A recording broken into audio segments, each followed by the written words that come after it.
Chapter 1342 Good Response and 2 Steps Ahead, unedited chapter. Time Eater waved his hand to summon a projection of the River of Time. He used it as a medium to release terrifying chaotic temporal storms, trying to break, or even stop, the seal. Sadly, his efforts were pointless. Wang Wei knew his Tao was time, so how would he not prepare for such a possibility? There is no need to hesitate, Time Eater reminded himself as he gazed at the seal, which was only a few meters in all dimensions. His body suddenly changed into a monstrosity.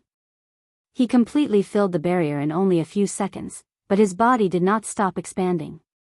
Everyone present watched as the small barrier expanded at an abnormal speed.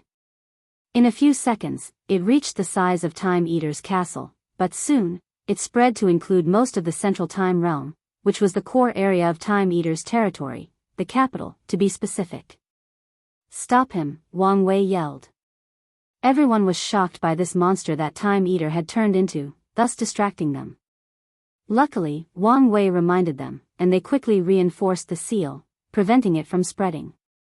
However, their resistance was enormous, and they barely stopped the seal from expanding beyond its capabilities and shattering. "What is that thing?" Sage Pure Flame asked, looking at this enormously large creature whose body seemed made of stars, galaxies, and time itself. However, no one answered him since they did not know. "It's a time beast," Wang Wei said, and everyone gazed at him. "Powerful creatures born from unique environments," he explained. "For example, void beasts are born in the spaces between worlds, source chi beasts are born from the source chi space, and time beasts are born from the river of time. However, they are extremely rare since the conditions of their births are harsh beyond reason." Everybody nodded. "So, does he have the bloodline of a time beast?" Emperor Kong asked. "That's the problem, he's supposed to be human. There has been no record of him acquiring such a bloodline," Wang Wei replied with squinted eyes. "He should have acquired it at some point," Emperor Kong analyzed. "But the fact he was able to hide it so well shows how scheming his mind is. No, this is not a human who has acquired a bloodline. He's a time beast," Feng Heng suddenly said. Everybody looked at him and saw a third golden eye on his forehead. "What are you saying?" "If this poor monk guessed correctly, he's no longer human," Feng Heng explained. "This donor has abandoned his human body and taken over a time beast's body. The previous appearance was just a well-crafted meat puppet." "He's right," Wang Wei said. "The only thing human about him is his soul, but it also seems to have some characteristics of the time beast. Most likely, he swallowed the latter's." Learning that Time Eater's genuine body was a time beast was a great revelation. Wang Wei knew he would have suffered had he tried to plan the latter's downfall without knowing this piece of information. "It's good that we know more about our opponent, but this is not helping our current situation," Emperor Kong said. "Kong's right. Let's proceed to the next step," Wang Wei announced. "This may be the only way to seal Time Eater truly." "But what if that doesn't work?" Sage Pure Flame suddenly asked. "Well, use backup C, which is," he asked in confusion, and he was not the only one. "The plan only reached backup B, you'll know when we get there," Wang Wei replied. Emperor Kong frowned before suddenly thinking of something. "I understand," he said, a hint of cruelty flashed in his eyes. "Sacrifices are necessary in these times of great trouble," Sage Lin Chi nodded, acquiescing. Wang Wei looked at this old man, not thinking he was this sharp. However, it made sense. After all, Sage Lin Chi's actions must have offended many people. Even with the golden body of merit, some people would dare scheme against him. After all, even if they cannot kill him, they can seal him. However, the old man remained alive and continued his work, which showed he was not simple. "Let's get started," Wang Wei said, and everyone started to recite a few words. "The world is in chaos. Destiny has been stolen and shackled. The world needs freedom, which cannot be achieved until the perpetrators are dealt with. In my name as a sage. I, Wang Wei, insert name, shall seal this evildoer to give hope to heaven and earth." There are many positions or titles between heaven and earth, many of which have certain authorities. For example, the the Earth Emperor has full access to the underworld and can even request a direct meeting with one of the Yama kings. The position of sage also has certain authority or power, mainly to protect the world or guide it in a better direction. These 7 people are mobilizing this authority to seal Time Eater. Such an approach would have been quick and easy a few hours ago, but after the lock. Their authority is a power granted by heaven and earth, or heavenly Tao, to be directed. So, the issue now is whether they can still mobilize its power. Wang Wei looked at the sky, waiting with bated breath. The others were immediately worried, but he and Emperor Kong, who both already cultivated their paragon souls, could detect a recognizable power trying to be mobilized from heaven and earth. However, it's also apparent that something else was intercepting it. Luckily, a golden light descended from the sky after a few seconds and turned into golden chains surrounding the barrier. The seal was completed. However, Wang Wei frowned. The seal did not shrink but remained the size of Time Eater's humongous body. This difference might not appear much to others, but he knew the difference. The new seal included not only Time Eater but also the entire Central Time Realm, meaning the latter had access to manpower and resources for that whole realm. This meant he could cultivate and even plan for his escape. He cannot directly interfere, but his strength can continue to improve, and he might even find a way to interfere from the shadow, Wang Wei analyzed. The current situation was the definition of he won the battle but not the war. It was not that simple to deal with those capable paragons. However, Wang Wei was glad he did not have to use backup C, as that would mean actual loss. You made an excellent response to my move, Wang Wei thought. But I'm still a few steps ahead. He waved his hand to condense his destiny into a spear. Gentlemen, if you don't mind, may I borrow your destiny? Everyone looked at him, not hiding their puzzlement. Emperor Kong remembered the information he gathered about that party and did not hesitate to add his destiny to the spear. Sage Lin Qi was also confused but followed suit after seeing Emperor Kong's actions. Feng Heng did not say anything else and just lent his destiny. The monks who followed him copied him without asking for an explanation. After his outstanding merit in the lower dimensions, Feng Heng had an extremely high status in Buddhism, and everyone knew he'd probably be Mother Maitreya's next disciple. Sage Pure Flame was the last one to instill his destiny. After seeing everyone do it, he knew refusing was a bad idea. Additionally, he had sensed that Sage Wang Wei was weary of him. His intuition told him if he refused, he might be able to leave this place alive, but he would not live long. Wang Wei calmly took the Spear of Destiny, with one hand, and with the other, he used a Luck Dao spell. A roar echoed between heaven and earth, followed by the manifestation of an enormous dragon that covered Time Eater's territory. The dragon covered not only the Central Time Realm but all the territory, including countless other realms, worlds, universes, dimensions, etc. Wang Wei, you bastard, the Time Beast roared. He knew what was going to happen. As expected, Wang Wei threw the spear, trying to destroy Time Eater's Chi Luck Dragon, just like he did to Five Feathers. I can't let this happen, Time Eater thought. Under normal circumstances, he did not care much about this luck now that his plan was close to completion. However, it was an entirely different matter now that he was sealed. He looked at the dragon and knew it would not last long. After all, the spear was created with the attribute of destroying Chi Luck Dragon. It also did not help that the destiny used to create it originated from sages.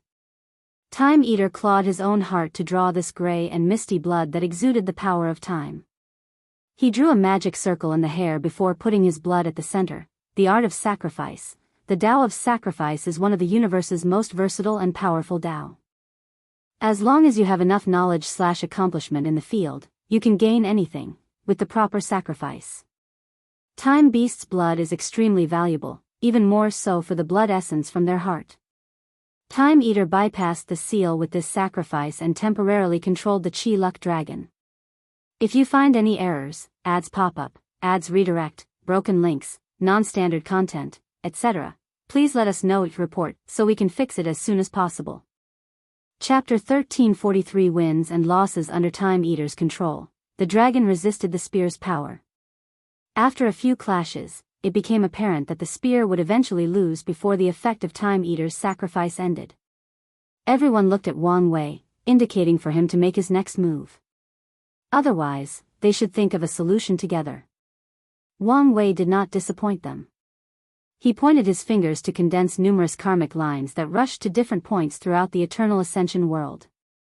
Emperor Kong frowned because he was the first to realize to whom these lines connected, the people from Sun Zhenyo's party. The ancients were wise when they warned not to mess with a karma master, Emperor Kong complained. Cultivators with high attainment in karma Dao are a pain to deal with. After meeting them only once, they can create a karmic connection between them. With those connections, a master can do many things, including spying, controlling, stealing, etc. Wang Wei was only in the same room as these people, and he could form karma links between him and them. With these threads, Wang Wei summoned a projection from the river of time of Sun Zhenyo's Spear of Destiny. An illusory spear slowly condensed before him, but Wang Wei soon frowned. He detected many people trying to resist, so he snorted coldly to send them a warning. Numerous people worldwide suddenly spewed a large mouthful of blood. Wang Wei sneered as he continued his actions. If these people could activate paragon formations in their locations, they might be able to stop him. However, with his current strength, they would have never detected that he was borrowing their destiny if not for his being in a hurry. He calmly looked at the spear. His original thought was to borrow these people's destiny to bless his destiny spear. However, Wang Wei's instinct told him there might be some form of interference. So, he used his time Dao and the river of time to achieve a similar effect. He waved his hand, and the imaginary spear fused with the genuine one. The Chi-Luck dragon roared in agony, followed by an intense killing gaze. Wang Wei followed the source and saw Time Eater's humongous eyes. "Why don't you keep sacrificing?" he taunted. "With such a big body, you should have plenty of blood." Time Eater quietly looked at him. Is he trying to trick me into weakening myself, or is this a bluff? There is a chance that Wang Wei has no more moves, and if he pays the price, he may be able to save that Chi-Luck dragon. However, Time Eater was unsure, and more importantly, he did not want to take the risk. Damn it, he cursed. It's been so long, and there has been such a large movement, but none of these people have come to help. After a brief pause, Time Eater decided to accept this loss, especially since he knew things would not end so quickly. Some people wanted to save this Chi-Luck dragon more than him. Wang Wei glanced at him before focusing on the battle. The other parasites did not show up, which was one of my predictions. But I also predicted that Supreme Unity would directly order them to act. It seems that Maitreya is not as useless as I thought. Of course, this was the bare minimum he required from her. However, after recent events, Wang Wei's mindset has changed to always expect the worst from his teammate. Roar! The dragon could not hold any longer and was dispersed. However, was that the end of things? Far from it. A black and white light descended from the sky, heading directly for this dispersed luck of Time Eater's territory. Wang Wei saw such a sight before, and he knew what would happen next. It seems this time he's not only saving the smallest portion but directly reverting the dragon to its original state, Wang Wei thought as he watched the black and white beam. Amitabha, Feng Heng suddenly said. Activate. Buddhist chants suddenly echoed between heaven and earth, followed by countless Buddha statuses worldwide, suddenly releasing a golden light to confront the black and white light. Wang Wei was surprised, followed by ecstasy. I see. Maitreya has been locked out of the world but still has some influences. She can use a medium to channel her power and interfere. This was good news for Wang Wei as that meant he had more choices/options available to him when dealing with Supreme Unity's madness. The confrontation between these two superpowers lasted for a few minutes, and Maitreya won. Supreme Unity did not succeed in saving the Chi-Luck dragon, or so everybody thought. Before anyone could celebrate, 5 Chi-Luck dragons of varying sizes appeared between heaven and earth, and they released a multicolored orb from their mouths that instantly recondensed the Chi-Luck dragon. Of course, this newly condensed luck dragon was the smallest, even tinier than 5 feathers luck. Regardless, it was condensed. What should we do now? Wang Wei frowned. Let's leave. It's no longer safe.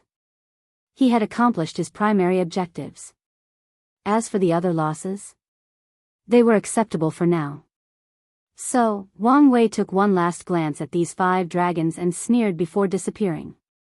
Everyone returned to the secret locations they had already designated. As soon as they arrived, Sage Pure Flame said his goodbyes to everybody and left. Wang Wei still thanked him sincerely, even though he had already planned for someone to monitor him. After he left, no one mentioned Pure Flame's weird behavior. Instead, Wang Wei had a conversation with Feng Heng and Sage Lin Qi. He introduced the latter to mortal civilization and mortal art Dao, asking him to cooperate and work together to spread these concepts. This is a wonderful idea, Sage Lin Qi said, not hiding his excitement. For many years, he has lamented how weak mortals were and thought of every way to improve their lives. But he never thought of improving their strength, especially to the point of competing with cultivators. This poor monk has always planned to spread these concepts, but I wanted to wait for your permission, Feng Heng said. But his territory was the second largest in the world, only slightly inferior to Taoism, meaning their mortal population was astronomical.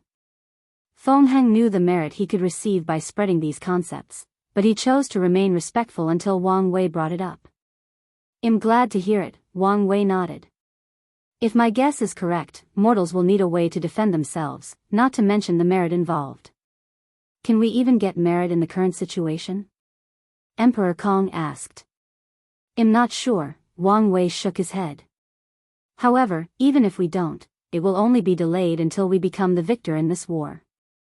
By then, Heavenly Tao will reward us 10 times for our effort and loyalty. Everybody caught on that their benefit was contingent on their winning, but no one mentioned it. They've already made their choices, and with people of their willpower, they won't easily switch sides. Can the Academy participate? Emperor Kong asked. Do you have the means? Wang Wei asked back, and Emperor Kong smiled wryly. Indeed, their academy was now the enemy of the parasites, meaning it was time for them to hide underground. In the process, they must also abandon many of their branches, let alone their territory. No need to be depressed, Wang Wei said. Kong should have been prepared for this outcome, so there was no point in complaining or regretting. The moment he chose to work with these parasites to accelerate the academy's growth, today's events were bound to happen as long as he was unwilling to remain these people's dogs or leave a name of infamy throughout history. We still have a feast to participate in. Although it's not as good as the blood dragon, it's plenty for the 3 of us to divide. Buddhism did not need this, so they were not participating. Wang Wei discussed with these 2 how to spread these 2 concepts. Meanwhile, his people, the academy, and Sage Lin Qi's people had already started the feast. They attacked all the resource points/halls in Time Eater's territory. The battle was fierce but swift. After all, most of that territory's elite warriors were located in the Central Time Realm, except for the people Time Eater previously sent to Origin Seal Continent and Dao Opening Sect. Unfortunately, after seeing what happened to these people's bosses, these former overlord factions showed their bold sides and sent people to wipe out these elites. Ultimately, these resource points did not survive long without reinforcements. Their only hope was the other parasites, but Wang Wei knew these people's psychology too well. As long as he hid in the shadows and did not show up, none dared to share pieces of the pie openly. Recent events have shown that Wang Wei was a genuine threat, and these people did not want to be the next victim. Of course, a few of them were slightly brave. The Earth Emperor did not show up, but after a while, he sent a few legions to plunder. After seeing his actions, the others also gained the courage to act. Unfortunately, most of the best places have been plundered by then. If you find any errors, ads pop up, ads redirect, broken links, non-standard content, etc., please let us know each report so we can fix it as soon as possible. Chapter 1344 Worst Case Scenario. Wang Wei did not wait to hear how much wealth he had plundered.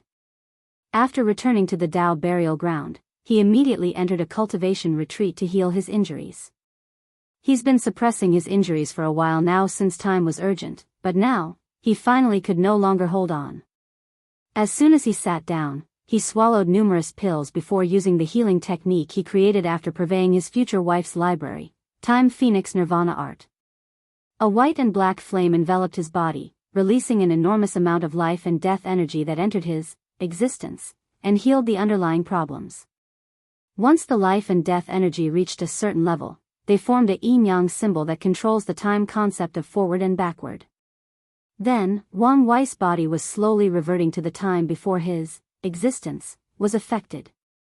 Ordinary injuries can be instantly reverted with this method.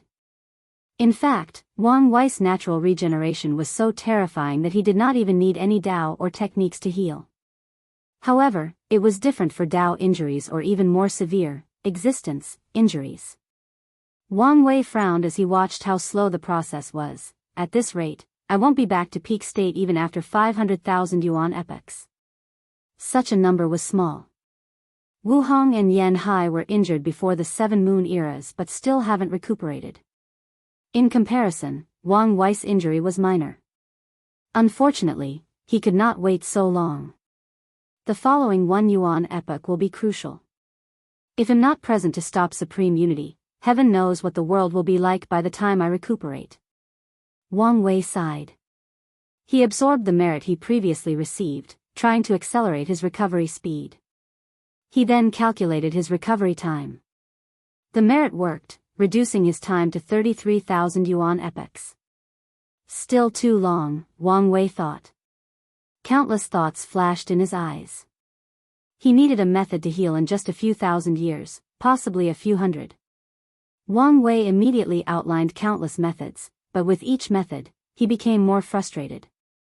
There is no perfect solution. He must pay a serious price if he wants to heal in such a short period. He waved his hand to summon his golden body of merit. If I sacrifice some of it, I should recuperate in a few decades. However, this golden body will no longer be a peak second tier. It will take a long time to recuperate. Wang Wei gritted his teeth. Besides, when he fought with Di Tian, he had never suffered so much in his life. Reducing the effect of the golden body for a short recovery was an excellent price, but Wang Wei felt it was too much. He hated more than losing his things. He could accept defeat in battle but not lose in stuff like this. Supreme unity, I'll remember this. One day, I'll make you pay, Wang Wei thought with gritted teeth. Wait, paying a price? He slapped his forehead, thinking how stupid had been. Could the previous small setbacks affect me?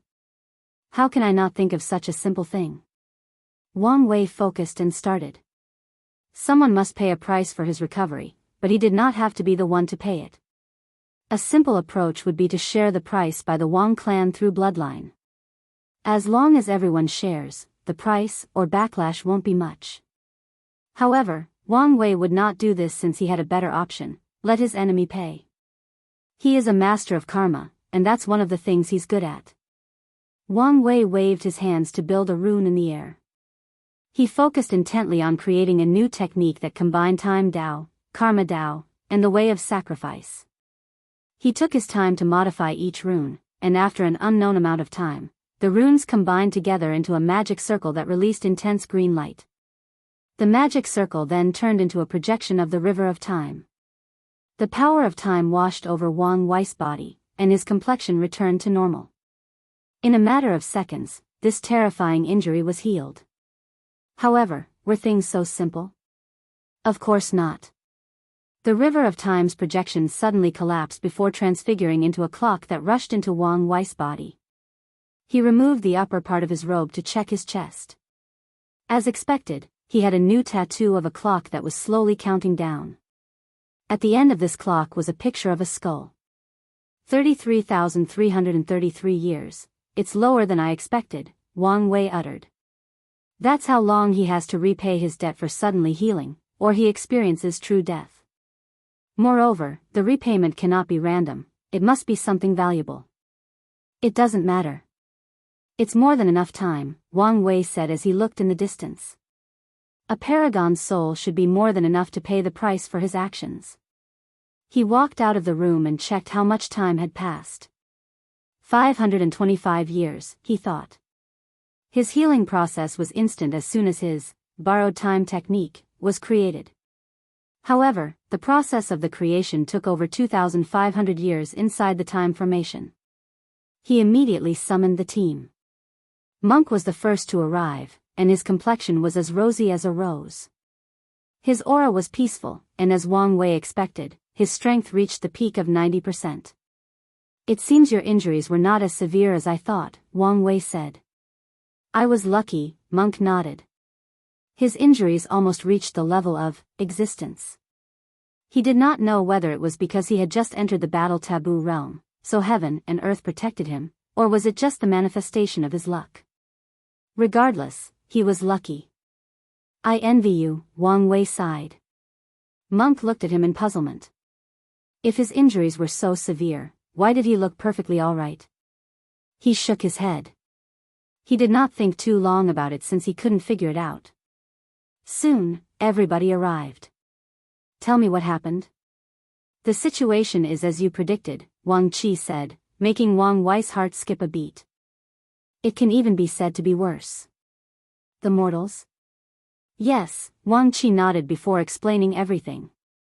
"The cultivators panicked after realizing their lifespan cannot increase without increasing their realm. At first, everybody started to compete for longevity and immortal pills. The prices of these pills soon reached an astronomical number in just the first 2 decades. Wang Qi was not exaggerating. He once participated in an auction in which an emperor bought a pill that increased lifespan by 10,000 years for 5 emperor artifacts. That's how outrageous the prices became. Then, rumors started circulating at an alarming rate that people could increase their lifespan by absorbing mortals' flesh, blood, and souls. No one took this news seriously, especially since we, along with the hidden lineages, intervened and spread false information to blur out this news. However, everything changed when the devil cultivators started killing mortals in large quantities. After that, it was impossible to hide the truth." Wang Wei grunted. "What about the Sex Alliance?" "Our sect, along with many hidden lineages, including Buddhism and the Barbarian clan, announced the creation of the Mortal Protection Force. They publicly denounced any such act and even killed anyone discovered participating in such behavior." "From your tone, I'm guessing something went wrong?" Wang Wei asked. "This world is too large," Wang Qi commented. At first, they were indeed a deterrent. However, things took an unexpected turn. Someone created this hiding technique that can even escape from a peak of Empyrean's divine sense. Additionally, we've discovered that methods like divination, yin-yang calculation, and karma detection no longer work for those people who participate in those massacres. Wang Wei wanted to roll his eyes. Supreme Unity was not even trying to hide its purpose anymore. What's the overall situation? There are only a few territories where mortals are protected. Moreover, not all of the top hidden lineages have joined. Some people are indifferent and just watching, and some people are using this opportunity to cause more chaos. What about the parasites? How do they treat the mortals in their territories? Besides the Earth Emperor, who prevents anyone from touching his citizens, the others don't care. Some even partake in it. What about the mortal civilization? 500 years was more than enough time to show some progress. However, Wang Qi shook his head. We've spread it in our territories, but these parasites and other cultivators have intervened to block our actions once we try to globalize the process. The Enlightening Temple? Even worse, Wang Qi said. Only a sage can build the temple, and the reach is limited to a certain area. He's really cut off all our paths, hasn't he?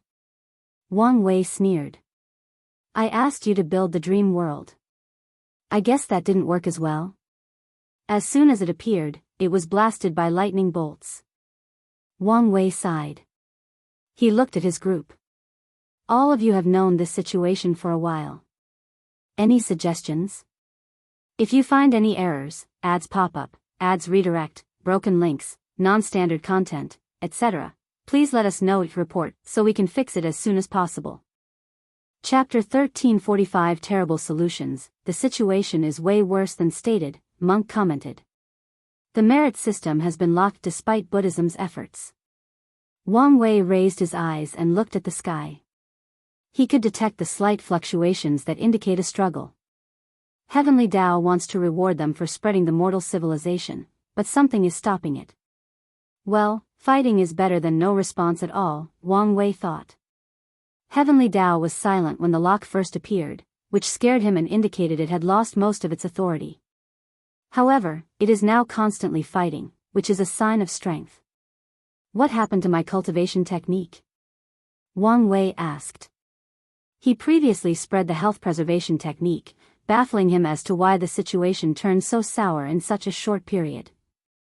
It has been corrupted, Dulgun said. She was in charge of this matter, so she knew the most. What do you mean?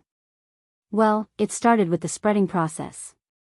As you can imagine, these parasites intervened to block it, Dulgun explained. We sent one of the Paragon puppets to try to scare them, but they replied with their own puppets. Of course, all of these were not the main reason your attempt became ineffective. What did that bastard do again? Wang Wei asked, not hiding his sneer.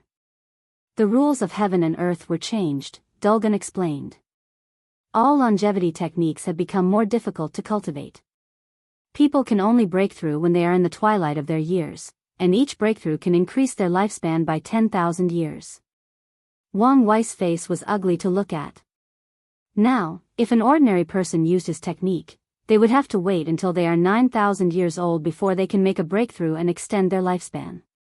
Since this technique allows people to live 1 yuan epoch, 269 trillion years, the technique was essentially divided into billions of layers. No wonder no one wants to cultivate it. Wang Wei clenched his fists. He was feeling frustrated. The current situation feels like he's playing chess with someone, but while he has to play by the rules, the opponent not only does not, but he can also invent the rules to turn things in his favor. Wang Wei exhaled to calm down. Being overly emotional will not help in the current situation. On the contrary, it will probably increase his chances of making a great mistake. You guys still haven't told me what your ideas to solve the situation is, Wang Wei said. After knowing the overall situation, he has some plans in mind. However, he wanted to see if they had something better or, at the very least, could inspire him. In the current situation, we may have to consider killing all the world's cultivators and saving the mortals, Monk said. Wang Wei did not comment and just listened. That is too extreme, Jiaping disagreed. Is it? Monk asked. Most of the cultivators participating in the slaughter are loose cultivators or weak lineages who do not have access to longevity pills. I think it's a good exchange to eliminate these wastes to save the mortals. The barbarian king's words might sound harsh, but everybody understood his logic. The mortals are the future of the cultivation world, they are the primary sources of talent, so protecting them is protecting the future of the cultivation world. Our opponent's wish is for us to weaken the world, so why would we help him? Jia Ping argued. That is true, but we are living in extreme times, so sacrifices are necessary, Monk continued. My thought is we ignore everything else to focus on dealing with the parasites. We must seal or kill them as quickly as possible. Then, without their interference, we'll have plenty of time to control the cultivators and eliminate all of them. Your plan is too far-fetched. We're dealing with paragons. Even if they are at the bottom of the barrel regarding talents, they are still paragons, Jia Ping argued. The next Yuan epoch will be crucial. Do you expect us to deal with all of them in such a short window? It's indeed tricky, but with the right kind of brilliant plan, I think we can get all of them in the same place and into a trap. Wang Wei did not comment, but he wanted to roll his eyes. He could tell that Monk had become a little prideful after entering the battle taboo realm, otherwise, he wouldn't suggest something so extreme or stupid. No matter how bad these parasites are, how can they be dealt with easily or quickly? How can it be easy to get all of them in the same place? Wang Wei had once thought of this. One of the plans he considered in dealing with them was to lure them into a trap dimension, and the bait would be knowledge and information about half-step transcendence. However, he soon realized that besides the Earth Emperor and the one from the Taoist sect, none of these people were ambitious enough to take the bait. They only care about maintaining the status quo with them at the top. What is sad is that they don't want to do so by ensuring that they are as powerful as possible but by keeping everybody else weak. What is your solution? Wang Wei finally asked. Sealing, Jia Ping responded. We open more sealing resources to them and even develop cheaper and more accessible sealing methods. Most of these cultivators are acting out of desperation. If we can give them an opportunity to sleep and wait until this era ends, they'll gladly accept it. That's a good idea, Monk commented. But there is still one problem, these parasites. They will not allow us to spread these means worldwide. As long as they keep interfering, all our actions are in vain. Jia Ping did not rebut since he knew the latter was correct. However, he still believed this less radical approach was the best. What about you? Wang Wei asked. Do you have a different opinion? I do, Dulgun nodded. I think our focus should be outlasting these cultivators. We only need to protect as many mortals as possible, and in a Yuan epoch, most of them will die. Wang Wei did not say anything and looked at everybody else. However, no one had other solutions, so he was left with thoughts. These people's solutions are good, but they are only superficial. Wang Wei wanted to save the mortals and cultivators and completely ruin Supreme Unity's plan, meaning none of their approaches were feasible. He closed his eyes to activate his soul network ability. He saw all the members of the fate-changing hall, but that was the extent of his network. He could no longer access other souls. That bastard truly blocked all my paths. Wang Wei opened his eyes while frowning.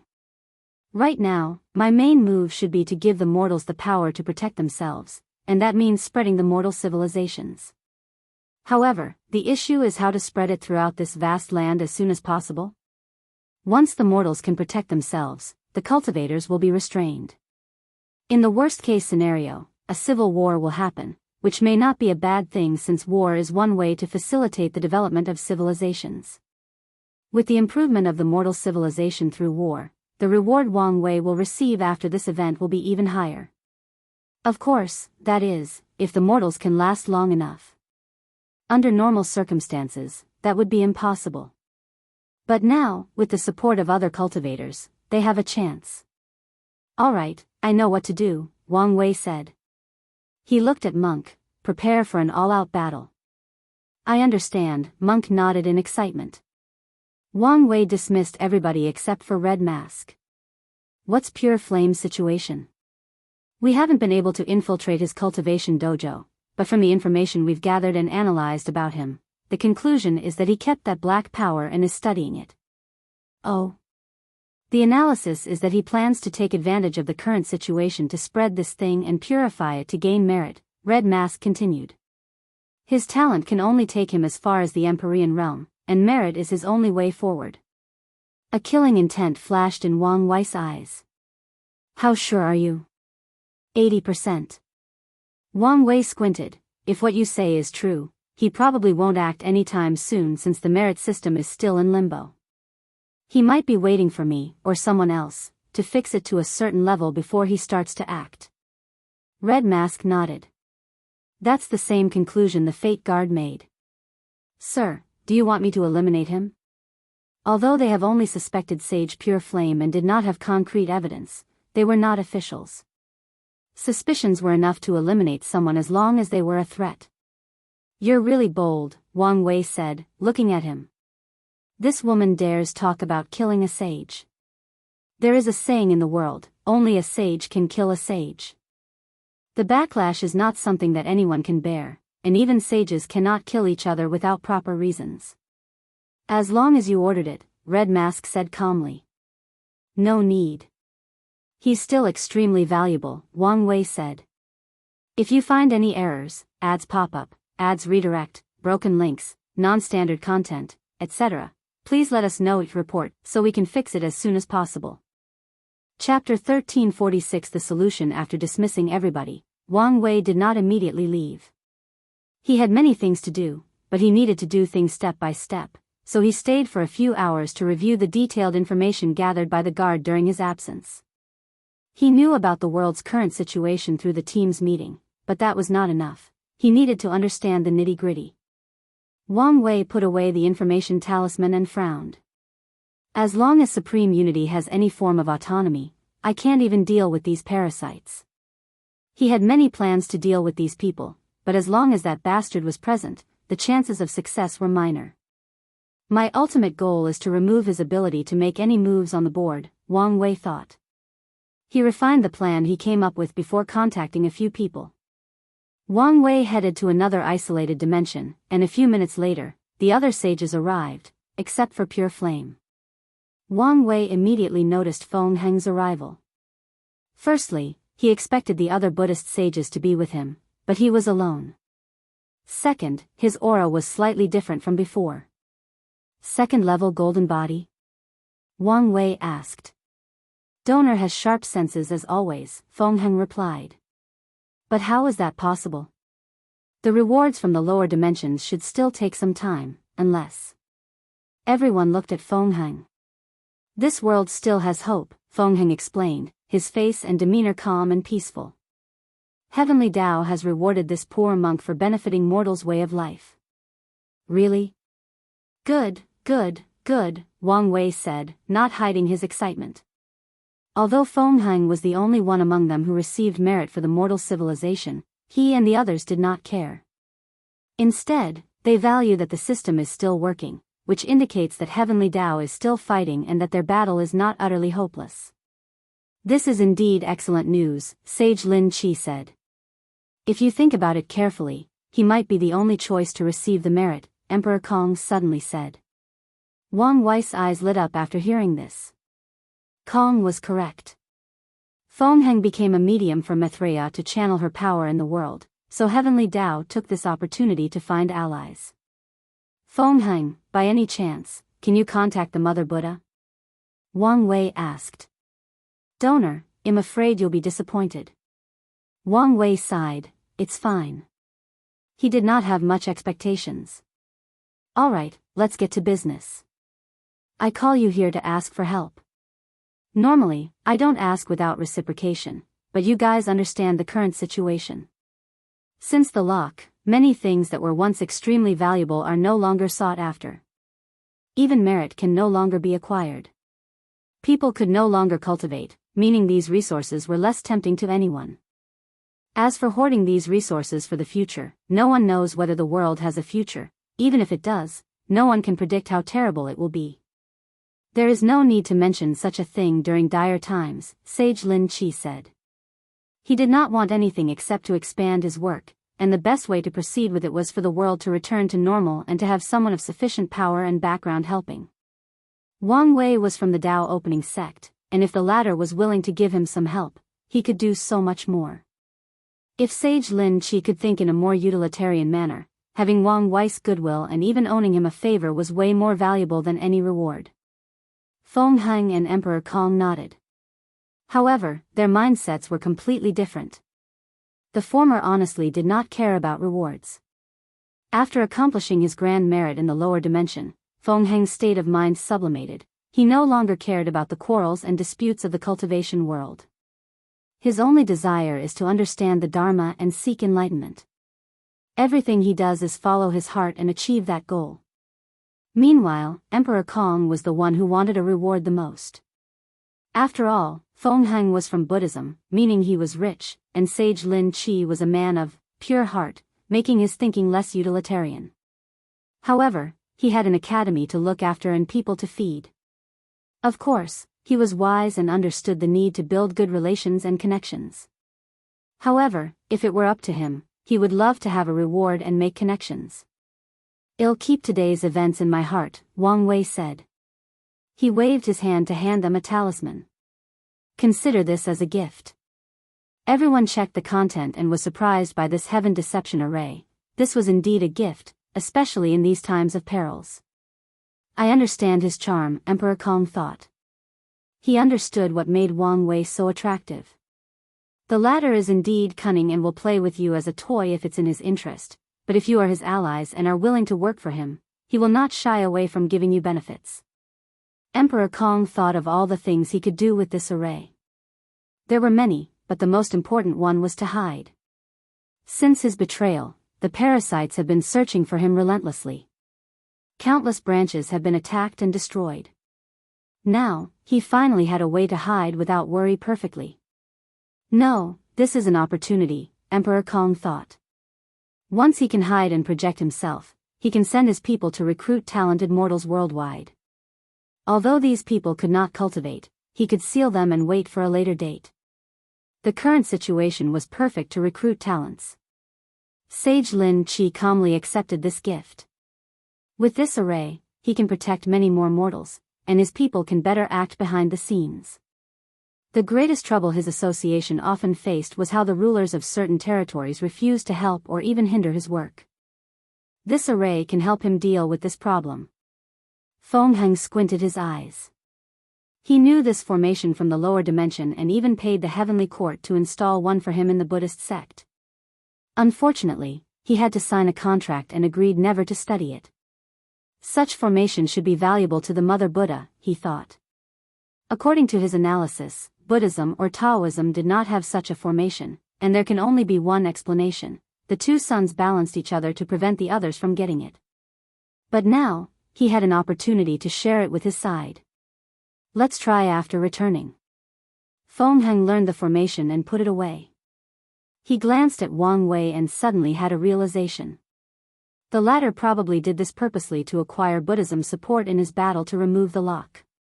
Read it? Good. I need you to summon your sage authority once again to engrave this array into me. This was Wang Wei's objective, to hide himself better. After his retreat, he realized he might have to re-enter the paranoid state he was in during his outlaw trial. Supreme unity was too powerful, and Wang Wei worried that his every move was under the latter's watch. So, he needed a way to move without being detected. No problem, Emperor Kong responded. The process was smooth and easy. Although Wang Wei said he wanted them to engrave it on his body, this was not exactly correct since the thing was already engraved. He has been using it since he ascended to prevent people from finding him. The sage's role was only to use their authority to bless the already existing formation and raise it to another level. Everybody proceeded relatively smoothly, with the only problem being the resistance of mobilizing the sage's authority. Luckily, Heavenly Tao seems to have regained some strength, so the resistance was not as strong as before. It should have no problem, right? Wang Wei thought. His future wife raised the array to the peak of the Paragon tier. With this boost in Heavenly Tao's protection, hiding from Supreme Unity should not be an issue, especially if he still has to focus on his battle with Maitreya. Wang Wei sighed, not satisfied with the uncertainty. He no longer hesitated and secretly returned to the Origin Seal continent to see his ancestor. You're back, Yan Hai said. Did something happen? Wang Wei did not immediately answer. Instead, he spread his Heaven Deception array throughout the room before putting thousands of sealing arrays. Is this necessary? Yan Hai asked. Maybe, maybe not, but we can never be too careful. She shook her head and did not say anything else. She knew smart people were too easily become paranoid. He has seen Brother Chiyuan in this state countless times, many of which have saved their lives. Why are you here? She asked. Ancestor, do you need to know where the seal for the void illusion world is? Why do you need to know this? Because it may be the solution to my current problem. If you find any errors, ads pop up, ads redirect, broken links, non-standard content, etc., please let us know your report so we can fix it as soon as possible. Chapter 1347 All the Preparations, unedited chapter. You want to spread the mortal civilization through the void illusion realm? Yan Hai asked. Wang Wei was shocked after hearing her words, looking at up and down. Yan Hai's lips twitched before she summoned a bamboo and waved it at him. Wang Wei tried to dodge, but to his surprise, the bamboo hit him on his head, and the thing hurt like hell. Do you think I'm stupid? Yan Hai asked. Many people thought she was all muscle and no brain, so she had seen these kinds of looks before. Ancestor, I apologize, Wang Wei quickly said. He could not help it. Yan Hai seems to have a temperament that makes people underestimate her intelligence. Yan Hai snorted coldly. What's that bamboo? Wang Wei asked. He had a feeling that no matter what he did, he would not be able to dodge it. Ancestral discipline stick, Yanhai said with a sneer. I made especially for disobedient descendants like you. As long as you have the blood of the Yan, Li, and Yan clan flowing through your blood, you can't escape its punishment. Wang Wei was shocked by these words but shook his head. This was Yanhai's temperament, so he should not be surprised she made such a thing. Most of the cruel ways the Tao opening sect raised disciples and geniuses are rules she created and left. You don't seem convinced. No, I didn't say anything, Wang Wei swiftly said. It's written in your face that you can find a way to avoid. Unfortunately for you, until you become a primal paragon and gain the title of ancestor, you can never escape. Never? Wang Wei asked, focusing on the absoluteness of her words. Never, Yanhai reiterated. Then, isn't this thing dangerous? Don't worry. It can discipline but never kill, Yanhai explained. In the past, some stupid people paid a heavy price to get their hands on it, thinking they could use it to control or eliminate our family. Unfortunately for them, this thing can only be used by the four of us, and it cannot kill any of our bloodlines. I see, Wang Wei said, feeling relief. Although he will have to be careful with his words around the ancestors for now, at least he does not have to worry about a weapon that is the weakness of his bloodline. Let's get back to the topic, Wang Wei said. I know where the seal is, but it won't matter even if you get your hands on it. Wang Wei knew what she meant. According to records, the void illusion realm did not allow mortals to enter. Is there a way? Wang Wei did not read too much about this subject in the library since this was not his main focus. As such, he had to ask. Yanhai frowned and pondered. Wang Wei waited, but after a few minutes with no answer, he realized he may have to search the library. I remember now, Yanhai suddenly said. Long ago, even before the endless tribulation era, the ancestor of the Ma family created the void illusion realm. You may be able to gain some control or authority over it and change the rules to allow mortals to enter. The Ma family? Wang Wei said with a frown. Why have I never heard of them? He reviewed his memories of all the paragon lineages he knew but had never heard of such a family. You probably think their family is some kind of top lineage, but you're wrong, Yanhai said. The Ma clan has already ruined the luck their ancestors provided them, and Heavenly Tao no longer protects them. It's a miracle they still exist today. Wang Wei nodded. Can the Ma clan's bloodline grant me the authority over the void illusion realm? Of course not, Yanhai replied. If that were possible, their clan would have been extinct by now. True, Wang Wei said as he realized what a stupid thing he said. If these people had that power, the top lineages would have captured and raised them like pigs to gain control over the void illusion realm. Wang Wei motioned for his ancestor to keep talking. Their clan should have a luck condensing artifact. Under normal circumstances, this should not be enough to influence that realm, but we're living in unprecedented times. I'm sure you can make use of it. Indeed, Wang Wei nodded. Where are they? That, I don't know, Yanhai answered. They have been hiding since this era started. Then, how am I supposed to find them? That's your business, Yanhai replied nonchalantly, making Wang Wei groan.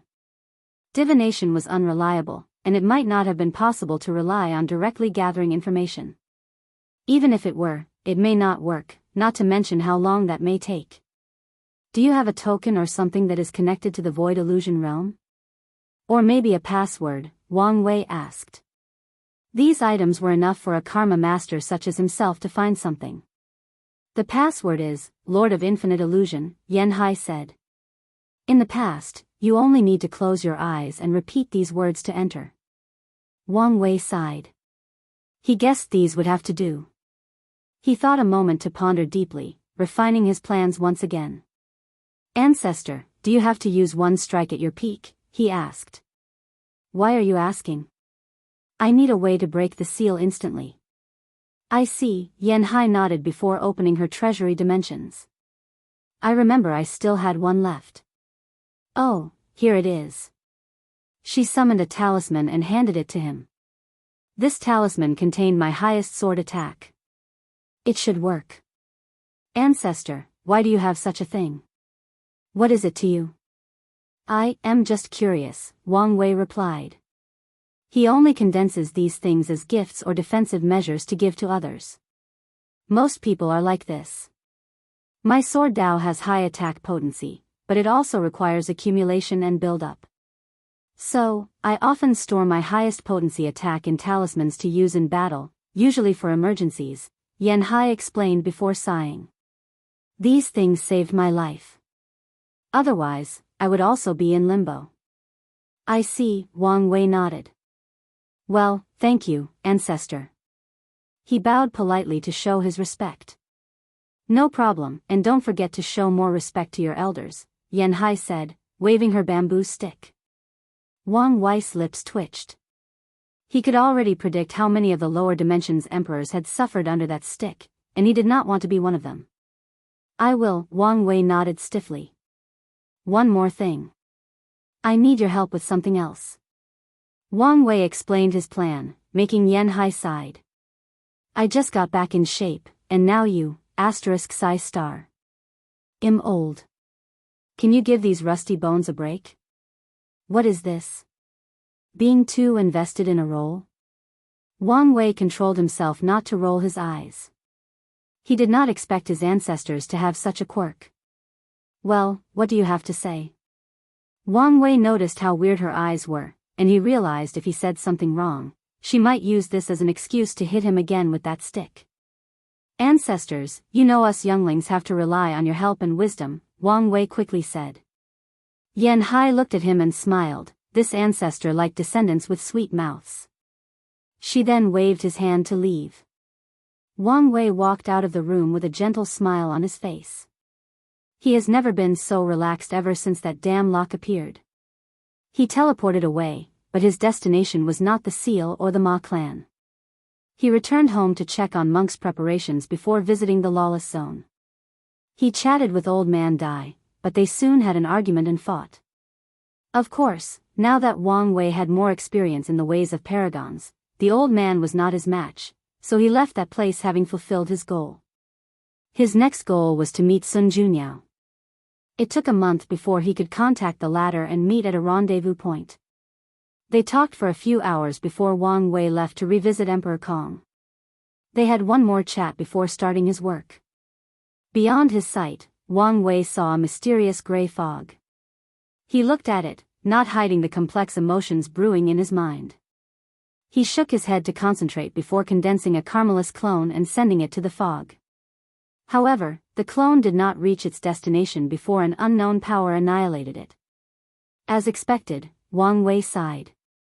Supreme unity blocked the path to the dark truth. He left a barrier at the entrance, preventing people from entering or leaving. Wang Wei was not surprised by this move. Wuhong was one of his greatest reliants in the cultivation world. Heavenly Dao sealed her during his outlaw trial, and Supreme Unity made the same move. He teleported away to the Ma clan. If you find any errors, ads pop-up, ads redirect, broken links, non-standard content, etc., please let us know your report so we can fix it as soon as possible. Chapter 1348. The first flaw. Wang Wei teleported to a unique area called the non-causality heaven. As the name implies, it is a place where karma and causality are in chaos. It's one of the best hiding areas in the world, along with the lawless zone. Wang Wei looked at this place that appeared only red in his vision. This place is worthy of being called the heaven and hell of karma masters, Wang Wei thought. In his eyes, this place was composed entirely of karma threads, making it the best place to cultivate karma Dao. However, it's also the worst place to try to use karma Dao, if you're not skilled. Wang Wei searched the area with his terrifying soul, trying to find the best place for his following action. He soon discovered a towering mountain the size of a planet and teleported to the top.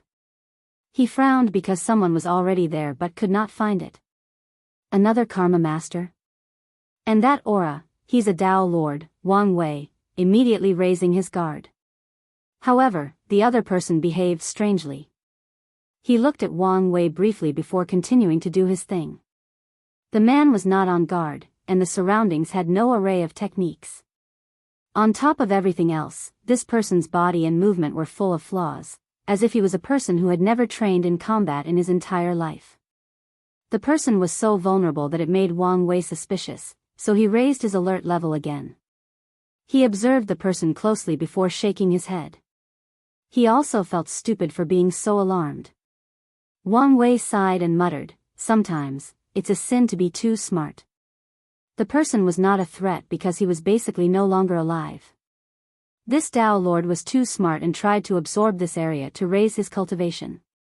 Wang Wei could guess what the latter was thinking. By using this space to enter the Paragon realm, he can use the non-causality effect to hide himself from the parasites and even the two suns, thus achieving the great feat of becoming a paragon in this era.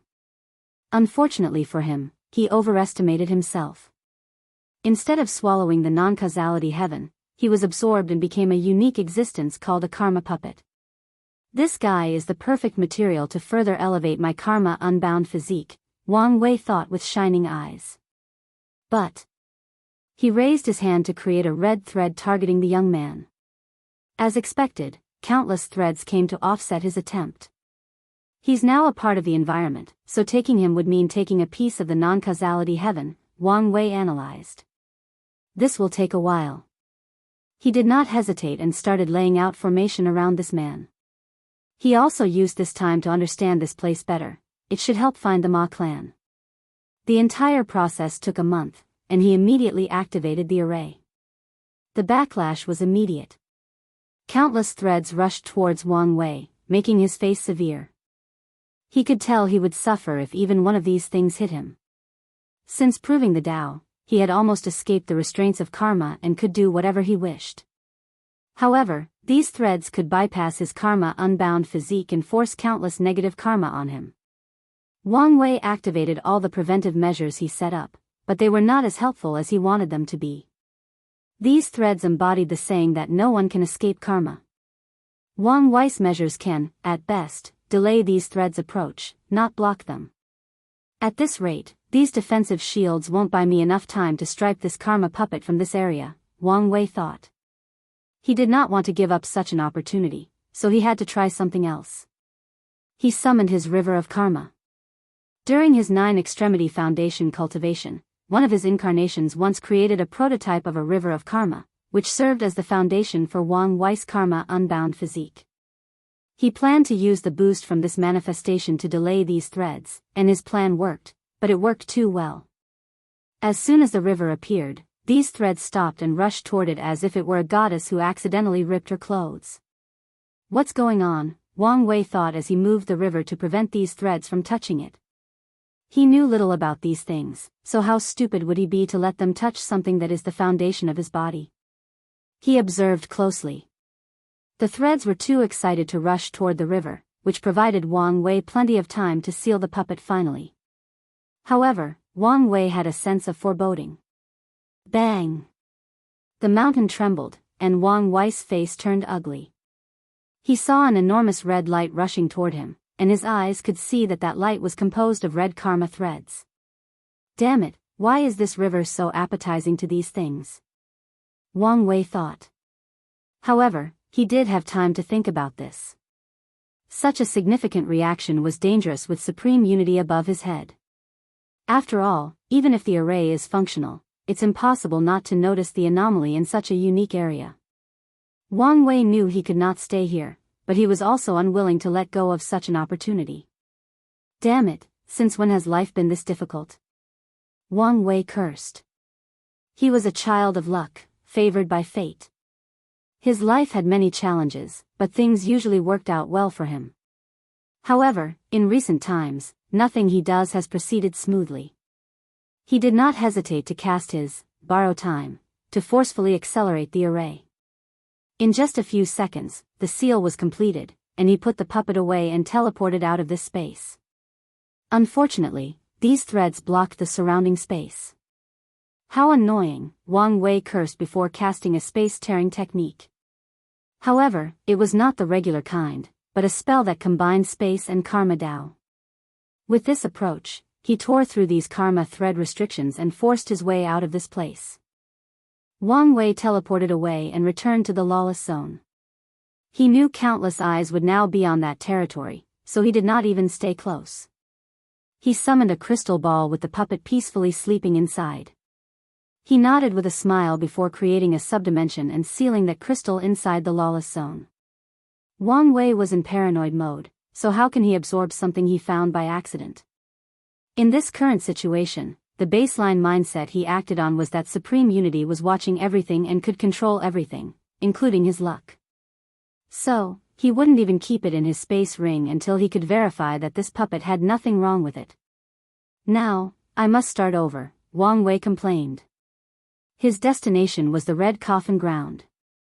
According to what he knows, long ago, a peak paragon of Karma Dao suffered a serious injury and escaped with its soul. Their body turned into this territory that contained a large quantity of karma-related resources. Such an area is less efficient than the previous non-causality heaven, but it should be enough. However, as soon as Wang Wei arrived, he stopped himself. Why am I making such a stupid decision? Wang Wei thought. If Supreme Unity knew I went to an area related to karma and something unexpected occurred, isn't it easy for him to deduce that I would change to another place? Aren't I just sending myself to the lion's mouth? Non-existent beads of sweat fell from his back, and he teleported away. He decided to rely on himself, so he found an isolated area to build a dimension. He summoned a karma treasure his wife lent him, yes, lent, not given. I still remember some of the structure of the non-causality heaven. Maybe I can replicate it, Wang Wei thought. He did not hesitate and immediately started. He used the Karma Paragon artifact as a core and built it one step at a time. Wang Wei discovered this practice was slowly increasing his understanding of Karma Dao, so he lost himself in it. After an unknown amount of time, Wang Wei sensed a feeling of dread and immediately stopped. What happened? He sensed the feeling and started cursing. His understanding of karma through this manner was enough for his cultivation to increase by 1%, but such fluctuation was enough to touch the rules of the heaven lock. In other words, thunder would have struck him if he did not stop in time. However, Wang Wei did not care about this and started laughing. He was genuinely happy because he had made two significant discoveries. First, he understood why these threads were so energetic about his river of karma. The answer was simple: the non-causality heaven was the failed experiment of someone else who also wanted to build their own river of karma. The karma threads of that place contained the other person's obsession, and when they saw Wang Wei, they felt this was an opportunity to fulfill their goal. Obsession is truly a wonderful power, Wang Wei thought.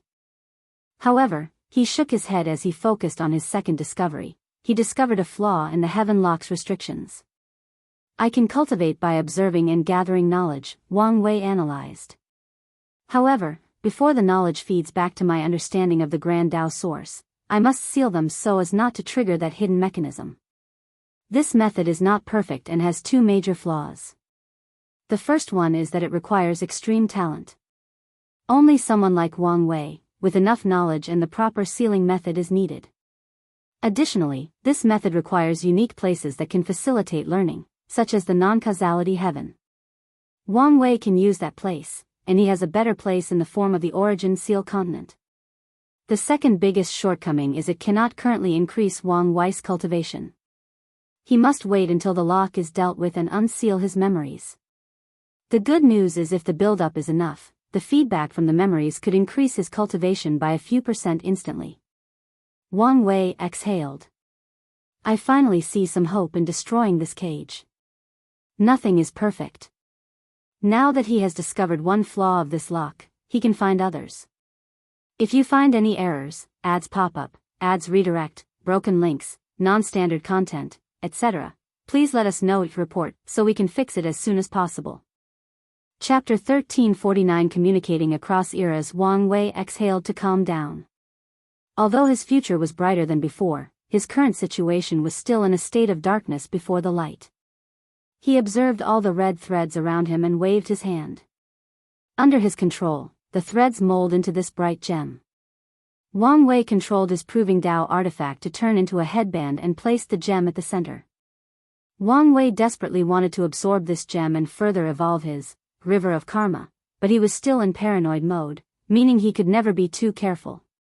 Even the method of using knowledge to cultivate secretly will require his caution. He already planned to seal these memories separately and not keep them in his sea of consciousness. He summoned the Karma River prototype before closing his eyes. Infinite Lord of Illusion, he repeated in his mind until he sensed his spirit rushing out of his body to an unknown location. He found himself approaching this enormous brown door, but unfortunately, something blocked him right as he was about to enter. This must be the seal, Wang Wei thought with a frown. This will make things more challenging. Luckily, he was prepared. He activated the Karma Gem to boost his ability. With a thought, Wang Wei's spirit started to manifest all the karma threads connected to that door. The process was more than challenging due to the interference of the seal and the sheer number. Wang Wei spent 5 years manifesting all these threads, and once he finished, he did not dare to count them.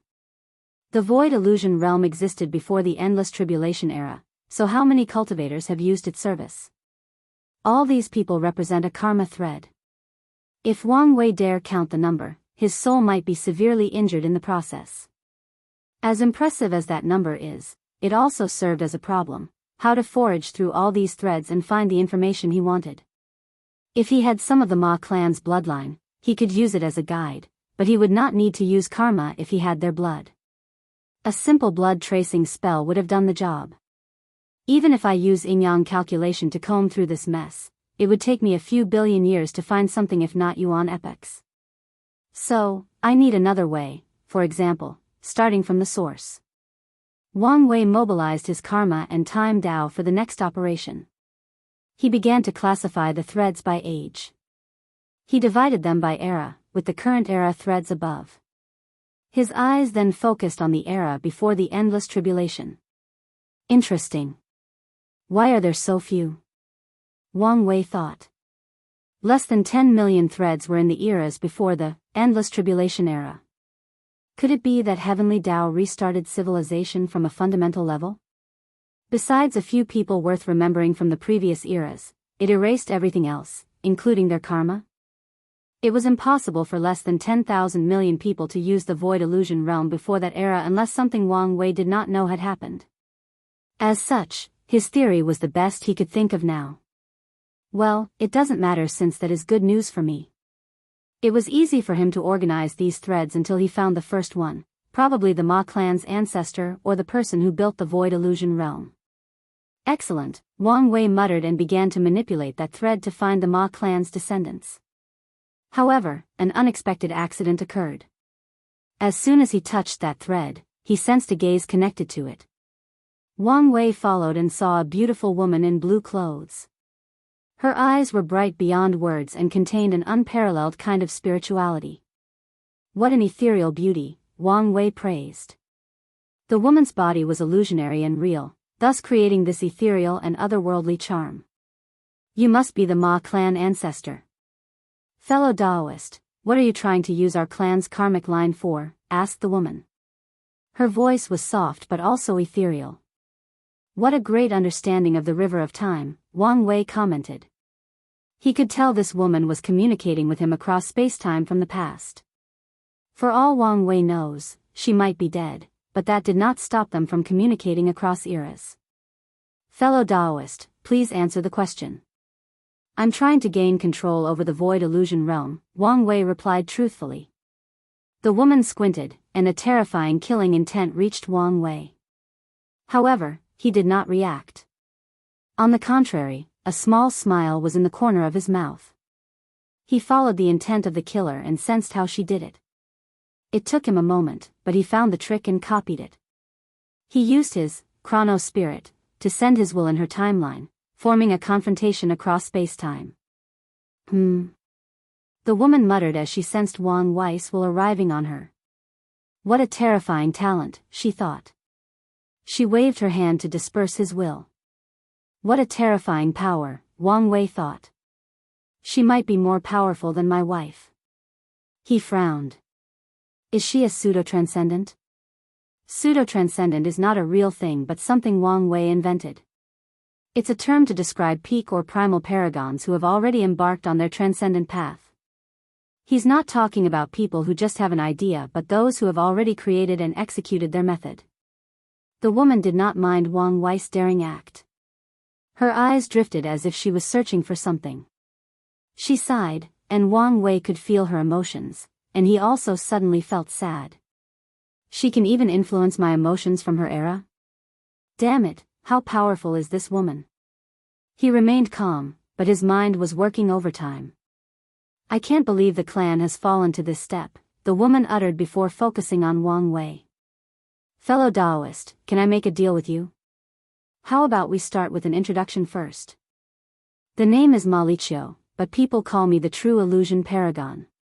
My name is Di Tian, and my title is Nine Samsara, Wang Wei replied. You spoke of a deal?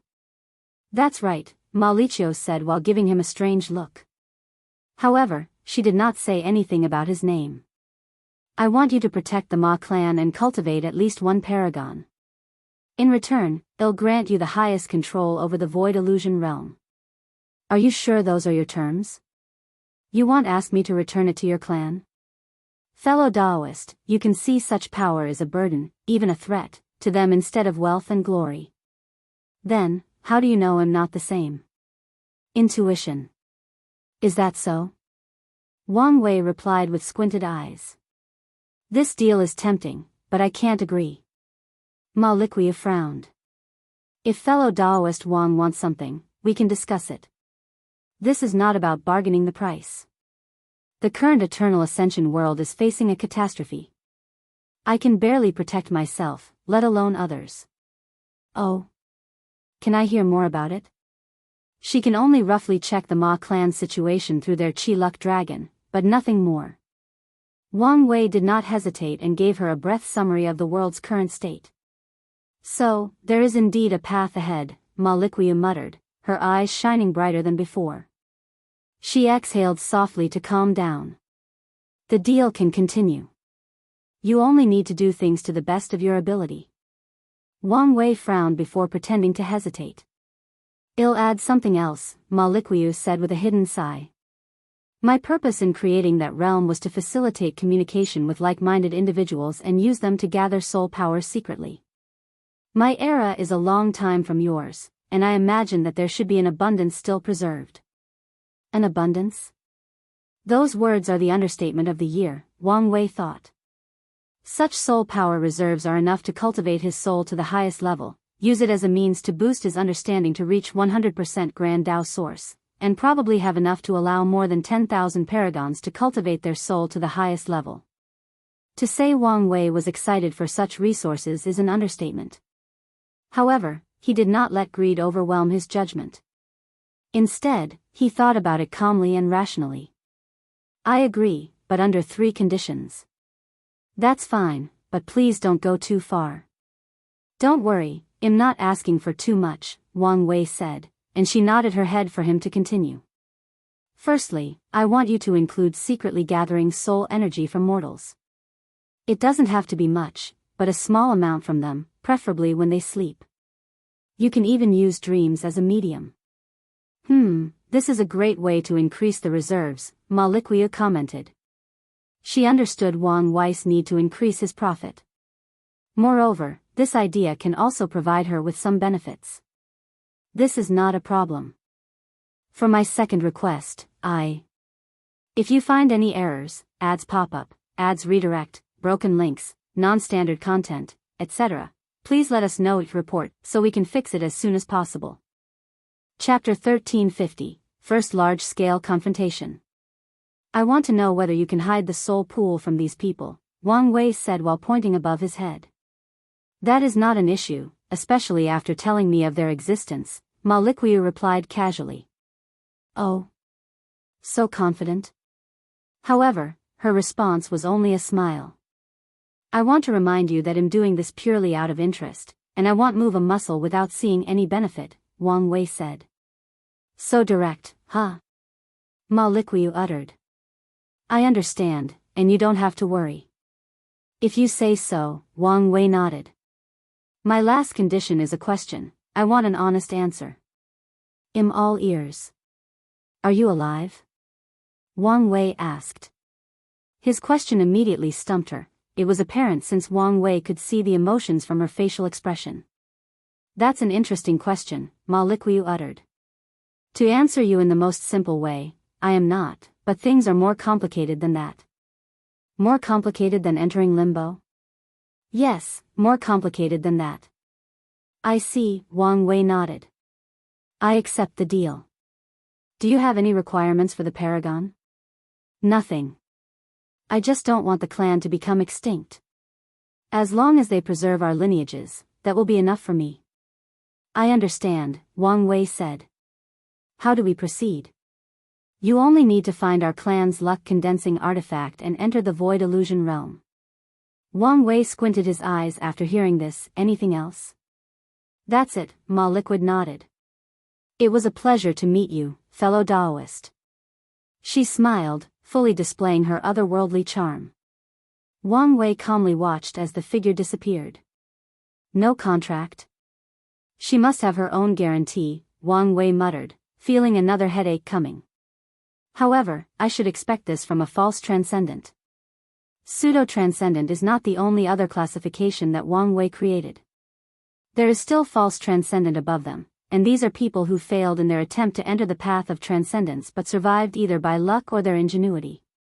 These people's existence should contain some qualities of half-step transcendence, making them way more powerful than primal paragons. Wang Wei and Wu Hong theorized that there were not many pseudo and false transcendents in the world. Their numbers are probably even less than actual half-step transcendent, due to the result of the ultimate taboo. However, these people will be abundant once the transcendent era starts and envelopes the whole chaos universe.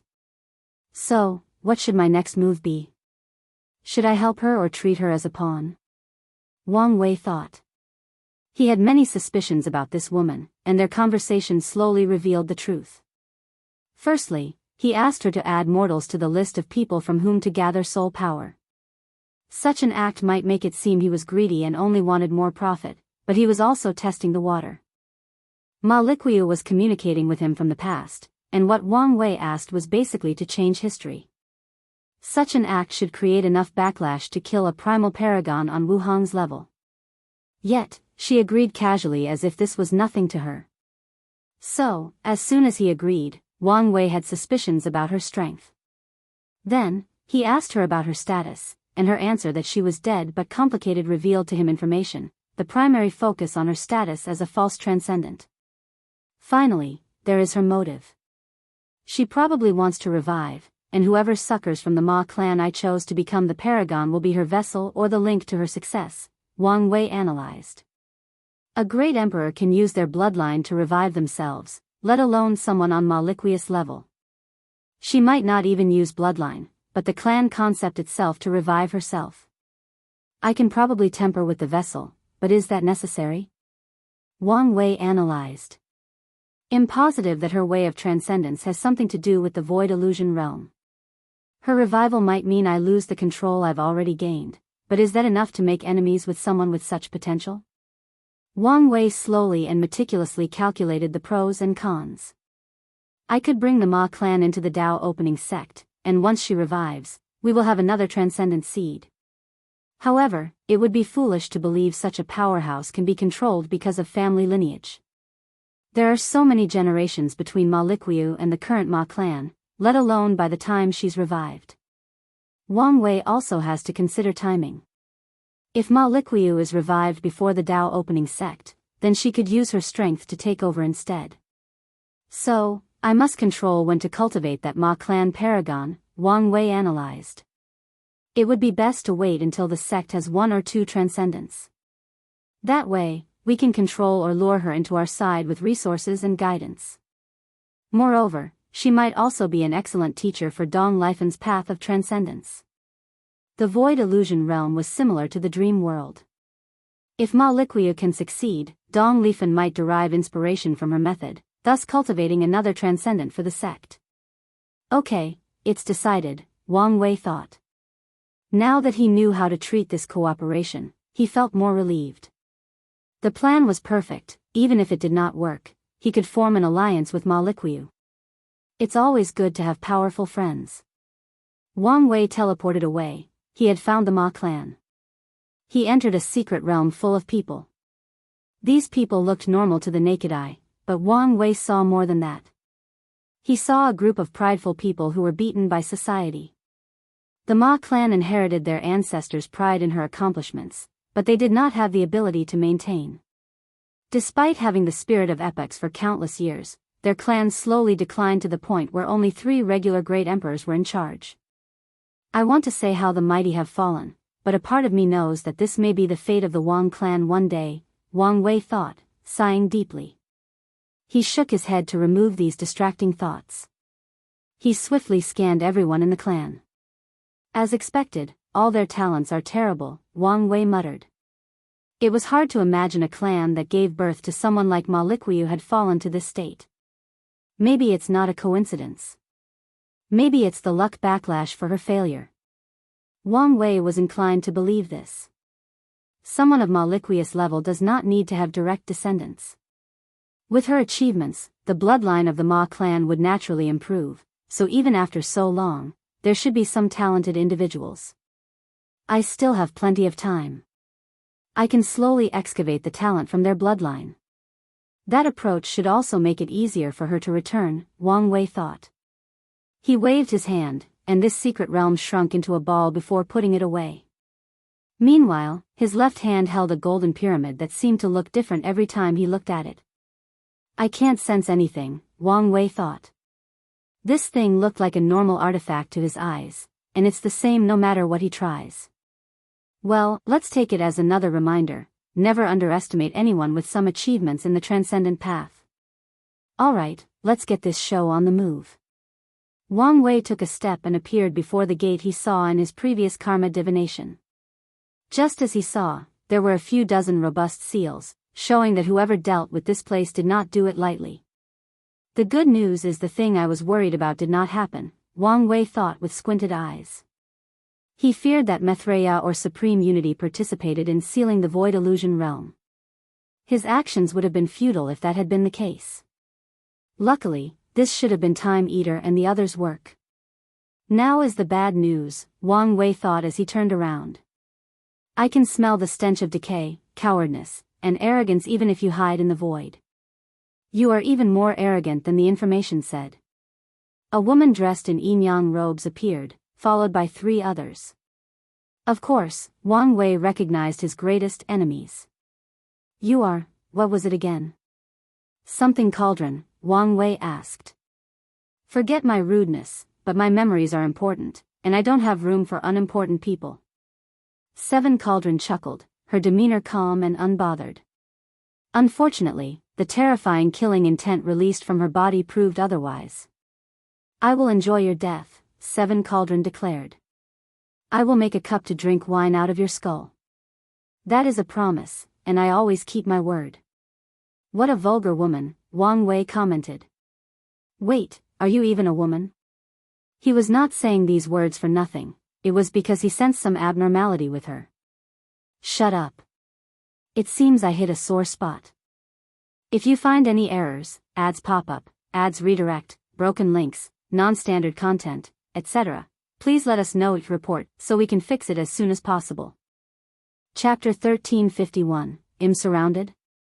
7 Cauldron looked beautiful, with luscious black hair, phoenix eyes, and a well-developed body that her Taoist robe could not hide. Anyone who sees her, including Wang Wei, must admit that she is a beautiful woman with unparalleled charm. However, Wang Wei noticed something else about her, she had an Adam's apple. Although she tried to hide it, Wang Wei could detect it. Wang Wei's focus was not on 7 Cauldron's gender, sex, or identity. Even on Earth, he was more progressive and accepted everybody. Additionally, the cultivation world was a mess. The endless lifespan has become a torment for many people, so many cultivators will dabble in these things at one point or another. In some extreme cases, some people will change their sex and even turn into animals or other races and species to bring some color to their dull and endless lives. There is even a famous story about Paragon Life Water. He once turned into a rock and was found by a young man. The young man discovered that the rock was indestructible and took it with him. The young man used the rock as a weapon for most of his life and wanted nothing more than to refine it into his proving Tao artifact. This attempt continued until the young man became the Yellow Rock Paragon, who was about to succeed when the Life Water Paragon finally reverted to its original state. According to legends, they became friends afterward. Wang Wei's primary interest was in the pure yin-yang power he sensed inside her body. That power was probably the cause of her mutation, but he wondered about its origin. Seven Cauldron's main Tao is alchemy and flame, and she only minor in yin-yang. So, where did she get that power? Is it a curse? Something else? Maybe something from her boss, but what would be the purpose of doing such a thing? Wang Wei admitted he was intrigued by the yin-yang power. He had never seen such a pure power, and he had to admit it was something beyond his current capabilities. The surrounding void trembled. Seven Cauldron's killing intent increased after seeing Wang Wei stare at her throat. A cold flame appeared in her sea of consciousness, calming her anger and hatred. "Surround her now, and you may suffer less," she announced. "I would rather be an eunuch and have a green hat over my head than surrender to trash like you," Wang Wei sneered. "Don't you understand your situation?" Earth Emperor said. "Yeah, I'm surrounded," Wang Wei replied casually. He was now in a separate space, unable to leave. Additionally, he could also detect an array based on no-life iron, meaning these people wanted to kill him as many times as needed to eliminate him. "You're really calm for someone about to die." "It's just the desperate struggle of a mad dog that wasn't raised properly," Five Feathers sneered. Wang Wei looked at her. "Just a clone? It seems you're smart. You know these bastards were about to suffer, so you only sent a clone." Wang Wei nodded. "It seems you learned a lot from the last lesson." Five Feathers' face turned ugly. He's just trying to divide us." "Don't fall for such a cheap trip," Seven Cauldron said. Although she was not happy with Five Feathers' decision, she would not let Wang Wei get his way. Anyway, they had the advantage. "So, who is first?" Wang Wei said. "Who among you is brave enough to be the first to attack?" No one said anything for a few seconds. "Well, I'm here, unharmed, surrounded, and caught off guard. However, I should still have enough fight to kill one of you." Who would it be? To say the atmosphere was tense would be an understatement. These people were not stupid and knew the consequences when a Tao overlord was desperate. They have access to the best information in the world, and they have read stories. More importantly, a few of them suffered terribly when they helped the two sons clean up the world. "You guys are more disappointed each time I meet you. You have such an overwhelming advantage but dare not make the first move." "He's right," Seven Cauldron said. "Earth Emperor, we have already agreed you would take points and pay you. Now it's time to act. Five Feathers, you're only a clone, so don't hesitate to lose it." "But no buts." Five Feather gritted her teeth. Her situation was terrible because of that nasty curse. She had already lost one life trying to remove it, but while it was effective, she calculated that she would have to die at least 7 times to remove the curse. She did not have that many lives. A clone would not mean much to her under normal circumstances, but in her current state, the backlash from losing it will severely aggravate her situation. Earth Emperor nodded and floated to the front. Since he received the benefit, Hell Act. He also wanted the glory and destiny of killing the Chosen One. Now that Time Eater was sealed, it meant he was the strongest, and it was time for him to shine. "Well, I guess it's time for this farce to end," Wang Wei said. He clapped his hands and uttered, "Everybody, please come out." The space around twisted, and a few people appeared. The first to appear was Wang Wei's ancestor, Yan Hai, followed by Monk, and finally, Old Man Dai, whom he blackmailed to leave the lawless zone. They were all of the Paragon tier powerhouses he could gather. The faces of these parasites twisted, and Wang Wei observed them closely. It seems this was deduced, not that he knows everything and is always watching. Wang Wei feared Supreme Unity's all-seeing presence, so he even predicted that the latter might have known where he was going. However, he did not know whether the latter was smart enough to deduce the truth or just knew because of his power.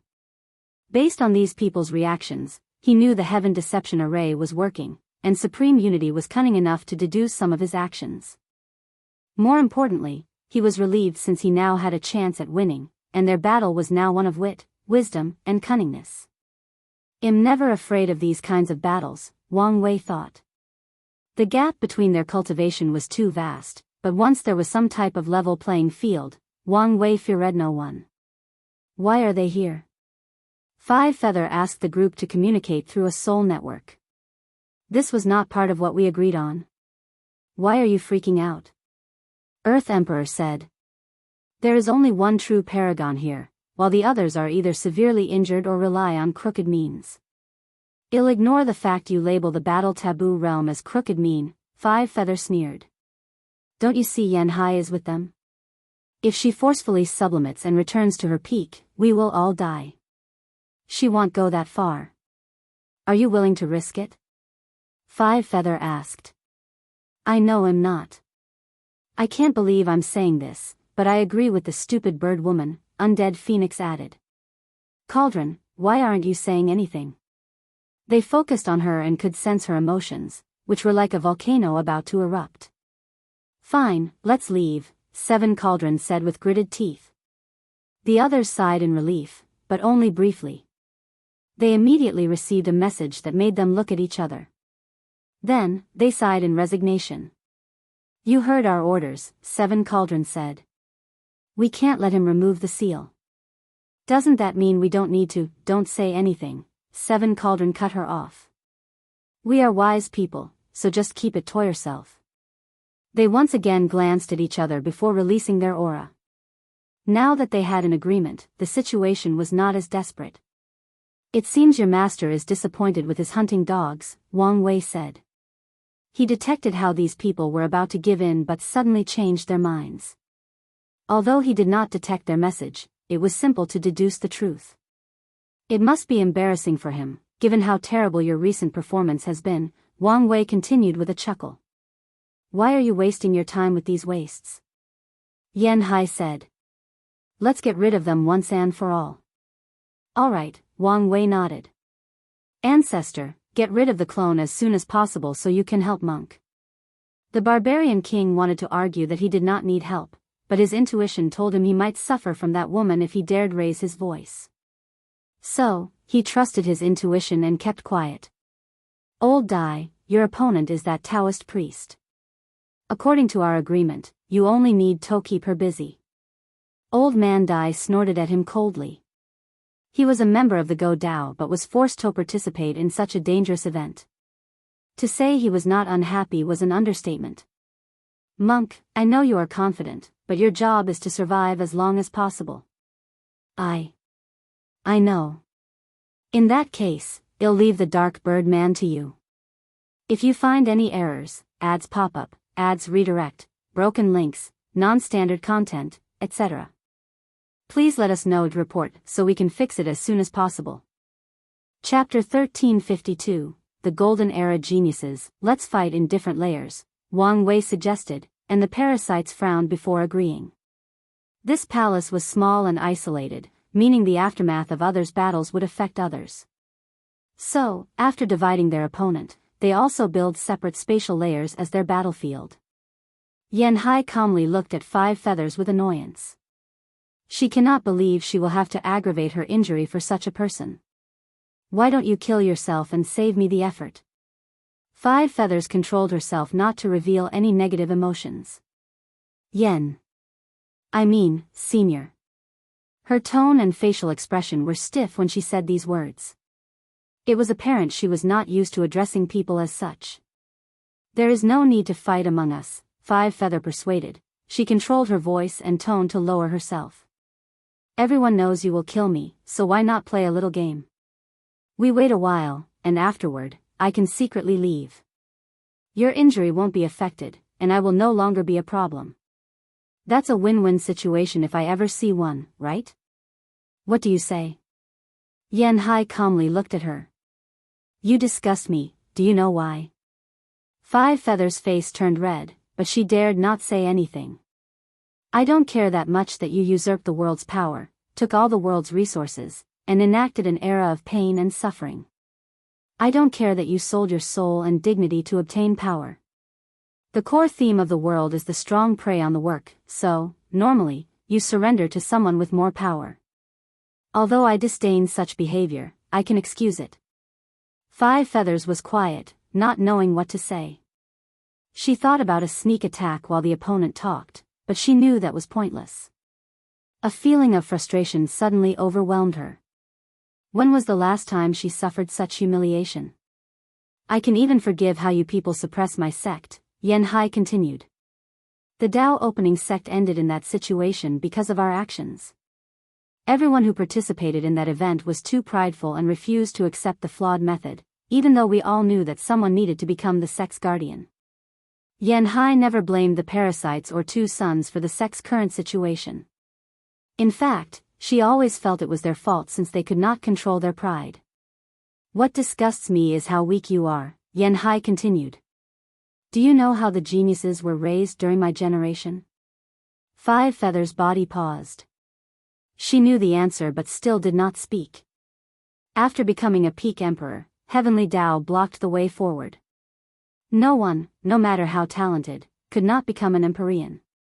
Everyone thought something was wrong with heaven and earth until Heavenly Dao released the news, an Empyrean heaven will. Yanhai's eyes were hazy as she was lost in her memories. Trillions of great emperors, all geniuses, fighting for only 3,000 positions.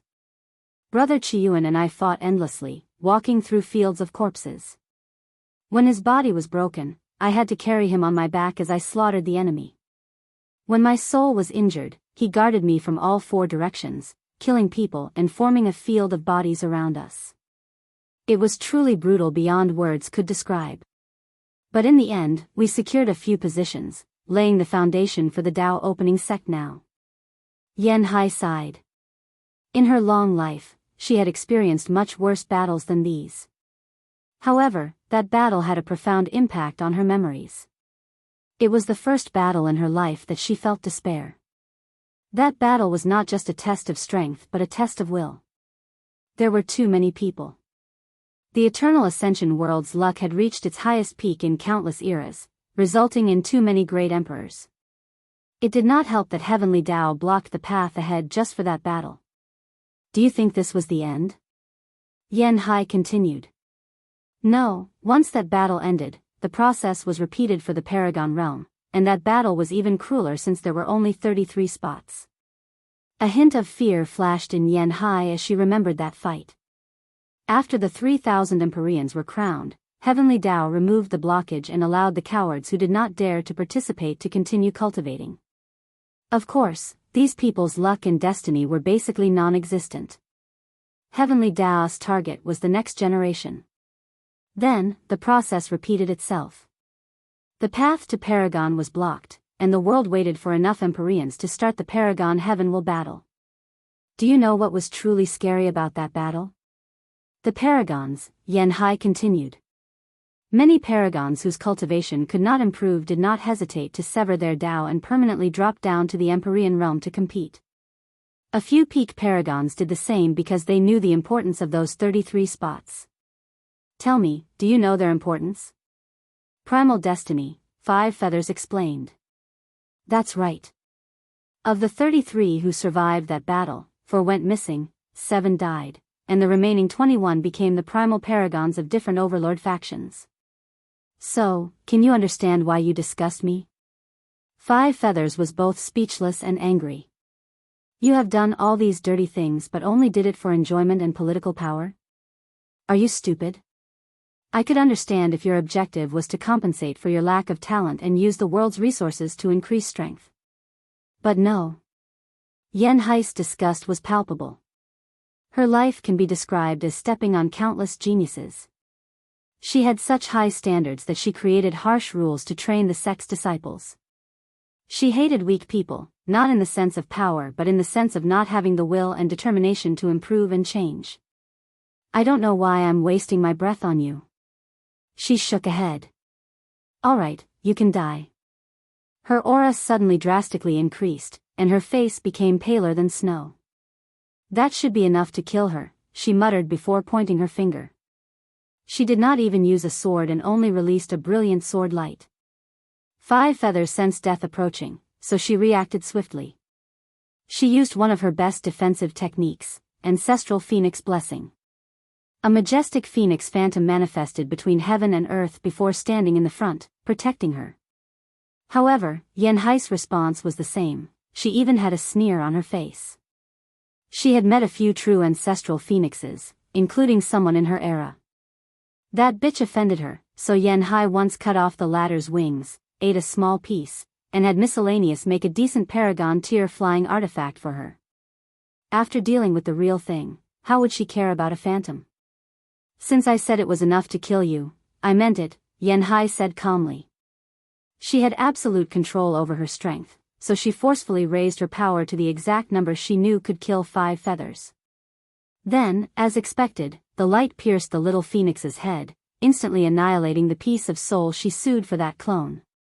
Xianxia's aura drastically decreased, and her complexion worsened. However, she immediately opened her mouth to swallow. 5 Feathers' body turned into an ocean of blood and entered her body. She used so many good things to make that body. The nutrients from that body should alleviate the backlash from forcefully sublimating her strength. Maybe I should have taken her soul, too, she commented. Forget it, it's too late. Plus, that boy has been telling me non-stop to be extra careful in case someone plots against me. It's never a bad idea to listen to his kind. Xianxia broke away from his space, collapsing it as she exited. She returned before the seal and checked on Monk. She calmly watched the battle. A talented kid, indeed, but it seems his state of mind hasn't adapted to his current strength. She pondered briefly. Let's let him suffer a little. Anyways, he's thick-skinned and should not die anytime soon. Xianxia flew toward the seal, observing it closely. She understood why Wang Wei wanted her talisman. It would take quite some time for the best array masters to figure this thing out, and even if someone used force, it would also take a lot of time. Unfortunately, time is one of the many things the current situation did not give them. Alright, let's start. She figured she could reduce their efforts by weakening the array. However, she also complained why Wang Wei did not leave the talisman with her. Did he think she would spend a lot of time with that clone? That brat truly underestimated me, Xianxia sneered. However, her expression wasn't fully formed when someone answered her question. A shadowy figure appeared next to her. A puppet made from elder bark? Xianxia's face almost twitched after identifying the intruder. If you find any errors, ads pop up, ads redirect, broken links, non-standard content, etc., please let us know each report so we can fix it as soon as possible. Chapter 1353, 5 Feathers Ambitions Unedited Chapter. 5 Feathers opened her eyes in a secret room and spewed a large mouthful of blood. Her aura became chaotic before dramatically reducing.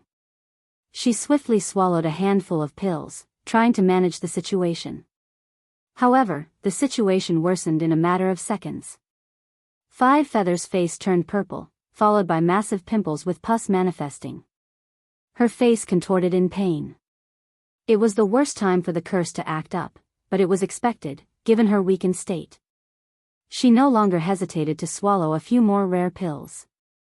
It took her more than 10 minutes to stabilize her situation. She cultivated for over 2 hours before appeasing her injury and suppressing that curse. 5 Feathers then swiftly checked her face and sighed in relief once she discovered it was back to normal. Damn that woman, she roared. She was already in a bad state, and losing that clone further aggravated the injury. I want to rip her eyes off, 5 Feather cursed, but as soon as she uttered those words, she remembered that sword attack. Her body and soul trembled as a deep fear rushed down her spine. That attack returned her to the era where she was ordinary, where she had to struggle for her survival. The helplessness of being powerless almost drove 5 Feathers crazy. No, this can't go on. I must do something, 5 Feather yelled. Her survival instinct kicked in, and she wanted to survive this ordeal at all times. Simultaneously, it also awakened the ambition in her heart. 5 Feather took a deep breath. That woman was right. I'm too weak. My next goal should be to break this curse. Once I'm at my peak, I can use all the resources to increase my strength. 5 Feathers analyzed this plan and felt nothing wrong with it. In her youth, she was ambitious and willing to do anything for strength and power. However, she lost that side of her after obtaining power. That sword strike awakened her, making the little phoenix realize her mistake. No one in the world can cultivate, but we should be the exception, right? After all, we have completely surrendered to the Lord. If He wants us to keep helping Him, He should allow us to increase our strength in dealing with the current situation. 5 Feathers felt there was nothing wrong with this plan except for one thing, this damn curse. She pondered briefly before waving her hand to activate a technique. 5-element Phoenix Palace, throne room, all of 5 Feathers' subordinates were waiting, and a few minutes later, her projection appeared on the throne. She had never left her secret room since that injury, and the best formation of the palace protected that room. Well? She asked, but no one answered. On the contrary, most people lowered their heads, fearing she would pay attention to them. Say something, she yelled. The hall was still quiet. Dark Phoenix? Isn't this your main job? Reporting, Lord, said a beautiful woman dressed in tight all-black robes and a phoenix mark on her forehead. There is no news about the putrid white leaf. That's what you have to report? 5 Feathers asked, not hiding her killing intent. The putrid white leaf is a rare supreme chaos herb that is born by gathering the most evil and negative chi between heaven and earth, then, through yin-yang laws, revert into the purest substance between heaven and earth. It is one of the best treasures for dealing with curses. I'm sorry, Lord, Dark Phoenix answered with her head lowered. We could not find it in our territory, and before your return, we had to reduce our forces and influences on the outside to prevent losses. All I'm hearing are excuses. Dark Phoenix felt wronged. She was telling the truth, but her boss was unreasonable today. It also did not help that a few million yuan epochs ago, she used the territory only putrid white leaf had for a minor curse that she could have eradicated with little effort and a retreat of less than 100,000 years. The Lord has always been willful and wasteful, but did she finally realize the consequences of her actions? Dark Phoenix doesn't believe it. Did fate finally abandon us? She thought. I knew this day was coming, but I did not expect it to come so fast. 5 Feathers became quiet on the throne, her aura suppressing everyone present. She was thinking of a solution. Killing herself was no longer an option, and she lost one life to learn this truth. She only had 2 left and did not want to waste them. Can I transfer it to someone else? She thought, focusing on the people in the room. Everyone felt a chill down their spine but dared not react or make a sound. No, this curse is too overbearing and won't separate from me so easily. Plus, these people are too weak, and a small part is enough to kill all of them. She thought of countless methods, but none of them were feasible. These failed attempts irate her even more, so she slammed the armrest on the throne. Her fluctuating emotions suddenly made the projection unstable until it dispersed. Back in the room, 5 Feathers' curse became active a second time. She hurriedly summoned a flame from her palm and absorbed it into her heart. She removed it 30 seconds later, and her body had stabilized. However, the original bright flame had turned dark. 5 Feathers was about to extinguish it when she thought of someone, to be exact. Maybe I can use that ceremony to heal myself, she thought. In her life, 5 Feathers has never been close or intimate with one man, the undead Phoenix. Back then, he was a rising star from the lower dimension, and she was an above-average disciple from the Phoenix clan. Although her bloodline was unique, it did not change the fact her talent was ordinary. However, 5 Feather was ambitious. She wanted power, strength, and the adoration of all myriad races. At first, she had no chance until she found that witchcraft inheritance involved techniques about curses, poisons, and ceremonies. Without hesitation, she set her eyes on the young undead Phoenix. She knew her chances were slim, so she spent all her resources cultivating a love-fate goo. With its help, she was about to have accidental meetings with undead Phoenix and develop their feelings. Then, once the latter was head over heels in love with her, Five Feathers had the opportunity to knock him out and used the origin supplement ceremony. By taking undead phoenix's origin, she could take away his talent and luck. It was this method that allowed her to enter the Paragon realm. Five Feathers could not help but reminisce. That ceremony was the beginning of everything. It brought her unparalleled glory. After that, she became the genius of the Phoenix clan, who was loved and praised by all the elders and envied by her peers. Meanwhile, no one cared about undead Phoenix since he was only a poor, loose cultivator from the lower dimension. Without his talent, no one gave him a second look. Unfortunately, Five Feathers' prosperity did not last long. After becoming a paragon, she realized the negative effect of the ceremony. She had no more potential, meaning 90% Grand Dao source was the limit of her strength for the rest of her life. Once people realized this, she became a laughingstock. The elders who were enthusiastic about her now only gave the minimum respect of a paragon. But even that did not last long once people realized she was the weakest of paragons. Five Feathers had to watch her juniors catch up to her before surpassing her. They did not do it quietly and humiliated her whenever they had an opportunity. After suffering so long, she had long thought of just ending everything. Then, Time Eater came to her with an offer she could not resist. She accepted it without hesitation. Despite knowing the consequences, despite knowing she was only a pawn, despite the fact her ex was part of this group as a means to balance her, she accepted it. I haven't studied that inheritance for a while, but there might be a way for me to transfer some of the curses to Undead Phoenix, Five Feathers thought. There is a deep and unbreakable karmic bond between them, so her plan is feasible. The more she thought about it, the more she felt that this plan was possible. Is there some kind of news? Dark Phoenix, what is it? Five Feather asked as she condensed another projection. We just received news, Dark Phoenix replied before stopping. Don't waste my time and let it out. Someone has an antidote for your curse. What did you say? This is not the time for you to be talking nonsense. Five Feather really seed a terrifying killing intent. These servants knew this time, their master was not playing around. If Dark Phoenix does not choose her words wisely, she will not walk out of this room. It's the undead Phoenix, she hurriedly said. He announced publicly that he had a cure. The room was eerily silent. Five Feathers' first reaction was this was a blatant lie. However, she remembered something, and her face turned ugly. Damn you, she roared. If you find any errors, ads pop up, ads redirect, broken links, non-standard content, etc., please let us know each report so we can fix it as soon as possible. Chapter 1354 Open Plot. Xianxia frowned as she looked at that puppet. Cultivators have categorized elder bark as the worst paragon, Tier 12, material. It cannot be used to make artifacts, pills, or arrays because its characteristics are stubborn and cannot fuse with substances of the same tier as itself. People have tried only using elder bark to make their weapons, but besides the fact it's hard to destroy, nothing is interesting about it. Due to its nature, elder bark has a few uses and is sought after by a small group of the cultivation world.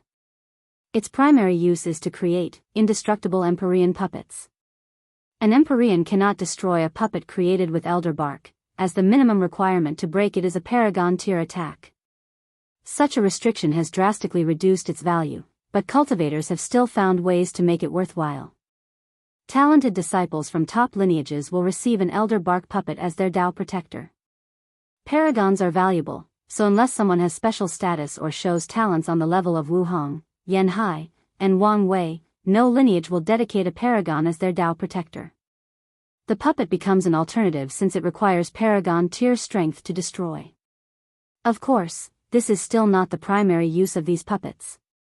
There are many rare areas or secret dimensions that prevent a paragon from entering or cannot bear the entire presence of a paragon. Elder bark puppets are the best substitute to explore these places. Some mining areas are dangerous to Empyreans, but not paragons. These puppets are the best replacement. Xianxia observed the puppet briefly and thought of something. She looked around to check, but there was no result. She then instantly returned her strength to 90% and destroyed the puppet with one wave of her fingers. She waited for the aftermath, and another one showed up as expected. How annoying, she thought. She glanced at this creation, thinking about her next move. She wanted to annihilate all the puppets but did not know how many of them there were. With these people's resources, having a small army of these puppets is not impossible. My injury will aggravate if I have to sublimate myself to keep killing these things, she analyzed. It was not worth it for her to do so. After winning her battle, the situation was favorable to her, so she only had to wait. But will things be so simple? She thought. She did not think so. Regardless, she knew how to behave next. Yanhai sat cross-legged in the void, looking at the puppet while keeping an eye on the other battles with her divine sense. Another space layer, Monk looked at his opponent, Undead Phoenix, who was doing the same. Undead Phoenix was a handsome middle-aged man with white hair, but he had a gloomy aura surrounding his body. His black robe, with patterns of bones and death, did not help. You look so young and promising, just like me back then, Undead Phoenix said. You must be a genius. You could say so, Monk replied calmly and with some not-so-subtle arrogance. Yes, that arrogance, a genius indeed, Undead Phoenix uttered, not hiding his excitement. However, Monk frowned as that excitement was disgusting to him. There is nothing I enjoy more than to destroy geniuses, Undead Phoenix said while licking his lips. His tongue was long but also completely black. An odd flame flashed deep in his eyes while he was excited. Monk frowned. He remembered the Fate's Shadow Guard information and understood what had happened. It seems that event twisted his mind and personality, turning him into a pervert who enjoys destroying other people's dreams and ambitions. I don't have time for your nonsense, Monk declared before summoning an exquisite box with a pill bottle inside. My boss said he has a gift for you but wondered whether you would dare accept it. Oh. Undead Phoenix was intrigued while also on guard. It's the cure to 5 Feathers curse, Monk continued. According to him, the best resources in the world can only seal that curse, unless these two took action. This cure is the only one, and he wants to hand it to you. The Curse Master's bloodline curse was a nasty one. The better the sacrifice, the more terrifying the curse. Wang Wei had previously prepared a decent sacrifice, but Paragon Jimin showed up, and he could not pass this opportunity. Using a paragon, especially one with such significance and destiny, as sacrifice made that curse a nightmare. However, the effects were so incredible that Wang Wei believes the subsequent plans will be much easier to maneuver. Undead Phoenix's breath became uneven. He stared at that pill bottle, unable to extricate himself. He was not stupid. He knew this was an open conspiracy, using his hatred for 5 Feathers to manipulate him. But he did not care. He would do anything to make this woman suffer the pain he experienced. Undead Phoenix resisted the urge to rush over and take the bottle. He waved his hand, and it flew in his hand. He checked it for any plot but discovered nothing suspicious. Good, good, good, he exclaimed 3 times. He grinned, showing all his teeth that were as white as bones. Normally, I like to take my time with talented individuals like you, slowing and methodically increasing the despair until their mind breaks. However, I'll make an exception out of you and give you a quick death. Look, aren't I generous? Sick bastard, Monk cursed. His aura increased, and his already tall body increased to 5 meters. His bronze skin showed brilliance, and his muscles were still the definition of exaggerated perfection. He teleported before his opponent and punched. Undead Phoenix was calm. A bone shield materialized before him, easily blocking the attack. What a rude bastard. He casually punched back, and Monk flew back a few light years like a rag doll. His body is so strong. But I don't sense the aura of the Power Dao realm. Could it be an impure body refiner? Impure body refiners are people who cannot take the pain, survive the tribulations of the Power Dao realm, or whose body refining does not match their path, so they find alternative ways to improve their fleshly Dao. In return, they do not have a willpower manifestation, terrifying defense against all Daos, or will immortality. Monk realized this single punch had broken 5 of his ribs, but he did not care, as such an injury was minor. The opponent did not even apply any Dao will to that punch, so he had healed most of it by the time he could stop his momentum and prevent his body from flying away. Force strike, Monk raised his hand. He condensed his physical strength before sending toward his target. His attacks acted similar to condensing air pressure, except they were created from physical force. Undead Phoenix remained calm, only using his bone shield to defend.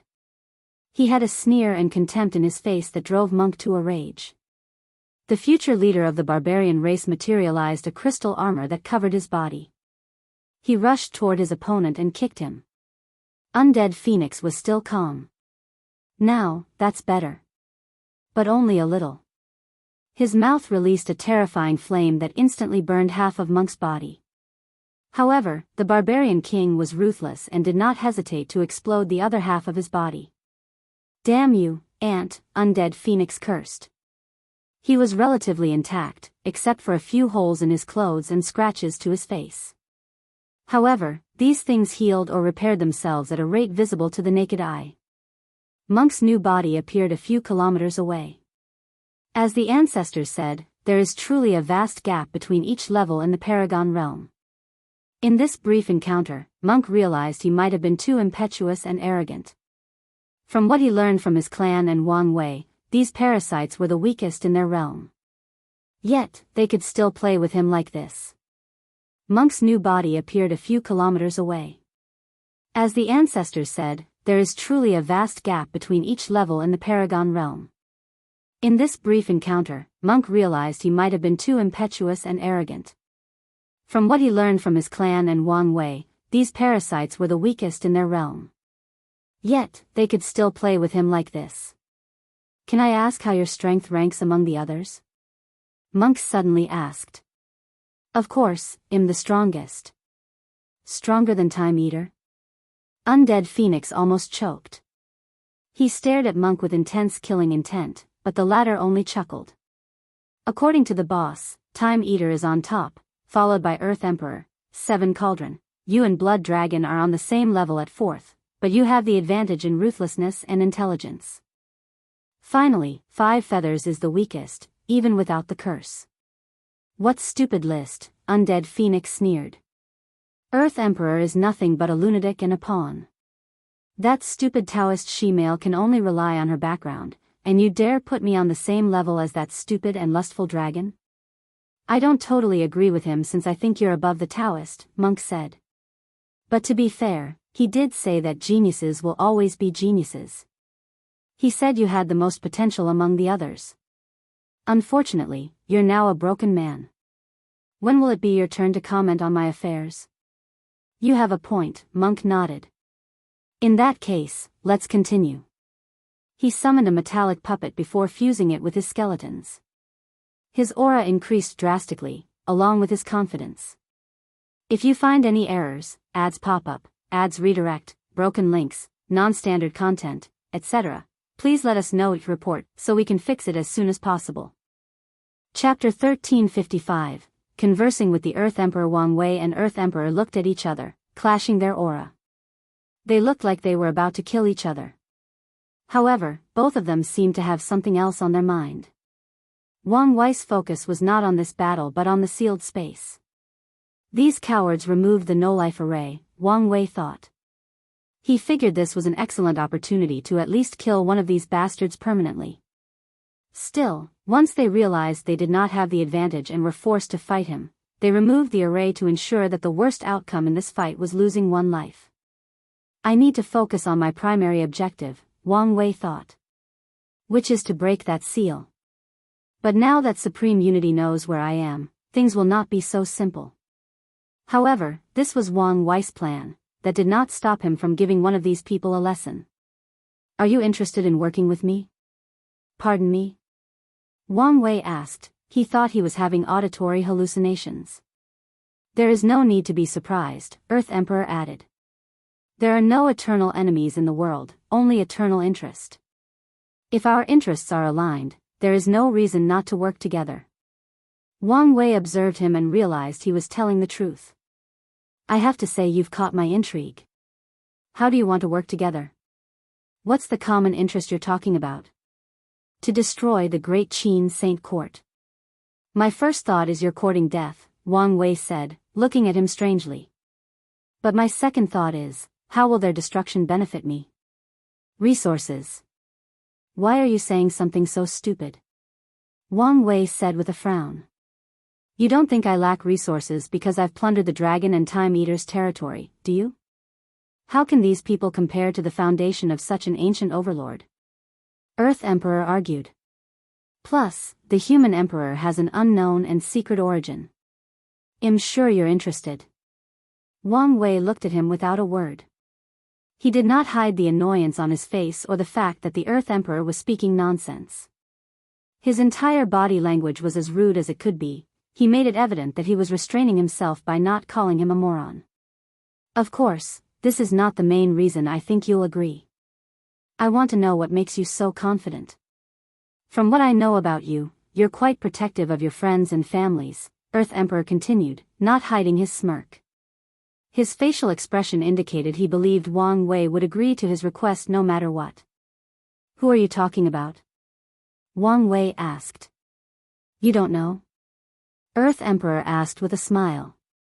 The Qin court captured the Demon Suppression Emperor as soon as she ascended. No wonder I haven't heard about her, Wang Wei uttered.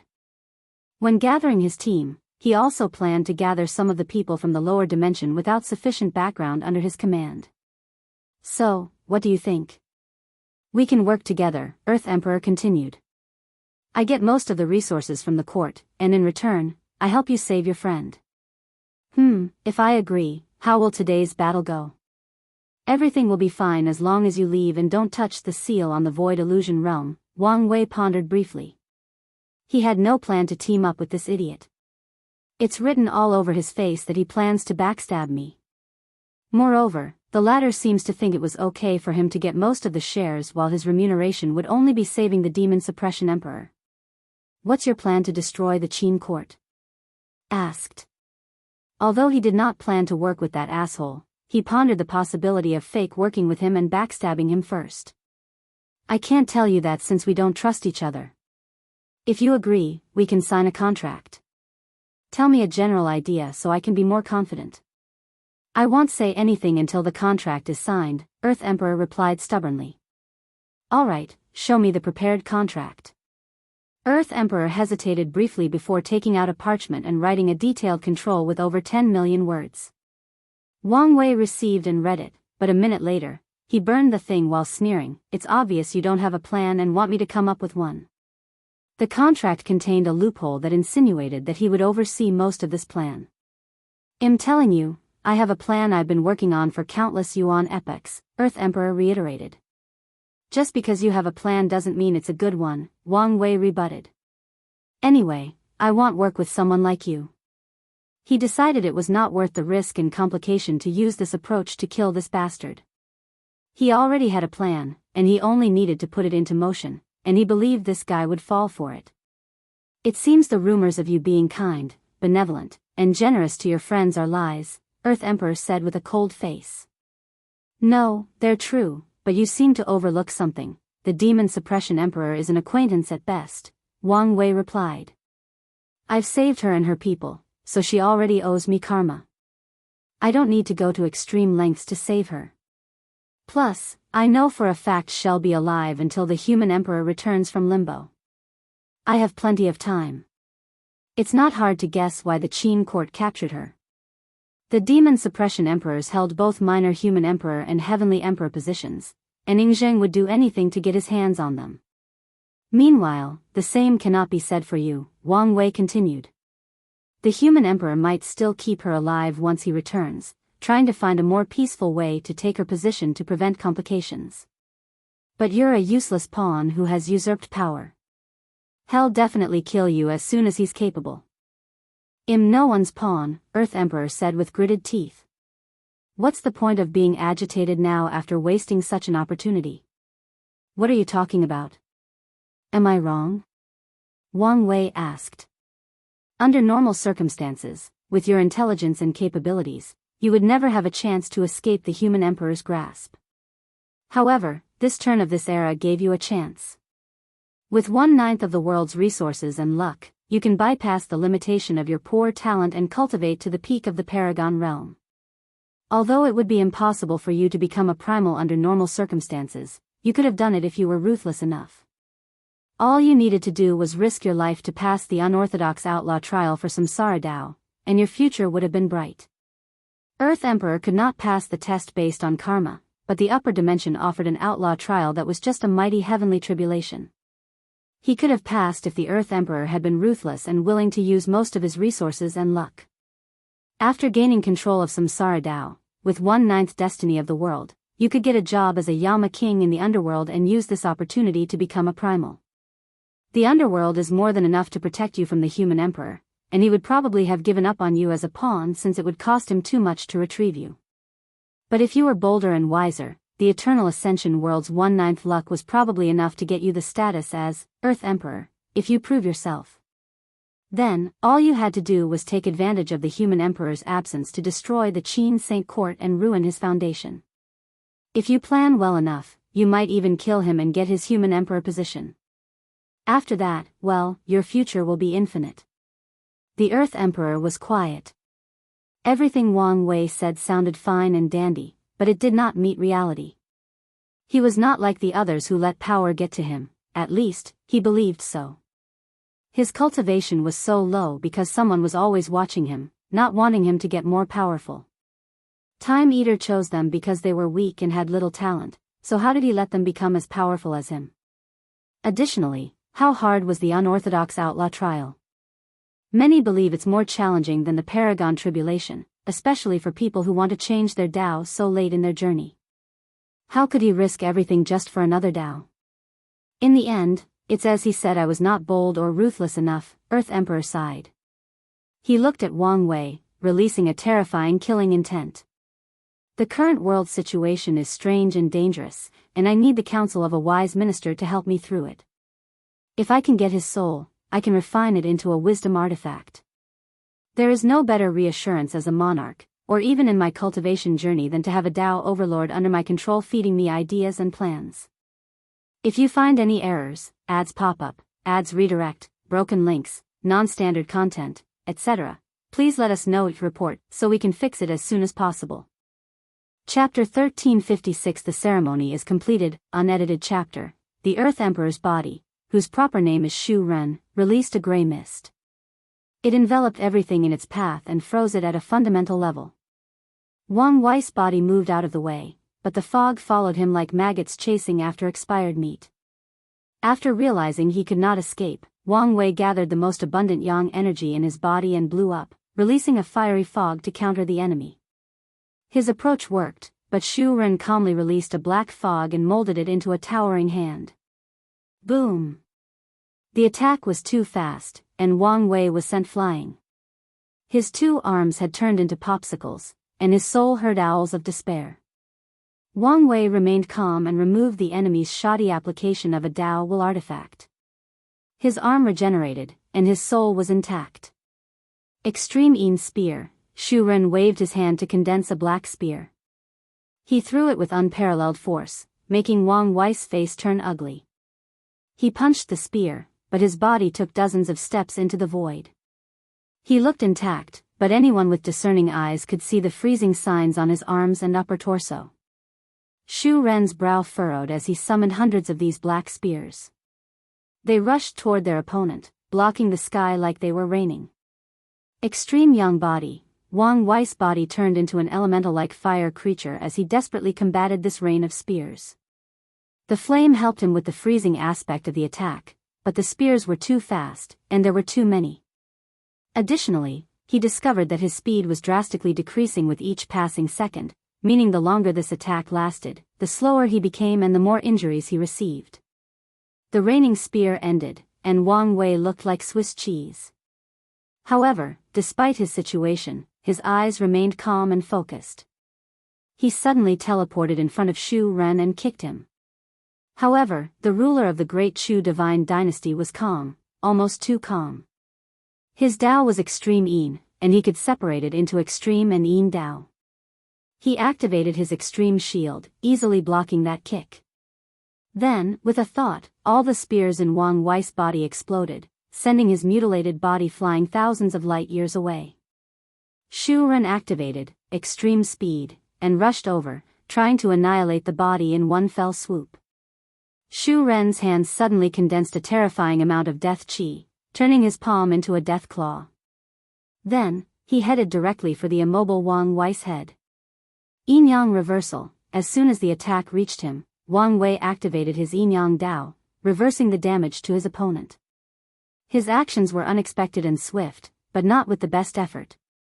Shu Ren might have fallen for this trick if it had been before, but his time at the frontier awakened his instinct as a warrior. Extreme defense, extreme regeneration. Shu Ren tanked Wang Wei's counterattack, but he also did not stop attacking.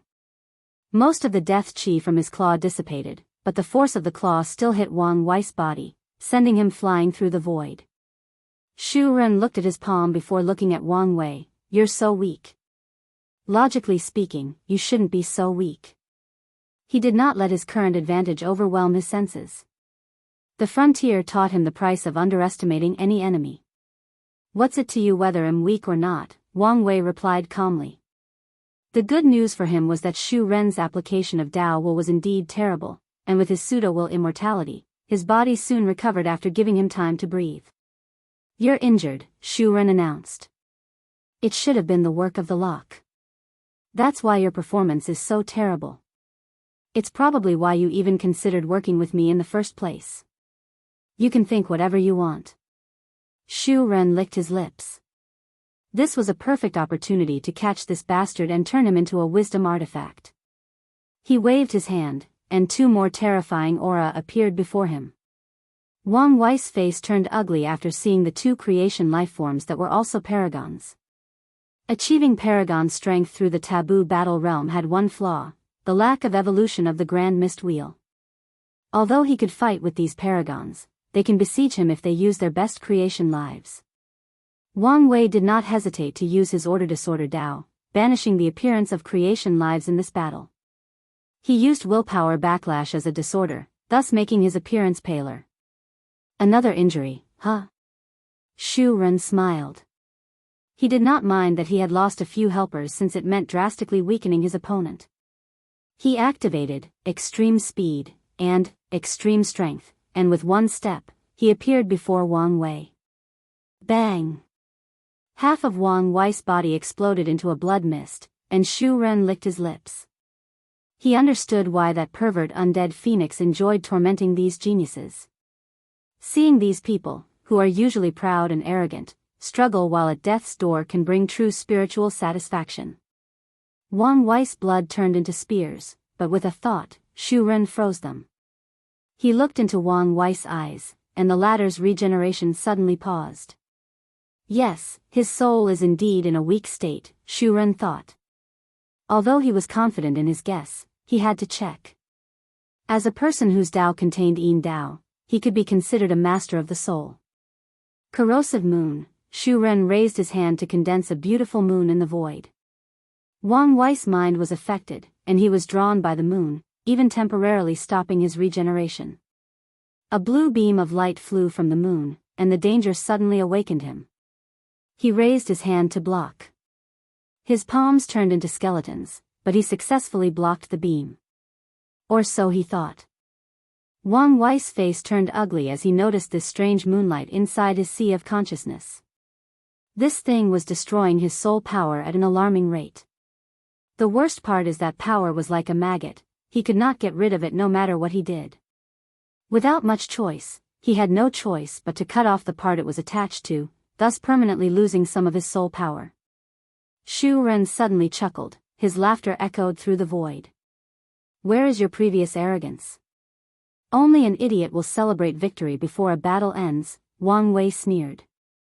"There is plenty of time, and I guarantee you that by the end, they'll rip your heart from your chest and use it as a trophy." "You mean like this?" Shu Ren mocked. He raised his palm to condense an extreme Yin crystal, and with a thought, it turned into a beating heart. Wang Wei looked shocked as he sensed a cold energy coursing through his blood and veins. Shu Ren laughed and became even more arrogant. Although his Tao was extreme yin, he still dabbled in yin-yang, and this technique was a basic application. He exchanged a yin item for Wang Wei's heart, which contained an extreme amount of yang energy. Wang Wei calmly suppressed the hell-like cold inside his body and said with a strange tone, "This was easier than I thought." Shu Ren suddenly felt a sense of impending doom and disaster. "You have injured me enough, meaning the requirements for the ceremony have been met," Wang Wei continued. As soon as he finished, 2 magical circles appeared above the battlefield. "What did you do?" Shu Ren roared, trying to run away, but it was futile. The tattoo of the clock flew out of Wang Wei's chest and floated above Shu Ren's head. The clock's handle moved until it reached the skull. A terrifying power descended from the sky into Shu Ren. He reacted swiftly by activating all his defensive and life-saving measures, but it did not matter. His body started to age at an alarming rate. In a matter of seconds, he turned into an elderly man with long white hair, cloudy eyes, a beard longer than his knees, and thinner than a mummy. "You're still alive? I guess I underestimated you," Wang Wei said. He raised his hand to manifest a hand of time. With the opponent's current situation, Time Dao was the best approach to kill him as soon as possible. However, the Earth Emperor proved he was not a regular paragon. As death approached him, he summoned a dimension of probably his version of hell that he created. This projection contained some of the aura of Yama King, which allowed it to block Wang Wei's potent offensive. Then, Shu Ren was decisive as he blew the dimension to buy him enough time to run away. Escape? Wang Wei thought as he searched around. There were no signs of the latter. That can be. I need you to lose at least 1 life. He raised his hand to summon his karma thread, focusing on the ones related to his title as the Earth Emperor. He used it to connect to Shu Ren and cast a curse. This was one of his creations that combined with his order-disorder Tao.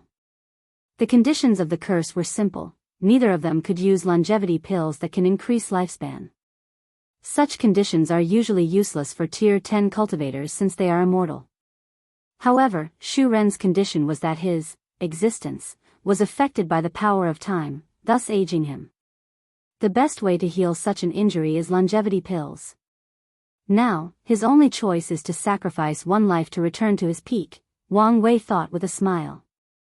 If you find any errors, ads pop up, ads redirect, broken links, non-standard content, etc., please let us know it report so we can fix it as soon as possible. Chapter 1357 Vessel Wang Wei left his fighting space, and the first thing he saw was his ancestor sitting cross-legged in the void with a weird puppet guarding her. His lips twitched, thinking how Monk was probably suffering. "Ancestor, what's the situation?" Yan Hai looked at him before explaining what happened with the elder bark puppet. Wang Wei frowned after hearing her explanation. This was not good news. The parasites must have been busy, so the actions of these puppets were not theirs. Wang Wei casually destroyed the puppet and waited. He frowned after 5 minutes and no response. He looked at the seal in the distance. His first instinct was to start destroying it with his ancestor. After all, Monk and Old Man Dai can still hold on for a while. However, will things be this simple? Will Supreme Unity let them act after expressing his desire to prevent them from freeing the Void Illusion realm? Let's play it safe first, Wang Wei thought. He realized that he was at an impasse, and the wrong move meant he would fail his objective. He could not fail. The liberation of the mortals was the first step to dealing with the lock. His battle with Supreme Unity had just begun, and he could not afford any failures. So, Wang Wei shifted his focus to the remaining 2 battles. Old Man Dai was fine. He followed his agreement with Wang Wei to the T. His only objective was to hold off 7 Cauldron, nothing more, nothing less. Such a battle method was aggravating for the Taoist priest, but Old Man Dai did not care. He remained steadfast, ensuring his opponent could not free herself to aid the others. As for Monk? Well, he was suffering. Undead Phoenix was lost in the lust of torturing his opponent. As such, His body suffered countless minor and severe wounds but nothing that could be considered true damage. However, Wang Wei did not worry about him. In his eyes, Wang Wei saw a firm will, and more importantly, he could see Monk was using this opportunity to increase his fighting experience. What should my next move be? Wang Wei thought. Since he chose to play it first, his next move should be to free his ally so they can attack the seal together. The issue is who to help first. 7 Cauldron has the highest chance of something unexpected occurring, Wang Wei analyzed. His gaze then shifted to Undead Phoenix. Additionally, although I already plan to use him to deal with 5 feathers, it's in my best interest for him not to be in his best state. If he could severely injure the Undead Phoenix and release the news to 5 feathers, it should accelerate the speed at which they confront each other. Unless Supreme Unity intervened, there is no way for 5 feathers to heal herself in the next 100,000 or even million yuan epoch. Meanwhile, I only need Undead Phoenix's injury unable to be healed in the next 100 yuan epochs, forcing them to fight each other. Then, he'll have no choice but to sacrifice one of his lives to heal himself. With a preliminary plan, Wang Wei no longer hesitated. He accessed his future wife's treasury and took out a dagger. He observed this paragon artifact and nodded. This item was one of the best artifacts for assassination, especially for making the target suffer. Wang Wei then activated his power of nothingness, and took the invisible characteristics of nothingness.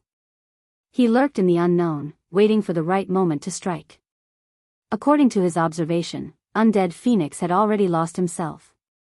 The latter's defense was at an all-time low due to how much he was enjoying himself torturing Monk. However, Wang Wei still waited. He waited until the latter's emotions reached a peak, and his defense completely collapsed. Then, he appeared behind Undead Phoenix, and his dagger pierced his back and broke his spine. The attack was simple and looked so inspiring or ordinary. However, only Wang Wei and Undead Phoenix knew how devastating that simple piercing was. Firstly, Wang Wei's attack combined many powers, including his soul. In other words, Undead Phoenix's Paragon's soul received a terrifying blow. He would have died instantly without the ring of white flame surrounding his soul. One of the true will applications that Wang Wei learned from his future wife was to make his will similar to a curse, making it harder to remove. He did not hesitate to use it for this sneak attack. Wang Wei even added his understanding of replicating viruses to make his true will even more challenging to deal with. As such, as soon as that attack succeeded, he knew Undead Phoenix would suffer in the future, unless he had some extraordinary means. But even that was not everything he did. As a final gift, Wang Wei injected his power of nothingness into Undead Phoenix's body. That alone should complicate things further. How can you do something as lowly as a sneak attack?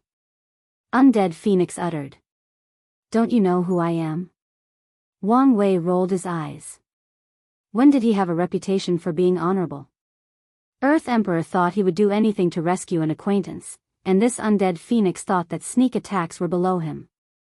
You will regret this, Undead Phoenix said with gritted teeth. A black flame enveloped his body, and Wang Wei retreated. Undead Phoenix turned into a black phoenix but was only a black skeleton with no flesh or feathers. The black flame then consumed his entire body until there was nothing left. Wang Wei's lips twitched. These people may be bad at fighting, but all their methods of running away are extraordinary. How are you doing? Wang Wei asked. I'm fine. My injuries were nothing serious. Monk was telling the truth. It took him a few seconds to remove the opponent's Dao will and return to his peak. I sense the breath of ceremonial magic from you. Did you ask for some unknown being for power to end your fight as soon as possible? Monk asked. I'm not stupid enough to do such a thing, Wang Wei replied before briefly explaining the situation. A glint flashed in Monk's eyes as an idea flashed in his mind. Let's move, Wang Wei said. Time is running out. The two reunited with Yan Hai before entering Old Man Deus battlefield. Thank the heavens, you're finally here. Thank you for your hard work, Wang Wei nodded before focusing on 7 Cauldron. The two stared at each other for a few seconds, making Wang Wei frown. "Kill her as quickly as possible," he ordered.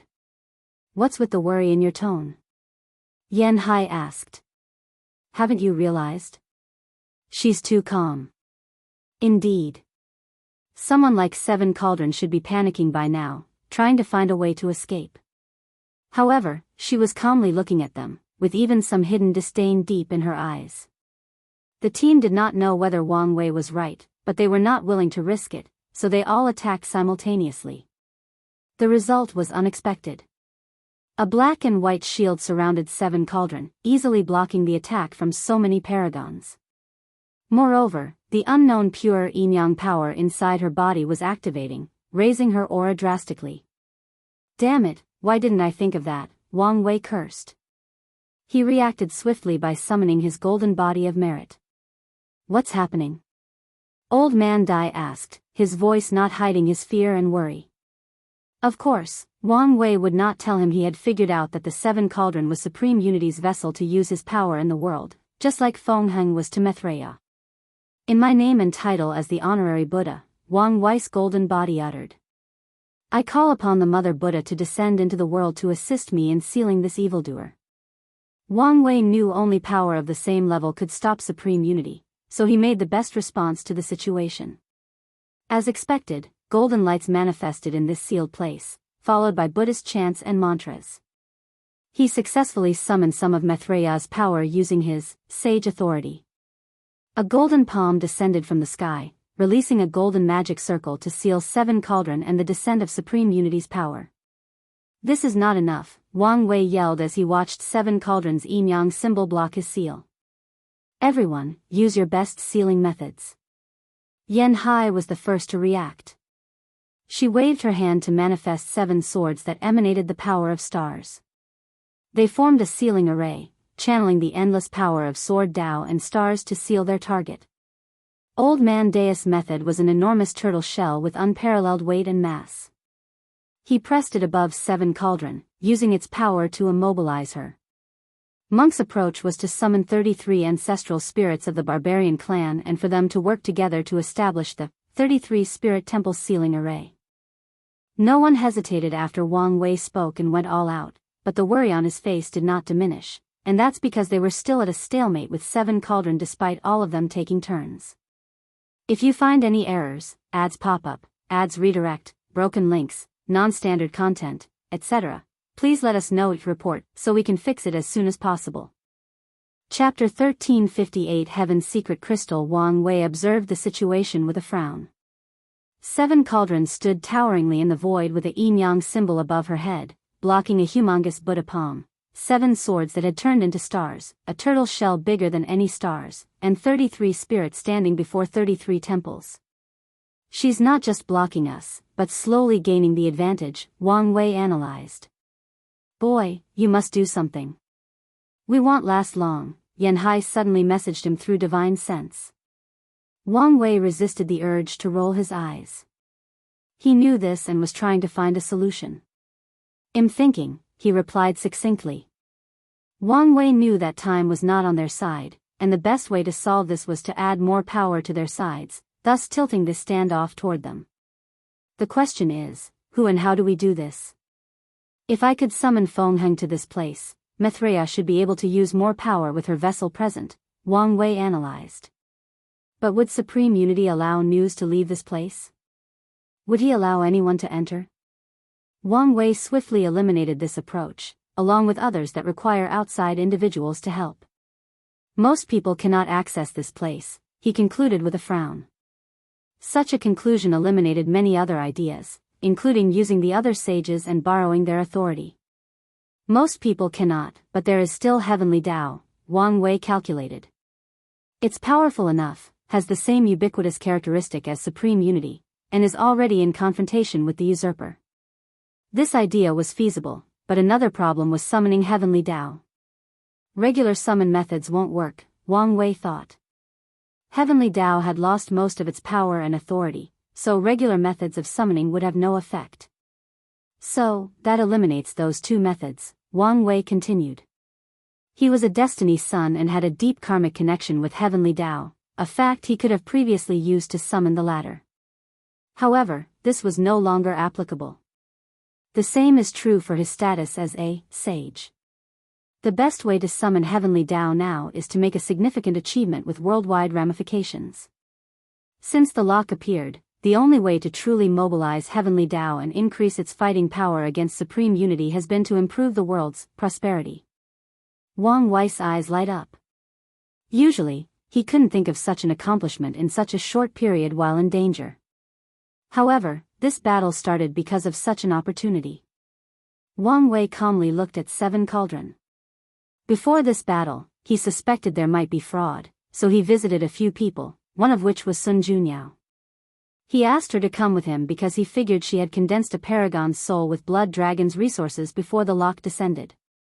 As such, her soul could occupy a puppet, and she could become a quasi-paragon fighting force. Sun Junyao can then work together with Emperor Kong, another quasi-paragon, and block one paragon. Wang Wei was cautious, so he brought extra help. It also helped that his action also deepened his connection to her, thus making it easier to cut off their fate connection. "I'm glad I was paranoid," Wang Wei thought as he contacted Sun Junyao.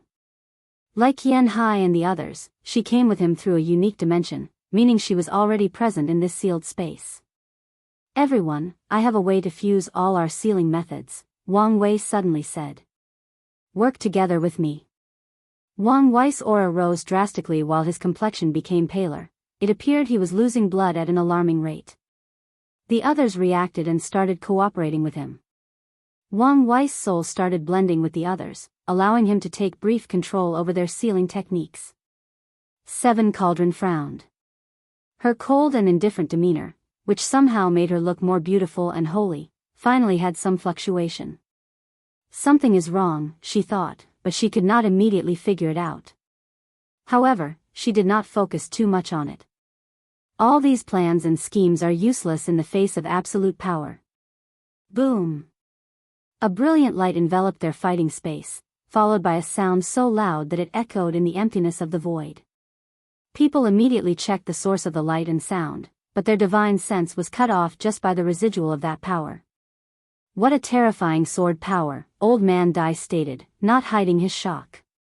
Meanwhile, Yanhai gave him a look that said, "You know what you're talking about, youngster." In the distance, people saw the most beautiful woman alive floating in the void, holding a talisman in her right hand. She was perspiring as her complexion was pale, but that only increased her allure and charm. Luckily, the people present had a strong will, so they turned their eyes to something more substantial. The seal on the void illusion was destroyed. "Excellent work, Lady Sun," Wang Wei praised. However, Sun Junyao was not strong enough to reply. Yanhai's peak attack was not something that an Empyrean could control. If not for her paragon soul, that attack would have gone out of control and killed her along with it. "You can leave to recuperate." Sun Junyao mustered the strength to say, "I've repaid you for what you did for my disciple. From now on, I only owe you 2 more debts." "Of course," Wang Wei nodded. Sun Junyao disappeared, and Wang Wei continued his work. He ignored Seven Cauldron's increase in resistance and said to the sky, "Heaven and earth above, the world has been wounded for many years. Long ago, our ancestors were wise and created means to facilitate open communication, fair trade, and sharing thoughts and ideas from any distance. They brought our civilization together, allowing us to work together for a better future. However, greedy eyes have blocked our progress and regressed our civilization. Today, after years of planning, using courage and wisdom, and gathering the strengths of many, I have freed the world. I have brought our civilization to its original track of prosperity and grandeur. Please, heaven and earth, be my witness." Wang Wei looked at the sky. His words might seem nonsensical or bragging, but he chose them carefully.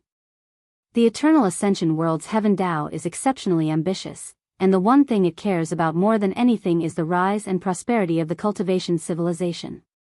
According to Wang Wei, if Supreme Unity was willing to promise Heavenly Tao to improve the world and even show it a concrete plan on how his actions might benefit the world better than Heavenly Tao, then the latter might have allocated its power to the Taoist priest. The skies suddenly changed. Although this area was sealed, everyone could see the visions happening in the Eternal Ascension world. A golden hue enveloped the entire world. However, black thunder flashed between heaven and earth before the visions could fully manifest or even merit descending. All sentient beings heard a roar of anger and frustration. Without any knowledge or experience, everyone knew that this roar originated from heavenly Tao. The Eternal Ascension world sky suddenly became a battlefield between golden aura and black thunder, and in a short period, the black thunder had the advantage. This is our opportunity, Wang Wei reminded, and as expected, everyone focused on sealing 7 cauldron. However, her action was relatively swift and decisive. She removed the seal array that blocked the area and ignored these people's attacks before forcefully teleporting away. Wang Wei frowned before thinking of something. As expected, 7 cauldron appeared above the sky and played her role as a vessel. The black thunder rapidly corroded the golden hue as soon as she appeared. Luckily, someone else appeared to reverse the situation somewhat. The monk Fengheng had a unique aura, and without uttering a word, he started battling. Wang Wei kept observing this fight. Despite the support, Heavenly Tao was still at a significant disadvantage. The good news is it has regained its strength. He estimated that the lock might have granted supreme unity control over 95% of Heavenly Tao, but his subsequent actions had reduced his control to less than 90%. I can probably grant Heavenly Tao my authority to increase its power, Wang Wei analyzed. However, it may be best to reserve this trick for the next battle. It's never wise for a general to reveal all its tricks in battle. Plus, the current situation is that fate is disturbed, and the secrets of heaven and earth are in chaos, meaning this is a great opportunity for me. Wang Wei did not hesitate. This was an opportunity that he could not waste. So, he gathered Fate Tao and Yin-Yang calculation to condense a crystal that he called Heaven's Secret Crystal. He looked at the ordinary-looking gem in his palm and nodded in satisfaction. Although this object might look simple and ordinary, he knew its importance. At this point in this chess game, when his divination becomes useless, he can use this crystal to perform a divination that is not influenced by anyone. If I use this at the right time, it should increase my chances of dealing with supreme unity. If you find any errors, ads pop-up, ads redirect, broken links, non-standard content, etc., please let us know each report so we can fix it as soon as possible. Chapter 1359 No More Lives. Everyone watched the battle in the sky for a few minutes before everything ended. All the vessels left, and they did not seem injured. The result was the Golden Hue celebrated Wang Wei's achievements, but it did not spread to every corner of the world. Additionally, he still received no merit for his accomplishment. I guess that's better than nothing, Wang Wei sighed. Heavenly Tao has a long way to go to have a chance in this fight. Additionally, he was now a genuine threat or obstacle to supreme unity, so he should cherish his life even more. Everything is over, Wang Wei declared while exhaling. Yan Hai flew over to him and tapped him on the shoulder. You did a good job, kid. Yan Hai found this youngster was as reliable as her brother Qiyuan. Thank you, ancestor. Yan Hai nodded. All right, it's time for me to leave. Don't you want to look at the void illusion realm? I've seen it enough, she replied. All she cared about now was alleviating the effects of her injuries. All right. Yan Hai disappeared, and Old Man Dai approached. Do you remember our agreement? I know. Next time, I won't contact or force you to participate. Remember your words, Old Man Dai said with indignance. The old man decided that he would change his hiding place. He did not trust that bastard Wang Wei to keep his word, so it was best to run away and hide from him. Wang Wei watched his departure. He guessed what the latter would do next and hesitated whether he should place something on him to track him. Ultimately, he decided otherwise. Old Man Dai was not a fighter, and involving him in these battles was not necessarily good. He also had to consider that this coward had a teacher who may be a primal paragon. It's fine. I doubt I'll need him next time. He turned his focus to Monk. How are you doing? I'm fine, the barbarian king nodded. I've learned much in this battle. You're lucky this battle awakened you from your arrogance, otherwise, heaven and earth would have sent you a humbling moment, Wang Wei said. Humbling moment? Look it up in your clan, Wang Wei replied. I will. Wang Wei nodded. Do you want to take a look? No, I have many things to digest from this fight, Monk refused. Plus, I have some thoughts I need to organize. All right. You can come to me if you need help. Monk disappeared, and Wang Wei focused on the hidden Emperor Kong. The latter only nodded to him before leaving. Meanwhile, Sun Junyao left without even saying a word. She did leave a polite message talisman. Wang Wei shook his head. The woman has drawn a clear line between them, and he was okay with that. He looked at the colossal portal in the distance, preparing to accomplish his goal. But, out of nowhere, a green blade that contained the power of time pieced his body from the back. Wang Wei's danger intuition reacted at the last minute, but it was too late. The blade's power was overwhelming and wiped him out from with the power of time. The assailant waited as he knew Wang Wei was not dead. As expected, the void tore apart and someone Wang Wei appeared. How many lives did I take? 2, Wang Wei calmly replied. According to normal sense, he should have lost only 1 life. However, after breaking through the battle taboo realm, his existence was on par with Paragon's, so the second-rank longevity resources and abilities he had were not as effective. So, after this death, he lost the only 2 lives he had left. That's about right, the assailant nodded. And how many do you have left? Wang Wei did not respond. His anger had reached the pinnacle after dying and losing all his revival methods. More importantly, he was schemed against. However, he controlled himself.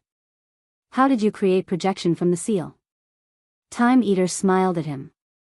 You seem angry. Furious is more like it.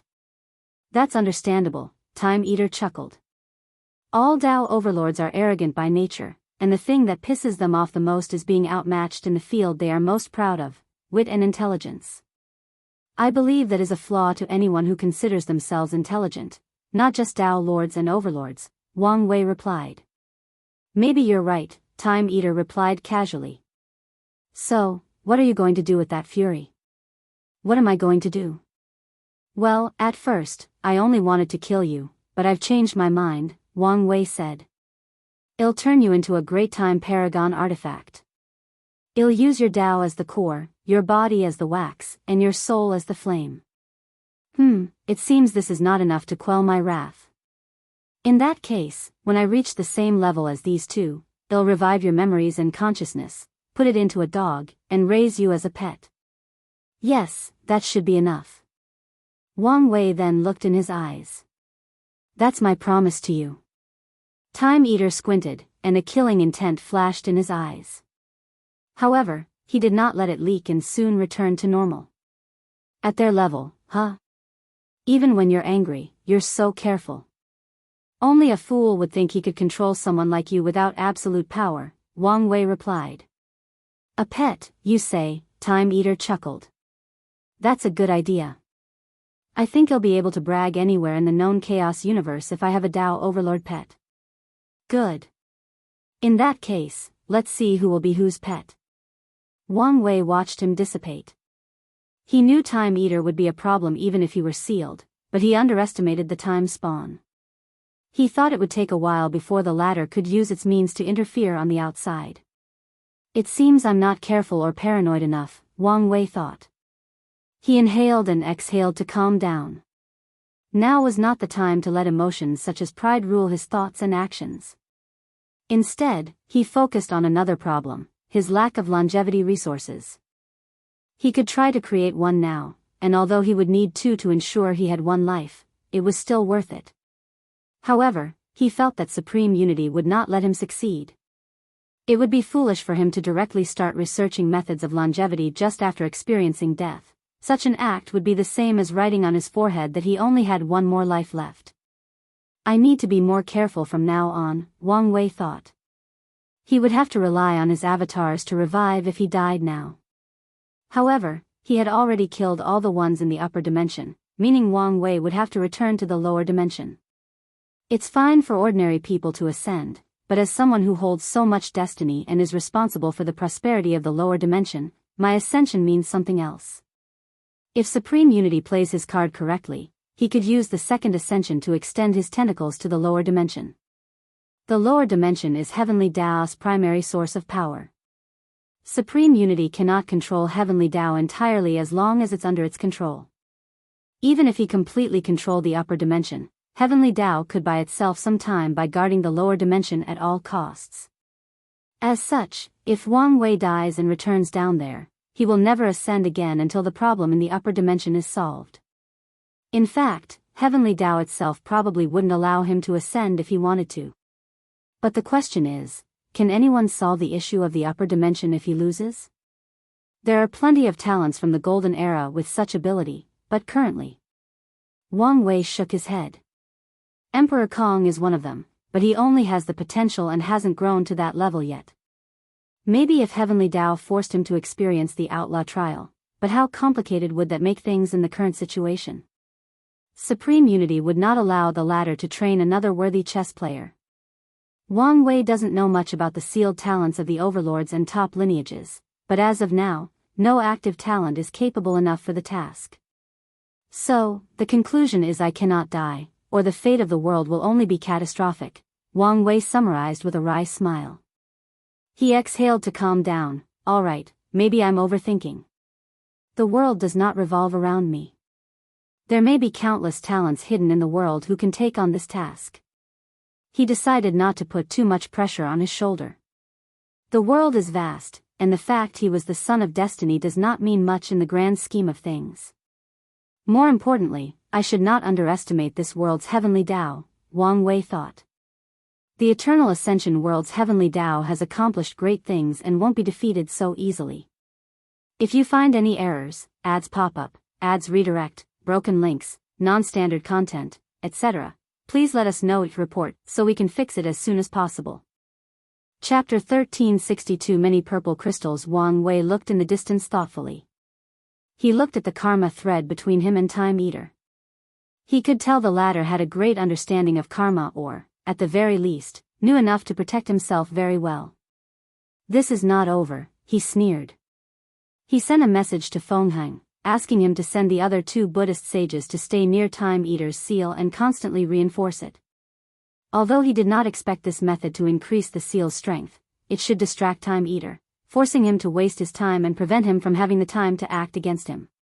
Those two are not enough. It would be better if there were 4 of them, Wang Wei thought. The following message was to Red Mask, and her target was the Pure Flame Sage. She was to invite him for this task, with promises of reward. And if the latter refuses? Red Mask has the power to do whatever means necessary for him to agree, as long as she doesn't kill him. The last one, Wang Wei thought with a frown. He could not ask Lin Qi or Emperor Kong since these two had too much work to do and could not abandon their lineage foundation just to guard a seal. Should I ask the sect? Wang Wei thought about it, but he had a better idea, Ao Shen. He contributed immensely to the revival of the demon race in the lower dimension. Although it was not enough to condense a golden body, it was close enough. If the demon race values him, they should have helped him condense it. The golden body of merit, no matter the level, has many values, and the most important is to help pass the Paragon Tribulation.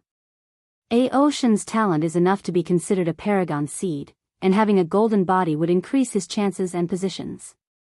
The demon race should make such a small investment. Let's contact him and see the result, Wang Wei thought. With all of Ao Shen's achievements, destiny, luck, and the support of the demon clan, his cultivation should also be in the lower levels of the Empyrean realm. As such, he was more than enough to be one of the seal's guardians. Wang Wei sent the message but did not wait for a response since he knew the latter would not return to him so quickly. He flew to the Void Illusion Realm's door and entered.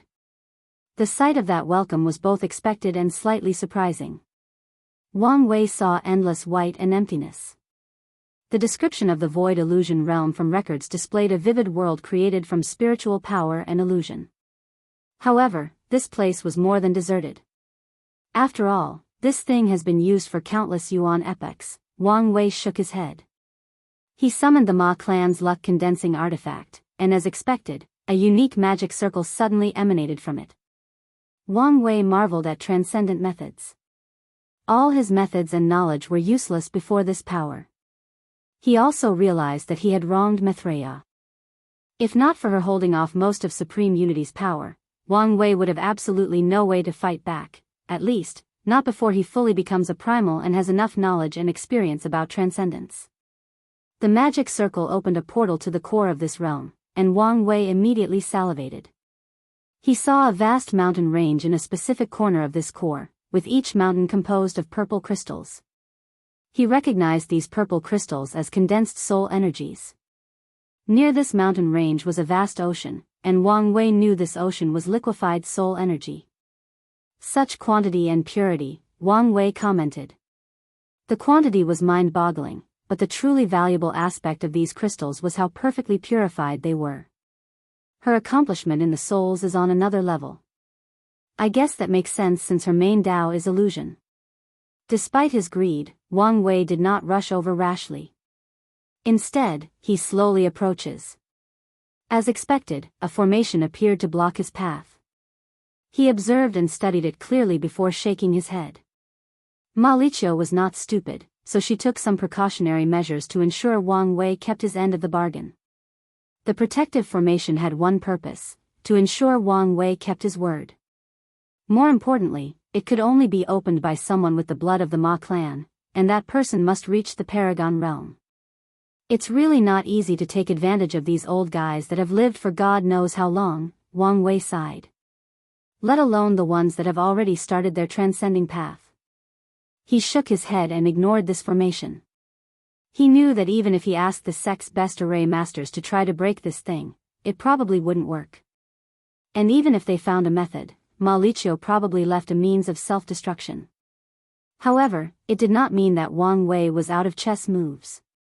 He could control the person who becomes the paragon, he could injure their existence, after the latter opens the formation for him and even send the latter into reincarnation once he has what he wants. However, Wang Wei had an even better way. Willpower is a terrifying power. If I can train the Ma clan paragon to have a frightening amount of willpower, then it will be a question of whether Ma Liqiu can take over their bodies to revive. Even if she can, this approach should be enough to delay her. He now knew how he would train the Ma clan's descendants. When it comes to talent, it's easier to do than expected. Since they are Ma Liqiu's descendants, Wang Wei only needs to awaken their talents for illusion. Although this approach will turn these people into a better vessel for Ma Liqiu, it's still the most efficient way to improve their talents and find someone capable of reaching the Paragon realm. The next step is the Ma clan's luck and destiny. These guys' chi luck is such a pitfall that they might choke while drinking water. However, that is also easy to deal with. After Wang Wei revived the Void Illusion realm, he could nourish their clan's chi luck dragon to restore their family. He must also find or cultivate a guardian for their clan to ensure the people don't squander their clan's chi luck and destiny again. Finally, Wang Wei will train these talents' minds and willpower. He will ensure their willpower is always higher than their cultivation and train them to resist body or soul possession. I can also add obsession, Wang Wei thought as he fine-tuned the plan. If the chosen person has a strong will and is obsessed with reviving the Ma clan, these two powers should be enough to cause Ma Liqiu some problems. Wang Wei had no issue with Ma Liqiu and even had a plan on how to treat her. However, things have changed. He needed access to these soul powers as soon as possible, but he did not want her to revive anytime soon, so he could only treat her this way. Now that he knew how to proceed with the Ma clan, Wang Wei focused on the Void Illusion realm. Ma Liqiu did lie as she handed him complete control over this realm. At least Wang Wei could not detect any backdoors, and he did not believe there were none. If his deduction is correct that this realm was her path of transcendence, she would never hand it over to him. Once he gained complete control, rebuilding the Void Illusion realm was the next step. The process was easier than expected since Wang Wei had experience with the dream world. He rebuilt the lower dimension's dream world with a few modifications to tweak things to fit the aesthetic and situation of the upper dimension. However, Wang Wei did immediately open access to cultivators. His current task was to spread the mortal civilization through this thing. Once everything was prepared, Wang Wei sent his people to spread the news worldwide.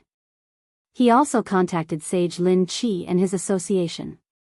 The latter had way more contacts and connections with mortals, and he also had more trust and prestige among them. Now, all that is left to build as fast as possible, Wang Wei muttered as he looked in the distance. He has access to the mortal civilization's results from the lower dimension, making things easier for the mortals here. However, he also knew that supreme unity would not let things proceed smoothly. If nothing unexpected occurs, the next step is a war between mortals and cultivators, Wang Wei analyzed. With the way things are proceeding, this war was inevitable. The cultivators have become crazy because their lifespans are running out, and now that Wang Wei is about to arm the mortals, they will no longer accept their fate as fat sheep that can be easily slaughtered. Once the mortals can hold on by themselves, my next task should be how to reduce Supreme Unity's influence in the world, followed by how to remove that damn lock, Wang Wei thought. If you find any errors, ads pop up, ads redirect, broken links, non-standard content, etc., please let us know each report so we can fix it as soon as possible. Chapter 1361 A Time of Great Opportunity. Emperor Enlightening Academy. Emperor Kong floated in the air, looking at the sky. He watched what happened to these parasites and was now in a strange mood. That battle had a significant effect on the world, and I sense an opportunity, but I cannot quite grasp it. He reviewed everything he had experienced, trying to catch that fleeting thought. Sadly, it eluded him like a thief who roams the night freely. Emperor Kong considered talking to his disciples, but he remembered he had sent them on a critical mission to one of the important branches. In that case, let's meet the teacher. Master Shang stood atop a long tower, looking hazily at the sky or maybe the stars. Was it stargazing? In some ways. After Master Shang was revived and cultivated, he voluntarily fused with the Academy's luck and became the artifact spirit/guardian of the Academy's luck condensing artifact. Emperor Kong was against this, but the latter was adamant. The benefits of this act were numerous. The Academy's luck was condensed beyond the norm, allowing their destiny to prosper at an efficient rate compared to top lineages. The artifact was also better protected, and more importantly, due to its limitations, Master Shang could cultivate luck and destiny Dao without the outlaw trial. Your mind is perturbed, Master Shang said without looking at his proud disciple. I am. Emperor Kong nodded. I feel an opportunity is before me, and I cannot grasp it. Emperor Kong would never doubt his intuition. Most cultivators of his realm would not question their senses or feelings, let alone those of someone like him with great luck and destiny. I was wondering if you had detected something. You're here at the right time, Master Shang declared. The secrets of heaven and earth were momentarily disturbed, allowing me to see a few things. Emperor Kong listened eagerly. Heavenly Dao's reliance on Wang Wei has increased, Master Shang continued. It needs him to continue confronting the Black and White Sunday. It also doesn't want him to be distracted. You mean? Emperor Kong asked with shining eyes. Yes, the moons have become a distraction, Master Shang continued. The destiny to eliminate them has been open to others. Now, their luck is at its weakest, and Heavenly Dao encourages people to take this opportunity to remove these parasites. This is certainly good news, Kong said with a smile before swiftly controlling himself. With destiny on their side, it will be easier to scheme and kill these parasites. However, is it really a good idea to take Wang Wei's destiny? Master Shang looked at him. You're too cautious about matters about him. And it's still not enough, Emperor Kong replied. Master Shang looked him in the eyes and did not say anything more. He has seen Kong grow up, and he has enough trust in him to believe his judgment. You don't need to worry about him, Master Shang continued as he looked at the sky. Heavenly Dao knows what a terrible mistake it would be to ruin their relationship in the current situation. As such, it has already planned to make it up for him. Additionally, some new changes have occurred in the moon's chi luck. Oh. What did you see? It has become extremely easy to plunder their luck, Master Shang continued. As long as you kill them once and force them to lose one of their lives, you can plunder a great deal of their luck and destiny. This is our academy's chance. We only need to kill one of them once, and the gain will be worth it.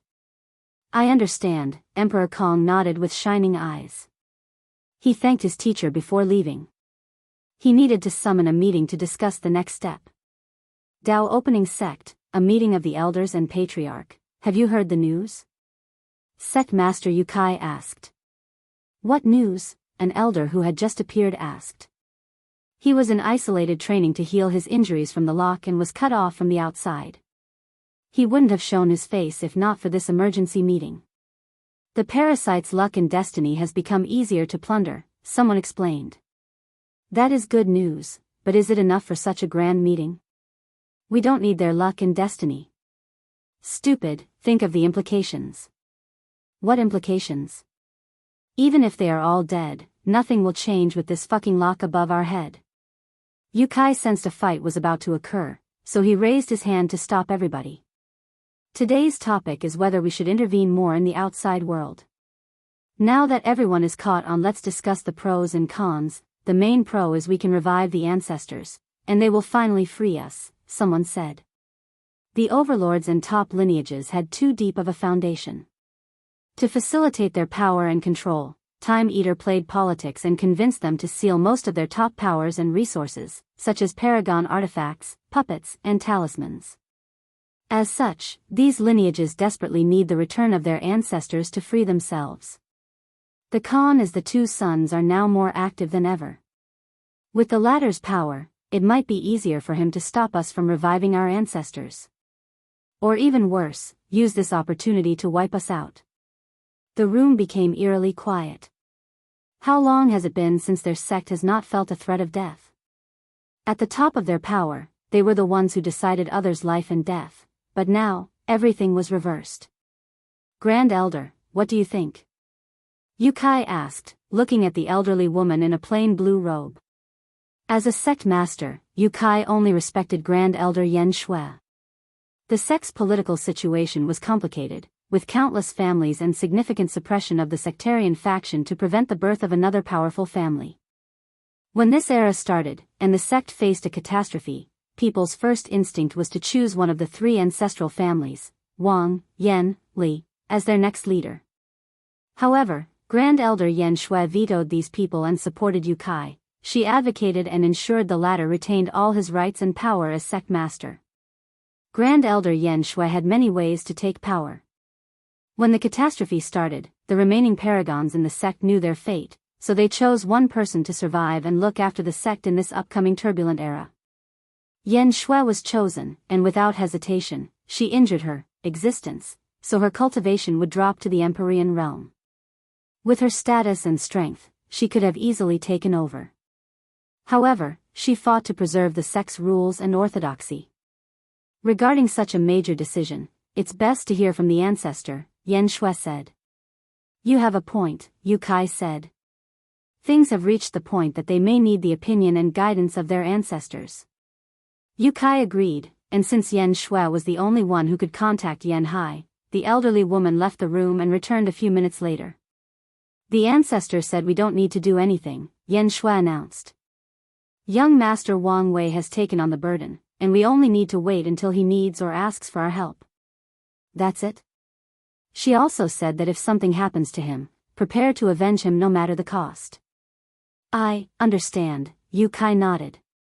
He knew how high Wang Wei's status was in the sect, but he did not expect it to be to this level. However, he was not worried or jealous. He has accomplished his mission as a sect master and has enough luck and merit to become a paragon. So, even if Wang Wei returns and wants his position, he can give it up. Tribal Sacred Mountain, Star Sage Fan Sui looked at the sky, pondering the fate of the demon race. Should we partake in this feast? Or is it too early? She took this question seriously, as it would determine the fate of the demon race. Ao Shen is indeed talented, but he is not ready. Participating in this event has a higher chance of killing him than giving any benefit. But if that is true, where is his opportunity? Star Sage Fan Sui looked at the lock above the heavens briefly before her eyes shifted to the seal Time Eater. Are you this world's next time nexus? Will the world's next catastrophe originate from you? In that case, we can prepare to participate in that one. She waved her hand to send someone to summon Ao Shen. As Wang Wei predicted, the latter became an Empyrean, but he has not condensed a golden body of merit. Wang Wei slightly underestimates the complicated political situation of the demon race. Did something happen? Fan Sui asked, and Ao Shen was shocked before remembering who this woman was. So, he told her about Wang Wei's message. It's indeed fate, Fan Sui said, but Ao Shen did not understand. In my name, I'll sponsor you for the merit you lack, and you can accept his proposal. A light of wisdom flashed in Ao Shen's eyes. As you wish.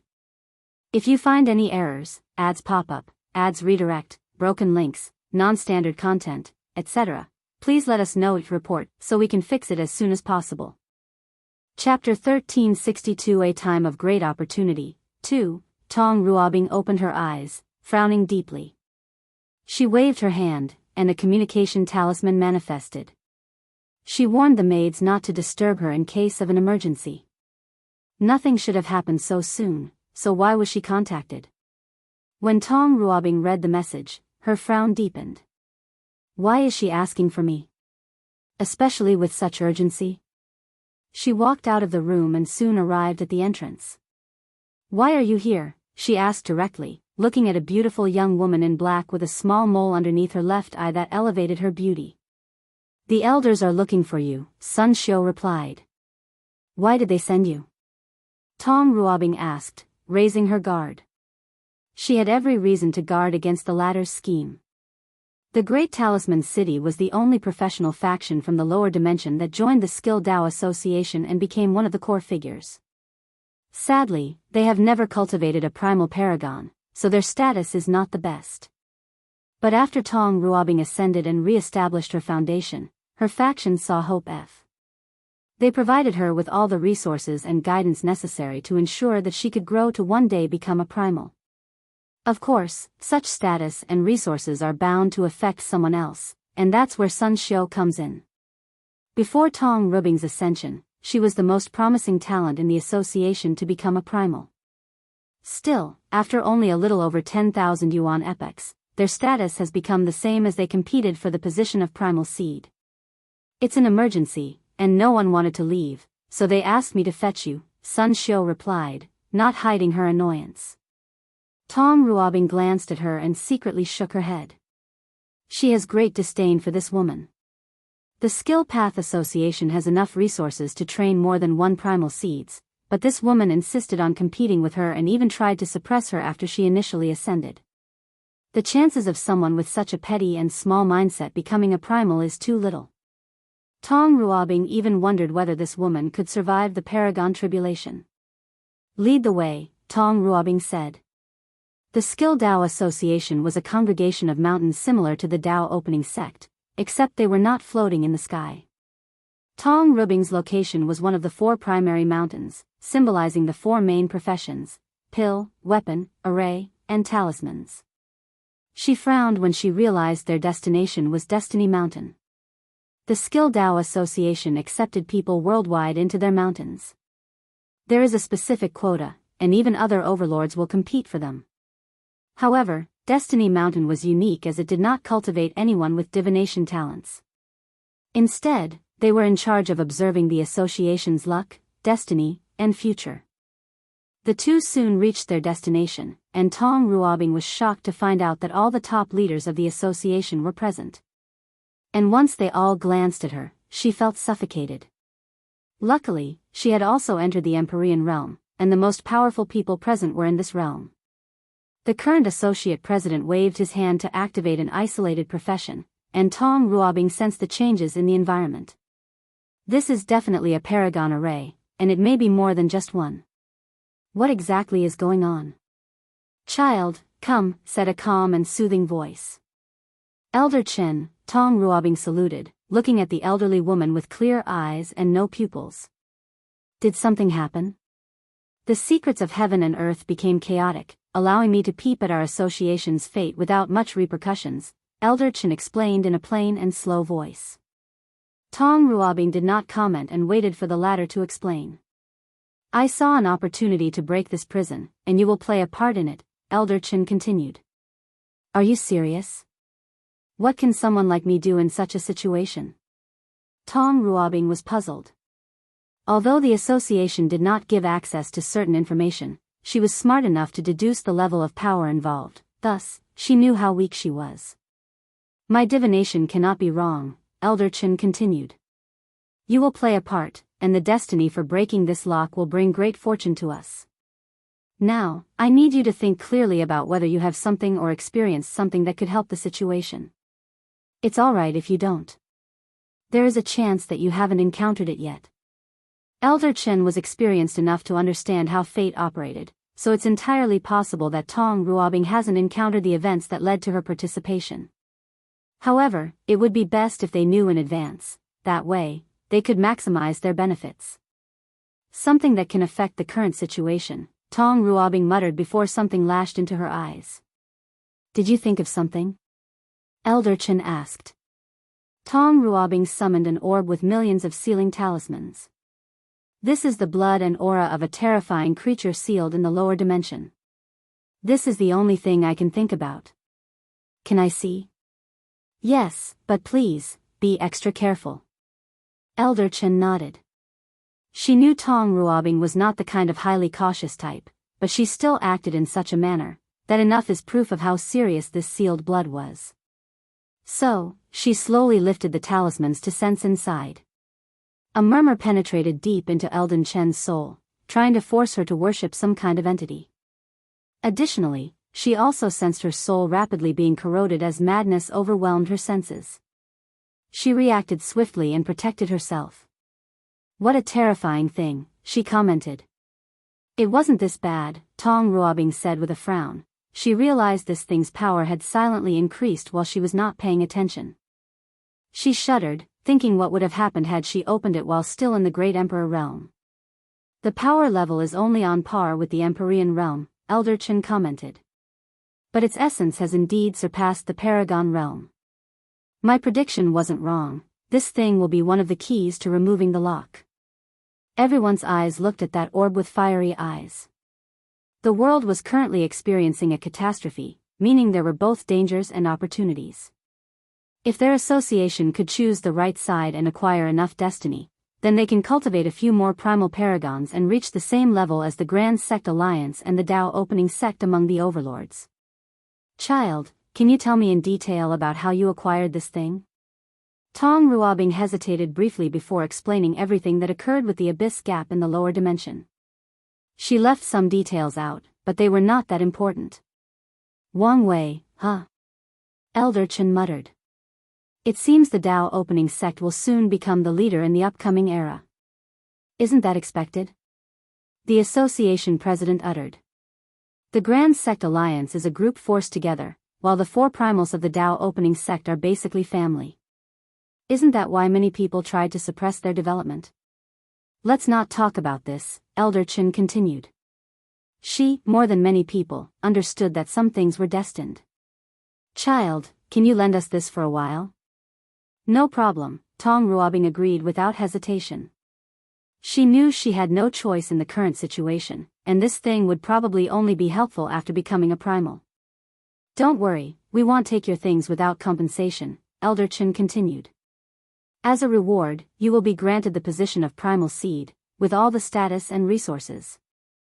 Additionally, you will be the one who carries the destiny from breaking the lock. Elder Chen, the association president said. It's fine to give her the position, but the matter of destiny must be treated with care. Elder Chen calmly looked at him. Haven't you understood? Some things are already destined. Why was she the one with this blood? Why did Wang Wei choose to bear the world's destiny, and why did she have a close connection with him? Everything seems random or coincidental, but it's just fate working its miracle. I understand what you mean, but... The association president continued, unwilling to let such an opportunity pass. We can wait until we can contact the ancestors, but I guarantee they will make the same choice. Then, let's just wait, the president responded with gritted teeth. He knew his talent and that reaching the peak of the Paragon realm was far-fetched.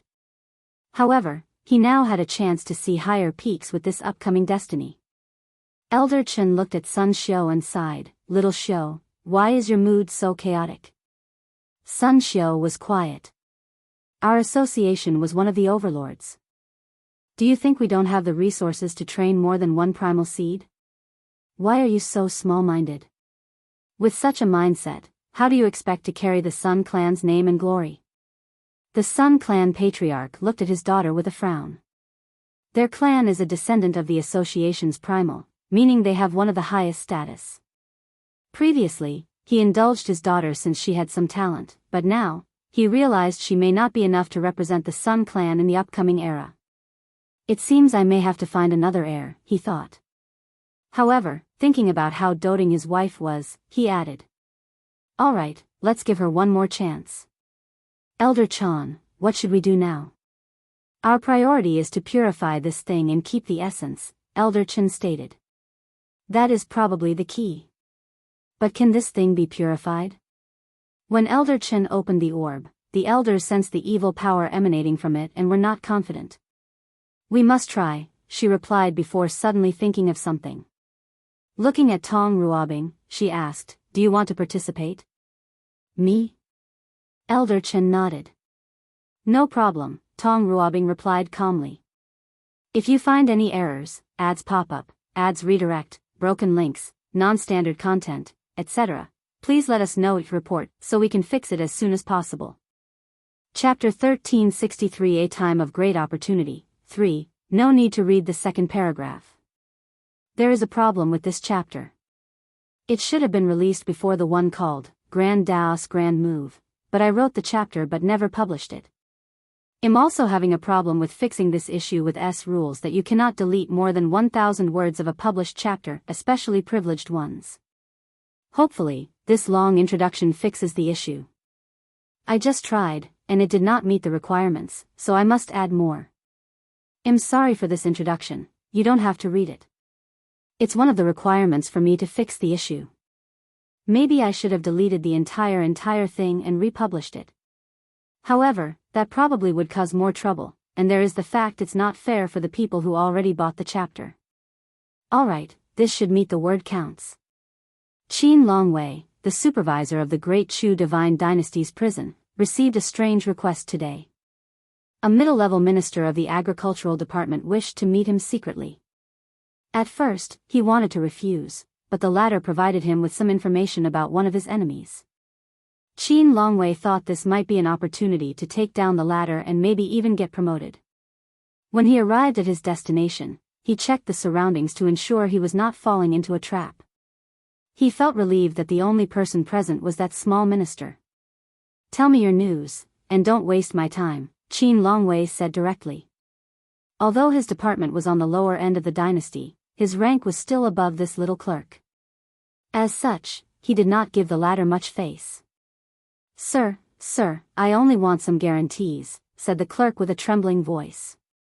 "Tell me your information before we can even negotiate." "Sir, if you're not talking, I won't stay here for long," Qin Longwei sneered before walking away. He had already captured the clerk's mindset as soon as he laid eyes on them. As someone who deals with all kinds of criminals and the low lives of the dynasty, he can tell when someone is desperate. So, knowing he had all the advantages, Qin Longwei acted accordingly to ensure maximum benefit.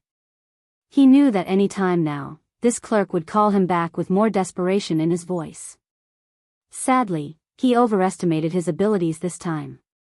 The small clerk suddenly released a shadow that swallowed Qin Longwei before he could react. He did not scream, nor did his intuition activate, he was swallowed completely. A new Qin Longwei appeared where he previously stood, but his eyes were different. He had lost the cruelty and brutality raised by torturing and killing criminals for countless yuan epochs. Instead, his eyes were sharp, cunning, and powerful. This transformation lasted only seconds before Qin Longwei returned to his previous self. This new version perfectly captured the former Qin Longwei's aura, personality, facial expression, memories, etc. "You can leave, and don't let anyone see you, Qin Longwei." "No," Paragon Jimin said to the clerk. The two left separately, and Jimin took this opportunity to review Qin Longwei's memories in detail. The prisoners from the hidden layers were taken out, he murmured. I was right. Something is wrong with Shu Ren. When he was the prime minister, Paragon Jimin knew that the hidden layers of the prison contained powerful body refiners or cultivators that could be absorbed to help Shu Ren heal in case of an emergency. Only a few people knew about it, and only the emperor could order people to remove these prisoners. Now that I have confirmed the news, what should my next step be? Paragon Jimin thought. As soon as the Earth Emperor returned, he liquidated the Prime Minister and many other identities Jimin had, forcing him to start over.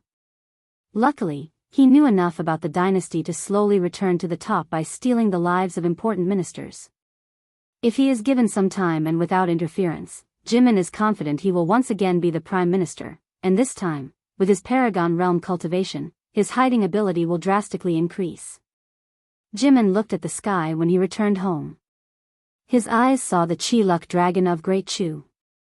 The normal eyes cannot see anything different about it, but he can see the instability of the dragon, especially after Wang Wei injured Shu Ren. It has become easier to plunder the luck and destiny of these people, and this might be the fastest way for me to recuperate, Emperor Jimin analyzed. But what should I do once I return to my peak? Take revenge on Wang Wei? No, that's pointless. Although the latter did scheme against him, he indeed saved him. Additionally, Paragon Jimin knew how difficult it would be to kill a master of karma after owing the latter a debt of saving their lives. Not to mention, he has speculated that Wang Wei has Paragon tier strength, hence why Shu Ren was injured. My ambition has always been to use the current chaos to build a powerful faction to prepare for the upcoming era, Paragon Jimin analyzed. By now, the rebellion should only be bones and skin, leaving only a few of my diehard supporters. In that case, I'll need to use my status as the first paragon to condense my luck and destiny and to rally people into my lineage. Lao Qin, where have you been? Yelled a gruff voice as soon as Qin Longwei entered his house.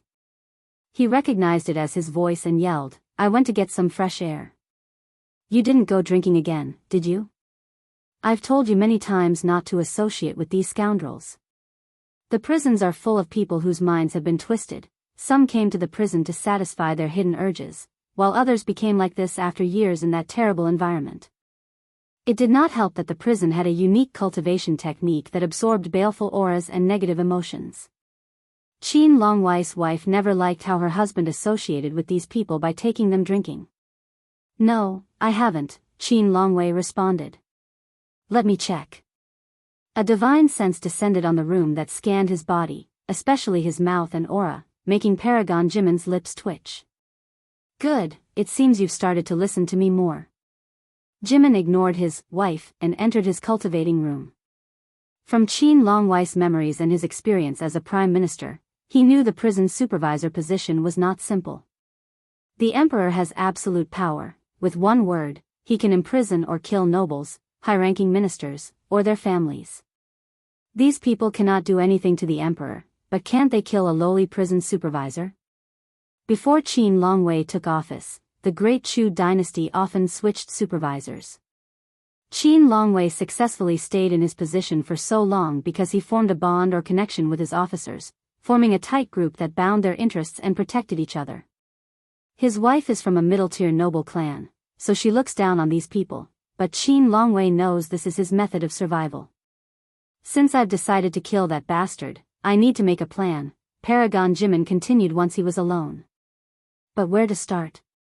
He reviewed all the information he knew about the dynasty, and his mind finally locked into one person, the third prince, he muttered. Shu Ren seems lucky in this department, so he has given birth to a few children. However, all the princes or princesses in the current dynasty can be said to be mediocre. Only a few have reached the Empyrean, and most are in the early stages of the Great Emperor realm. Of course, everyone knows it's not because of these heirs' talent, but they just stop cultivating out of fear. They all knew that the few of their brothers and sisters who cultivated to the peak of the Empyrean realm disappeared, except for the third prince. He reached that realm long ago, but nothing has happened to him. The discerning eyes could tell that it was not for the lack of trying on the emperor's part.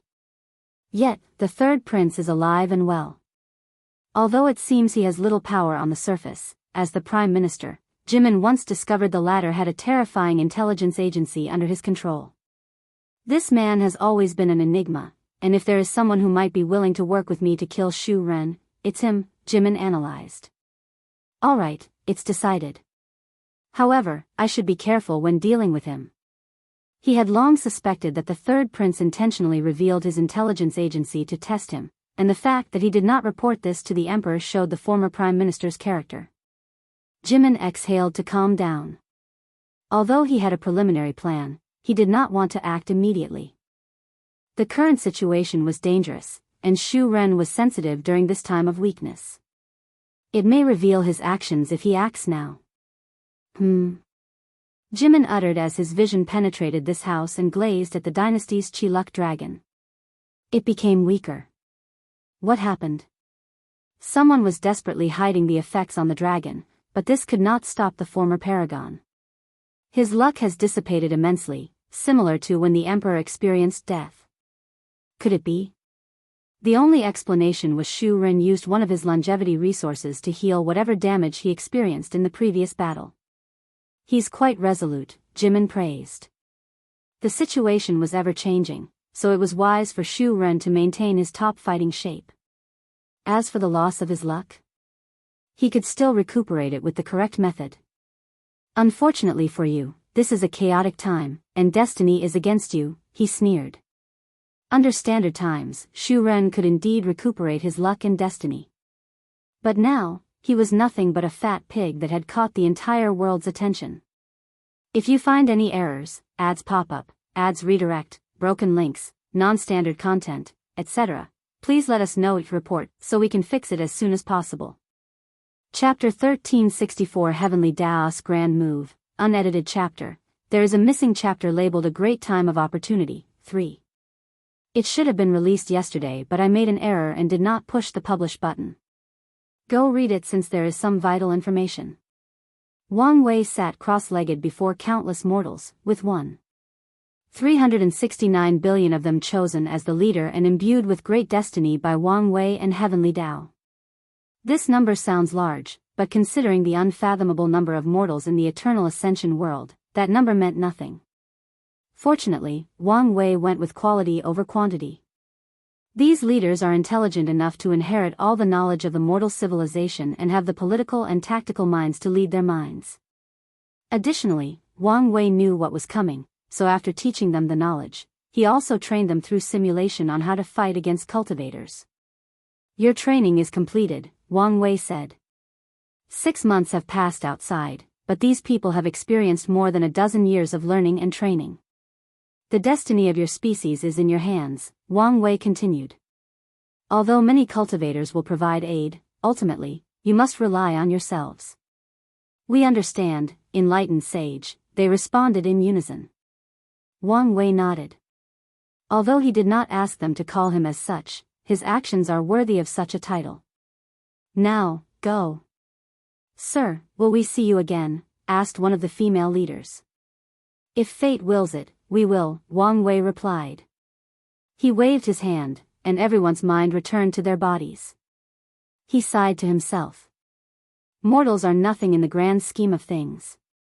They are at the bottom of the hierarchical chain, and yet, the future and destiny of the Eternal Ascension world has to rely on them to ensure it has a future. Wang Wei shook his head to regain his focus, and he muttered under his breath, the seeds have been planted. Now, we only need guardians to ensure they can bloom into beautiful flowers without any hindrance. He did not hesitate to contact Feng Heng and Sage Lin Qi. The three spent the next few hours discussing how to protect these mortals while they build their civilization and how to spread their accomplishments better. Once they had a concrete plan, Wang Wei forwarded it to a few allies, including his ancestor and the sect and Emperor Kong and Sun Junyao. He did not know whether the latter would participate but still sent the news.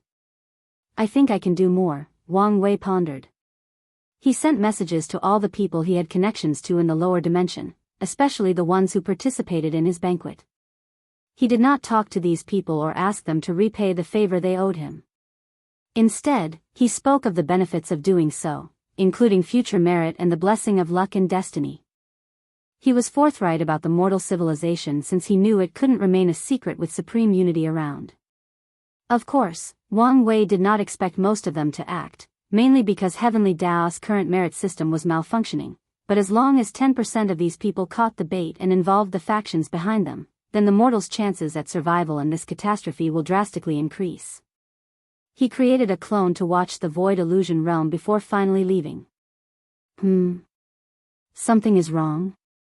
What's wrong with my destiny? And the world? Wang Wei has been so focused on the Heaven's secret crystal and the establishment of the mortal civilization that he did not notice the subtle changes between heaven and earth. Now that he was free, he immediately noticed something. It's so easy to plunder these parasites' destiny, Wang Wei muttered. Additionally, the burden of dealing with them has been diverted to others. Wang Wei floated in the void, observing the destiny of the world with a frown. So, that's how it is? I was just thinking how such a capable heavenly Dao like yourself could fail so miserably, he smiled. The three-way battle between the sun's vessels and Heavenly Dao was more successful than he analyzed. Heavenly Dao opened the secrets and destiny of the world to everyone, thus creating countless small chess players in this game that will define the world's fate. It's indeed a brilliant move. This world is full of talents, so why not use them? Why not create more variables to give it a chance at surviving? Wang Wei analyzed. More importantly, these small chess players can lessen the burden on my shoulders, and I will not lose much since Heavenly Dao will repay me even more. A brilliant smile appeared on Wang Wei's face. It's been 6 months, and the world is too quiet. These new chess players are too conservative. Where is their passion as young people? In that case, let's send them a signal to hurry up. Additionally, these parasites should be distracted to prevent them from hindering the mortal civilizations. Wang Wei thought of all the parasites, choosing his next target as if he were shopping for shoes. Let's see. I don't need to do much for the fight between Undead Phoenix and Five Feathers, and any new actions might make them more reserved in their actions. Seven Cauldron is a vessel that cannot be touched easily, so it only leaves Shu Ren, the Earth Emperor. Wang Wei waved his hand to manifest a string of fate and gently plucked it. He looked at his work and smiled before teleporting away. Great Chu Divine Dynasty, Supreme Yin Palace, all the ministers stood before the throne with their heads lowered. Things have not been going well for them ever since the Emperor returned.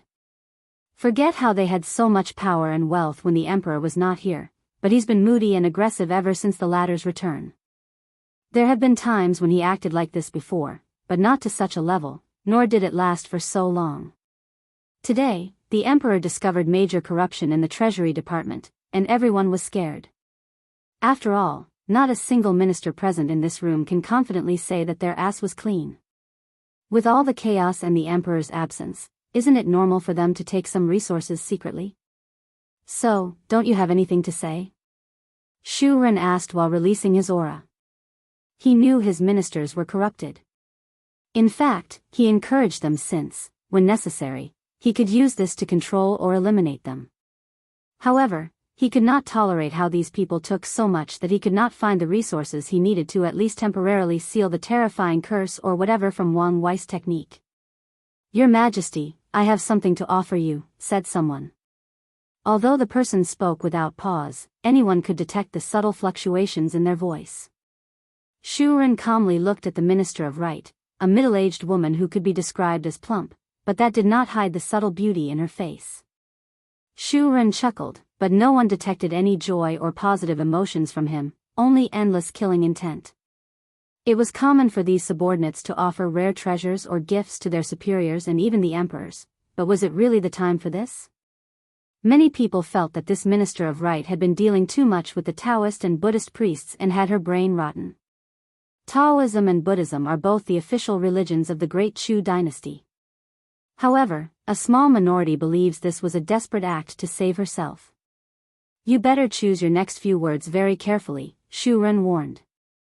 The Minister of Right, also known as Lady Ren, swiftly summoned an ice coffin containing a body. Such a beautiful woman.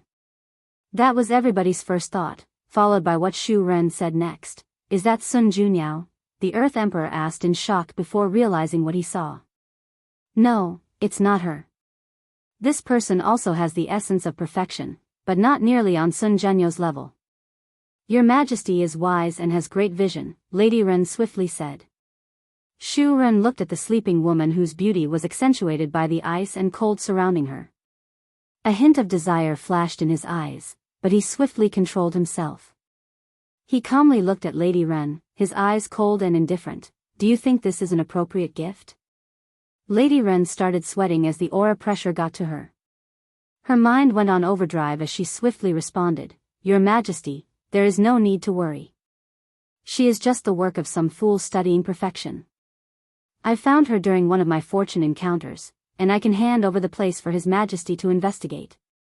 Additionally, Your Majesty can control every aspect of this woman. You can place as many secret restrictions on her and control everything she does, including her meal. You can even check and change her memories as you see fit. Lady Ren did not know what she was saying. All she knew was that she spewed everything she could think of to appease the Emperor's suspicions. You have a point, but this Emperor is not such a person, Shu Ren responded, smiling slightly and removing his aura. However, I should be cautious and double-check. He snapped his finger, and someone floated from his shadow. You know what to do, right? Yes, my lord. Good, Shu Ren nodded, looking at the beautiful woman. Then, he waved his hand to put her away. What about the corruption case? The shadow asked. Shu Ren looked at these people. As long as they can repay most of the stolen money. And if they can't? If they can only pay 60% or more, send them to prison until I'm in a better mood and I remember them, Shu Ren continued. If it's less than 50%, add a weekly dose of torture, and if less than 20%, just kill them. Many ministers' bodies trembled. Many already used those resources to gain personal strength or more political and military power in the dynasty. Some have wasted it on pleasures and such. The only person who felt relief was Lady Ren. Although the Emperor did not say anything explicitly, it's apparent that he liked her gift. As you wish, the shadow replied before disappearing. Shu Ren took one last look at these people and sneered before leaving. If you find any errors, ads pop up, ads redirect, broken links, non-standard content, etc., please let us know each report so we can fix it as soon as possible. Chapter 1365 Shu Shu, how is it? Shu Ren asked, looking at the shadow kneeling before him. I have investigated it clearly. She is the product of a genius from the golden generation called the Moon Knight Paragon. According to records, he once saw a perfect woman during an eclipse and has been pursuing the path of perfection since then. And you're sure such a person exists? There are many records of his existence, and the Minister of Right is not the only person who has found one of his experiments since his disappearance. Shu Ren was quiet, with his index finger tapping on his armrest. Did you find any anomaly inside that secret realm? Not as far as I can detect, hence why I brought it with me so you can check, if you wish. Shu Ren hesitated briefly before summoning a puppet of the same realm. He linked his visions to the object before sending it inside.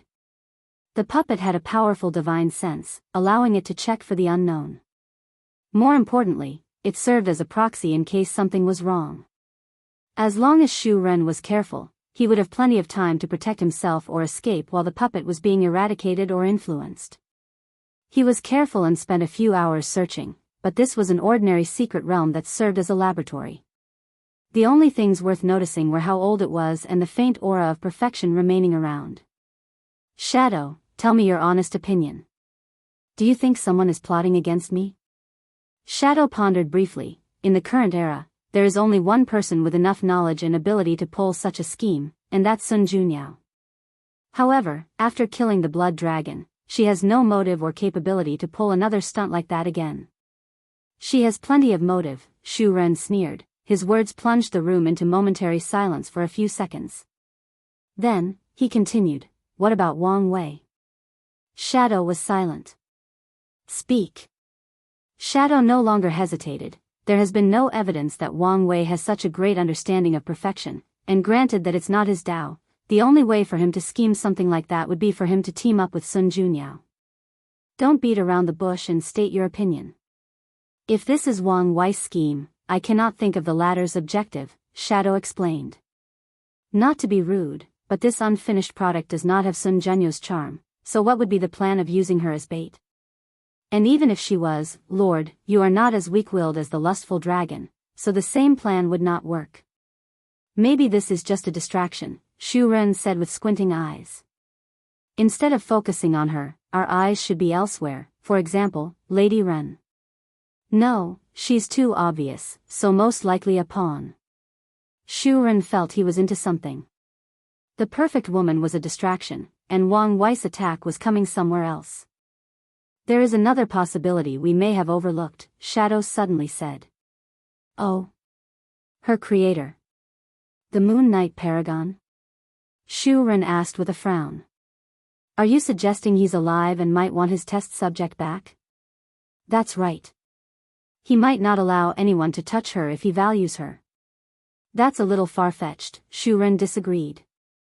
He's been missing for heaven knows how long, and even if he's alive, he won't be in the eternal ascension world, and as you know, it's impossible to return here in the current climate. Unless he's achieved the same realm as the two suns. That's even more absurd, Shu Ren replied before pausing. Do we have any records of him entering the ultimate taboo? He has long disappeared before the ultimate taboo, Shadow replied, and Shu Ren almost sighed in relief. But that doesn't rule out that he entered from other worlds. Indeed, Shu Ren acknowledged before thinking deeply. I still think your idea is too far-fetched and has too many loopholes. If Wang Wei wanted to use such a person to eliminate me, he would have to know in advance that the Moon Knight Paragon has reached such a realm, and he would also have to understand that this frozen woman was significant to him. Unless he's not the one responsible, Shadow responded. If not him, who else? Are you saying this is a plot from one of those 5? Time Eater, to be specific, Shadow continued his analysis. You should know that he has a much better information network involving affairs in foreign chaos worlds, so it's not impossible for him to hear the news about Moon Knight Paragon.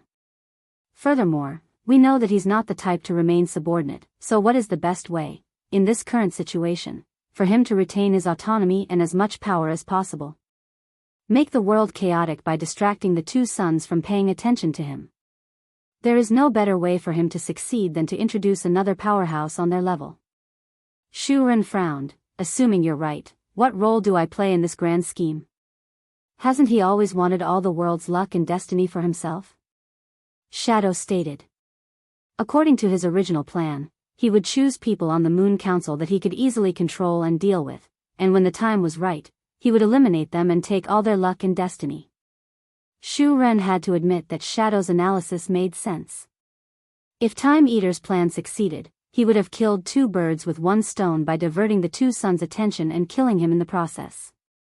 An intense killing intent flashed in his eyes before dissipating. What do you suggest we do? Shadow did not immediately reply. Well? Sir, the simplest way to solve this issue is to put the woman away. Whether this is a scheme or not, we will have no problem as long as she's no longer our problem. Your approach is too conservative, Shu Ren immediately answered. Plus, wouldn't I be telling the world that I fear either Wang Wei or Time Eater if I sent her away? Sir, Shu Ren raised his hand to stop him. Your analysis is sound and impeccable on paper, but there are still many flaws. For example, why hasn't the Moon Knight Emperor returned to the Eternal Ascension world after his cultivation success? Did something happen to him? Did he abandon his home after achieving such a level of power? Shu Ren's body on the throne suddenly relaxed. Achieving that cultivation realm is not as simple as you imagine. Additionally, we know that there are others in the Chaos universe, but none have ever entered the Eternal Ascension world despite many wanting to. Shadow was quiet. His lord had a point, but he also knew that these points were nothing but excuses. Ultimately, he kept the woman out of pride and lust. Maybe he's not so different from the dragon, after all. The only difference is he's arrogant enough to think he can see through any scheme and deal with it. In that case, sir, what do you need me to do? Keep an eye out for Wang Wei and Time Eater's actions, he ordered. Shu Ren wanted to be vigilant and prepare in case something went wrong. As you wish. Shadow disappeared, and the emperor summoned the frozen woman. He pointed at her, and countless formations manifested in the void before entering her body. With this method, he could secretly control her life and death and monitor her mood, expression, and even thoughts. As for her memories, Shu Ren did not touch them until he discovered they mainly consisted of a middle-aged man with a cold expression experimenting with her by using countless formations. Shu Ren took a moment to check his work before finally opening the coffin. The woman looked beautiful, even though she was not completely perfect. On the contrary, such an imperfection added some points to her overall charm. I couldn't have Sun Junyao, but I can have her. Better yet, I may be able to cultivate my own Sun Junyao, Shu Ren thought with shining eyes. The frozen woman's eyelid trembled before opening.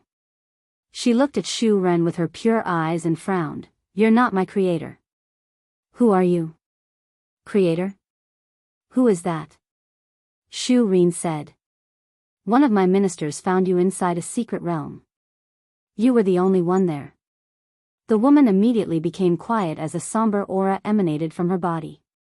It was so intense that it even affected Shu Ren for a few seconds. Truly worthy of a perfect creature, the Earth Emperor thought.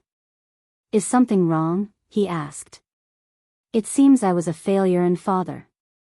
The somber atmosphere intensified, but Shu Ren was no longer affected.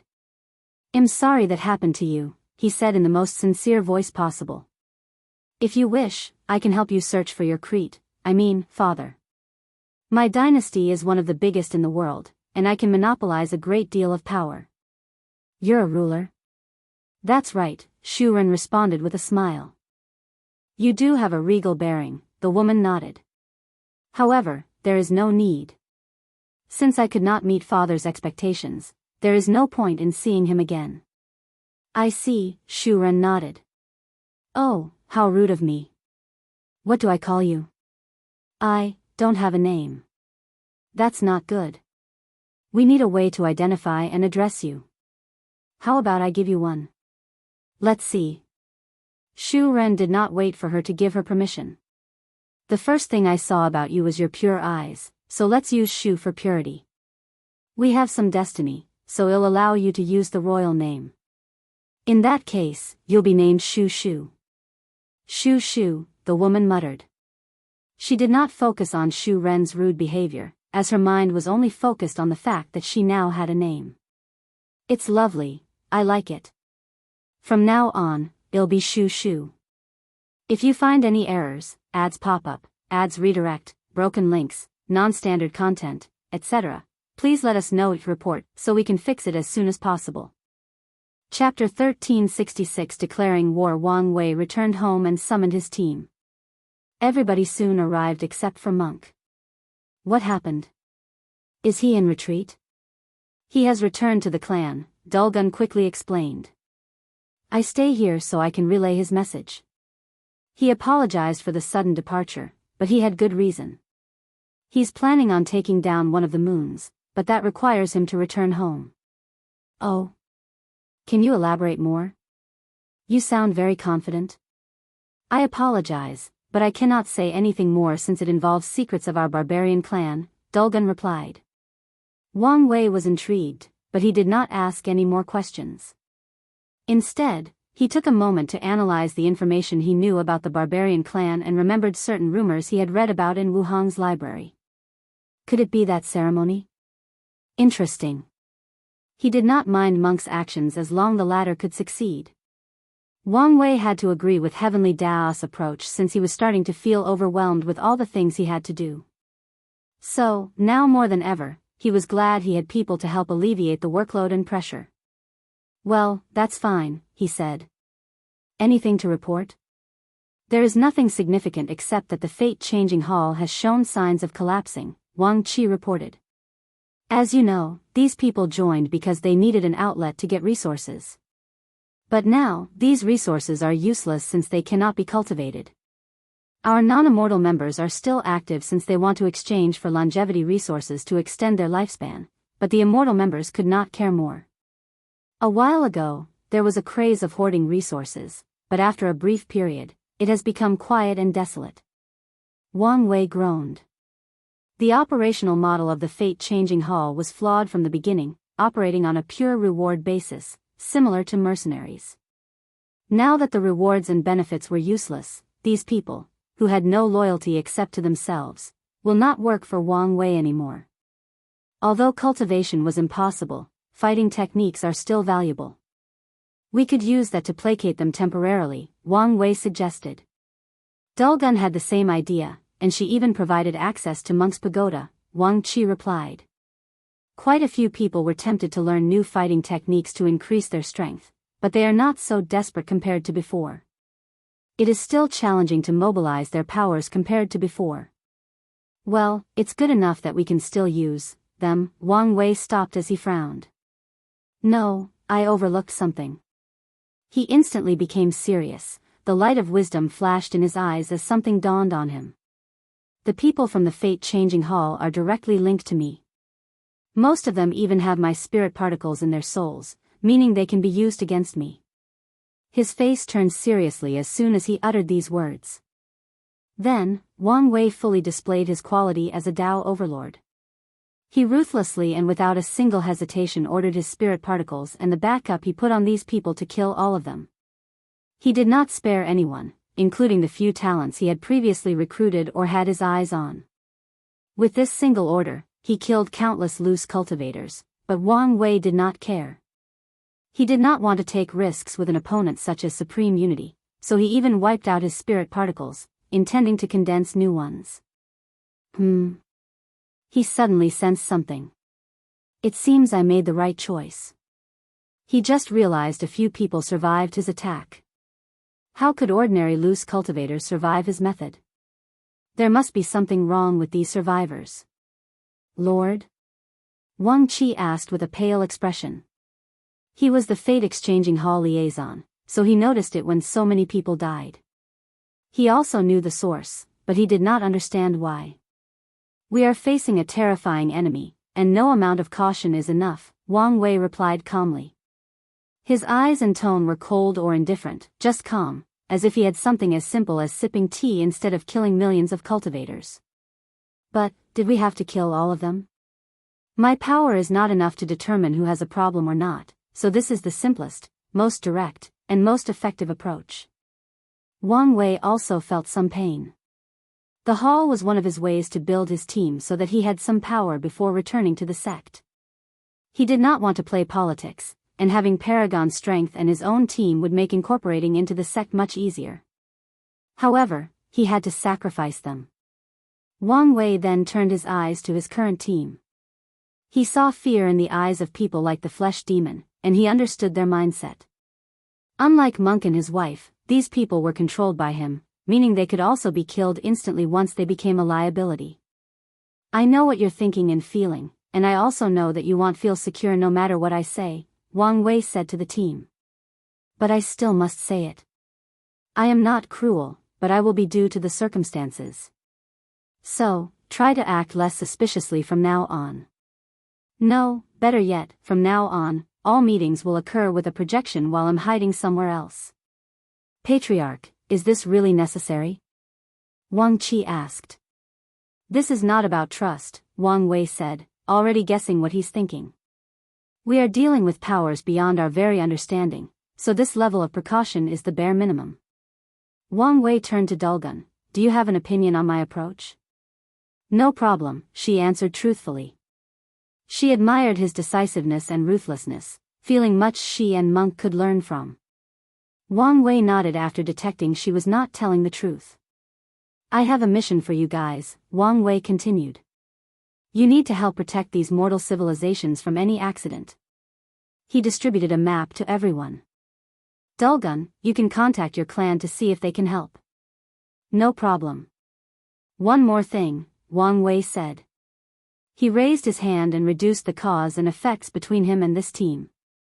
Just like how the hall's members can be used against him, it's the same for the people he controlled, so he needed to take precautions. Although he did not know how effective such an approach was, it was better than nothing. Everyone felt a slight weight lifted from their shoulders. Most did not know what just happened, but the ones who did not explain, and Wang Wei was not about to either. After all, he could be accidentally revealing information to the enemy. "All right, everyone is dismissed except for Red Mask," Wang Wei ordered, and once he was left alone with his shadow, he handed her 2 talismans. "I need you to monitor and even capture these people. Use your best judgment for what to do." Wang Wei was interested in the people who survived. He knew they did not do so with longevity resources since his spirit particle should have remained in their souls once they revived. The second talisman contained the location of the Tao imprints of all the emperors and empyreans from the hull. Create a team to eradicate these people. Wang Wei did not think these people would be able to grow to the point that they could avenge him, but he would not leave such an obvious flaw for someone with a destiny to grow and come back. "I understand," Red Mask nodded. Wang Wei dismissed her, taking this moment to think. What happened with the fate-changing hall is more than enough proof for him that his paranoia was warranted. He cannot directly detect the means of transcendence, he can only rely on his deduction and cautious nature. "I need a new hiding place," Wang Wei thought. He was not joking when he said he would only attend future meetings using a projection. Swish! Red Mask suddenly appeared in the room, and a terrifying power immediately pressed her to the ground, followed by a frightening killing intent locked on her before disappearing. "I almost killed you," Wang Wei said as he removed his methods and stopped his attack. He also realized his nerves were too tense. "Sorry about that. Did something happen?" Red Mask took a moment to regain her bearing. She knew how strong her lord was. After all, she had borrowed his power a few times in some missions, so she knew, especially after his recent retreat. However, it was a different experience from using that power to its full force being directed toward her. Wang Wei felt the dread in her soul and waved his hand to release a subtle soul power that soothes her spirit. "I'm fine, sir," Red Mask said slowly. "What is the emergency that made you return unannounced?" "War," she replied. "Someone has declared war." "Who?" "It's." If you find any errors, ads pop up, ads redirect, broken links, non-standard content, etc., please let us know each report so we can fix it as soon as possible. Chapter 1367 War. 5 Feathers sat lazily on her throne, with all her subjects patiently waiting for her. She looked normal, but that's only because she was only using a projection. She still refuses anyone to meet her true self. "Ambassador Blue Phoenix has returned," someone announced in the meeting. 5 Feathers' demeanor changed after hearing these words. "Bring her in," she ordered. A woman dressed in all black with blue hair walked into the meeting room. She had a cold and indifferent facial expression, and a chill emanated from her body as if she were not a person but a million-year-old ice block. "Well?" 5 Feathers asked in annoyance. She had never been able to read Blue Phoenix's facial expression since it's always the same. Usually, she found this fact intriguing since it was boring to always know what your subordinate thinks, but today, she was only annoyed.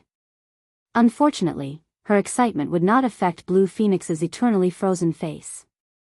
"He refused," Blue Phoenix answered calmly. "Damn it," 5 Feathers roared, releasing a terrifying aura that scared everybody present. "Why did he refuse?" Blue Phoenix was one of the few who remained unaffected and answered, "He said that seeing you suffer is the best reward. No matter what you offer, he will not give you the cure." 5 Feathers clenched her fist. A part of her expected this answer from that bastard undead phoenix, but she did not expect after lowering her head and offering such a high price, he still refused. Does he think she was a soft persimmon? Good, good, good, undead phoenix, she said with gritted teeth before calming down. There was still hope. 5 Feathers looked at these people. How is the Red Phoenix's situation? She said it would take a few days to get an answer. A few days?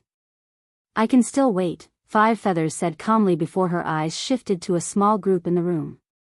This group was an anomaly in this meeting because everyone had a peaceful aura, and their eyes contained the light of wisdom. Anyone who saw them could tell they were scholars who spent most of their time reading books and comprehending scriptures. Have you found anything? 5 Feathers asked. Your Majesty, we've combed through all the records, and the solution we gave you was the only one we could think of. In other words, you're useless, 5 Feathers said with gritted teeth. She could no longer hide her curse since she noticed her strength was weakening and the suffering was intensifying. So, she contacted these people to find a solution, but their answer was a bunch of nonsense.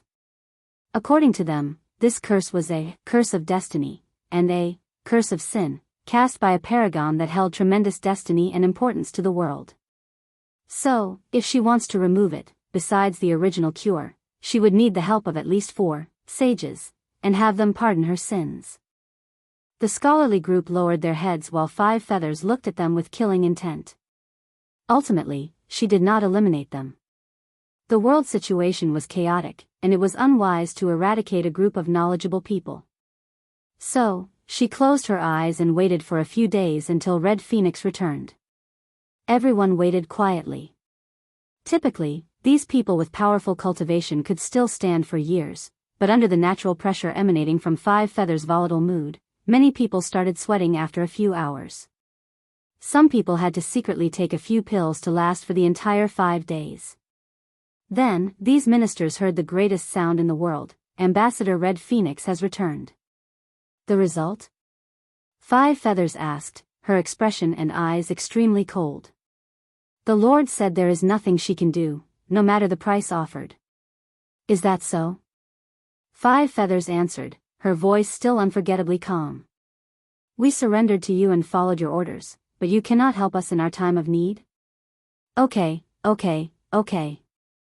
Her eyes glow red, an indication of her madness.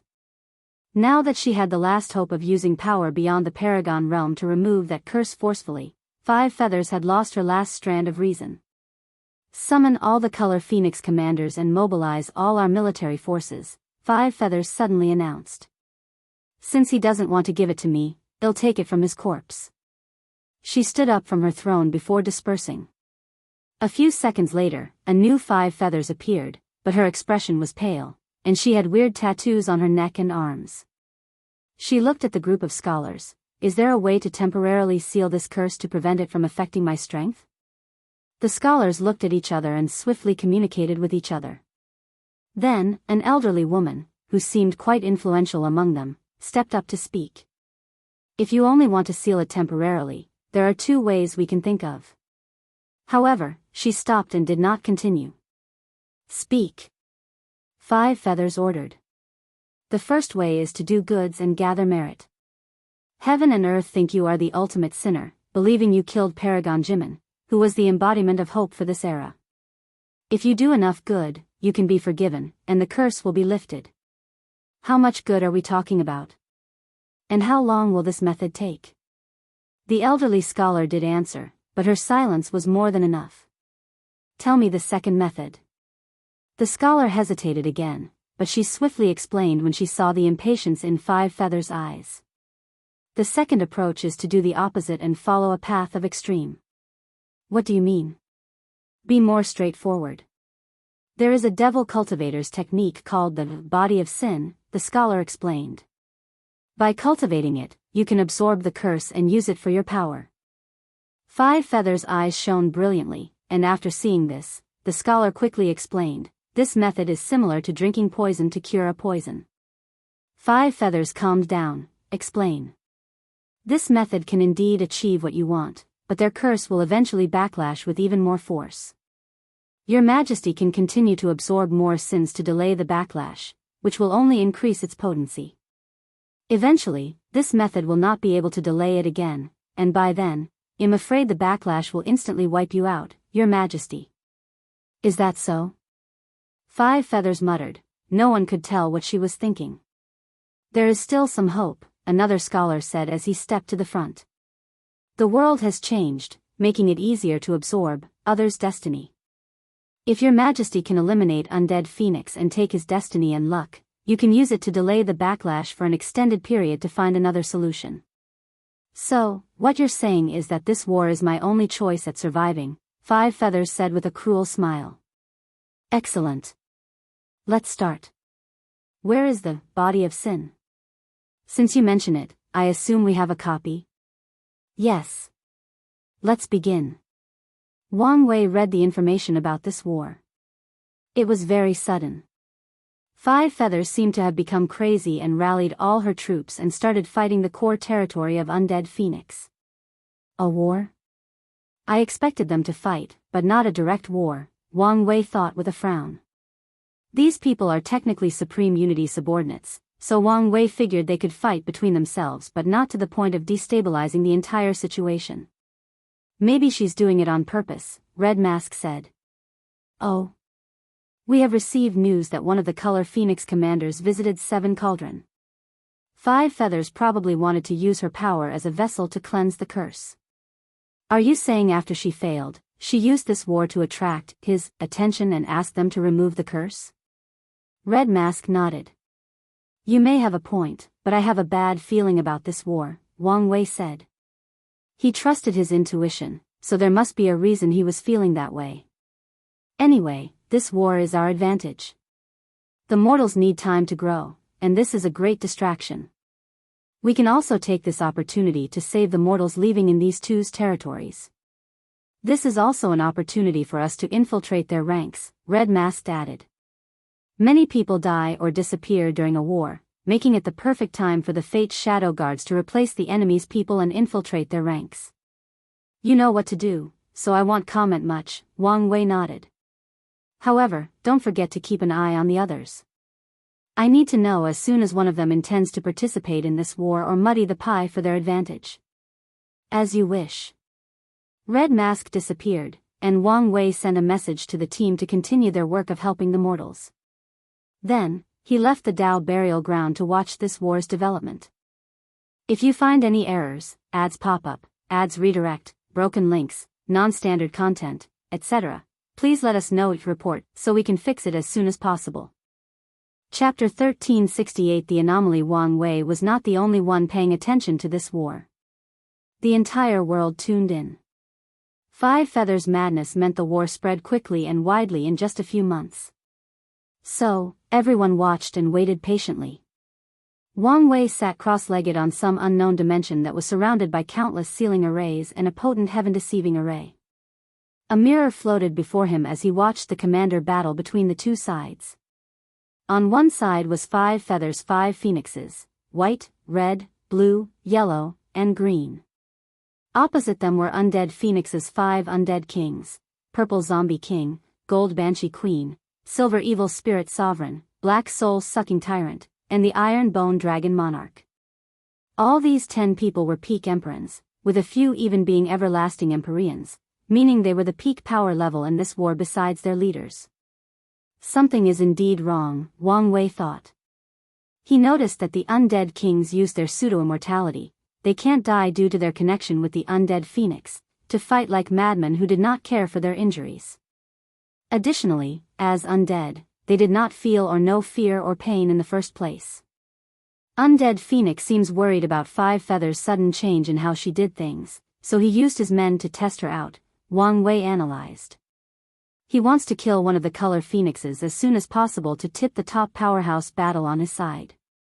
If one of the phoenixes dies, one undead king will be free to slaughter the enemy's army or legion. By then, Five Feathers would have no choice but to find another way to stop the undead king or intervene herself. However, the phoenix seems to choose a more defensive way of fighting, Wang Wei continued. It's almost as if they are stalling for time. Are they waiting for backup? Or is Five Feathers planning something major? Wang Wei thought about it before sending orders to Red Mask. He wanted her to focus all her time on finding Five Feathers' location. Then, Wang Wei changed the location of his dimension, just in case.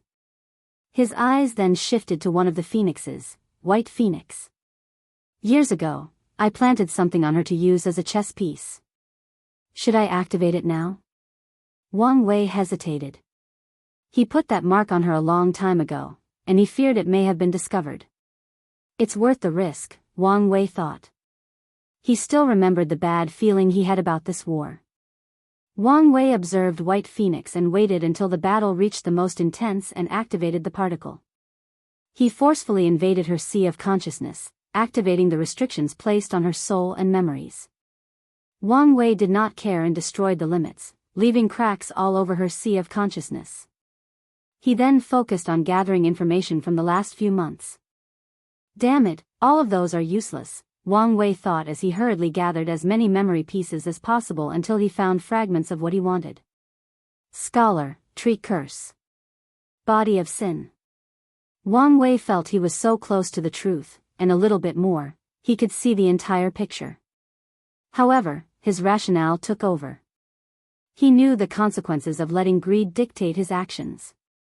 So, he stopped himself and eliminated the spirit particle before expeditiously changing the coordinates of his residing dimensions. Why do I feel I just escaped a disaster? Wang Wei muttered. He trusted his feelings, so he knew there must be a reason. He suddenly thought of something, so he sent a projection to the previous locale while changing his coordinate for the third time. What did he see? Nothing except an endless void. A terrifying power had annihilated the previous coordinate of his dimension, leaving only an infinite void. The projection looked in the distance and saw 7 cauldron floating above, looking at him indifferently. I see. It seems I have become enough of a nuisance that you want to eradicate me personally, Wang Wei chuckled. I guess I should be proud. You lowly rat. Let's see how long you can hide, 7 cauldron. No, Supreme Unity said. Haven't you heard the saying? Good people die young, while terrible people live 1,000 years. I'm a disaster, so I guarantee it'll live long enough until I'm capable of ripping your spine from your body. Keep testing my patient and see what will happen, Supreme Unity said calmly. I can still overthrow this chessboard by killing everybody, including your sect and loved ones. Why don't you say these words to her? Wang Wei's projection pointed to the east, and as expected, Feng Heng, with glowing golden eyes, showed himself. The two glanced at each other briefly before Supreme Unity disappeared after snorting coldly. Maitreya then focused on Wang Wei. I know you're disappointed in me with how weak my response has been to the current situation. Not really, Wang Wei said. At first, he did blame her, but as time passed and he understood how scary transcendents are, he realized that he was only alive because Maitreya occupied Supreme Unity's 9,999% strength. There is an explanation for this, Maitreya continued, not elaborating whether she believed his words or not. Firstly, I have to admit that I underestimated how much control he had over this world. In terms of scheming, I am indeed not as good as him. Maitreya has long realized she had an antagonized fate with Taoism. All her greatest trials and tribulations originated from them. The real reason, though, is because I'm distracted, Maitreya continued. I noticed an anomaly with our world's branch of the River of Time and have been investigating. Is it an emergency? Yes, Maitreya nodded. My intuition tells me that if I don't find the cause of the anomaly, something terrible will happen. Wang Wei frowned. When you say terrible, on what scale are you operating with? I'm afraid that even someone only level will be affected, maybe even die. Wang Wei's lips twitched. Fate seems to have forgotten that he was only a little Empyrean, so why was it given its problems on the level of transcendence? Could his life have been too smooth, and someone felt he needed more challenges? My time is up, Maitreya said as she looked in the distance. You need to keep an eye on Time Eater, he's more dangerous than you realize. Is he responsible for the anomaly? Wang Wei asked swiftly. No, but although there is no proof, I feel he is involved somehow, Maitreya said while sighing. She wanted to kill Time Eater as soon as she felt the anomaly, but Supreme Unity stopped her. Alright, Wang Wei nodded. The glow in Feng Heng's eyes disappeared, and he regained clarity. He looked at his surroundings until he saw Wang Wei. He bowed politely to the other before returning to the sect. What a mess, Wang Wei said as he opened his eyes after canceling the projection. He sighed and waited. He again contacted Red Mask, telling her to find 5 feathers as soon as possible. After the hint he found from White Phoenix's memories, Wang Wei had an inkling of what 5 feathers was going to do, and he hoped he was wrong. A few days later, he sent another projection because Red Mask contacted him. What did you find? We discovered something in the Grand Nirvana world, Red Mask reported. Grand Nirvana world? If I remember correctly, it used to be called the Life Tree Domain and is also the largest area of 5 feathers territory. That's right.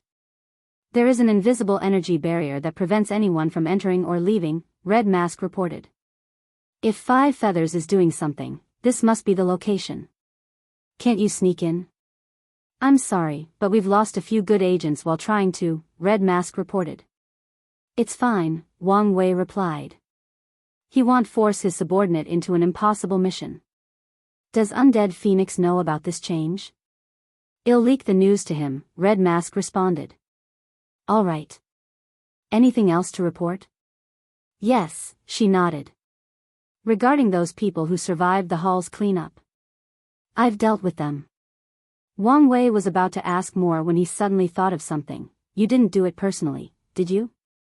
I know of the Lord's current cautious nature, so I sent the death squads, and they were ordered to kill themselves after the mission was completed, Red Mask reported.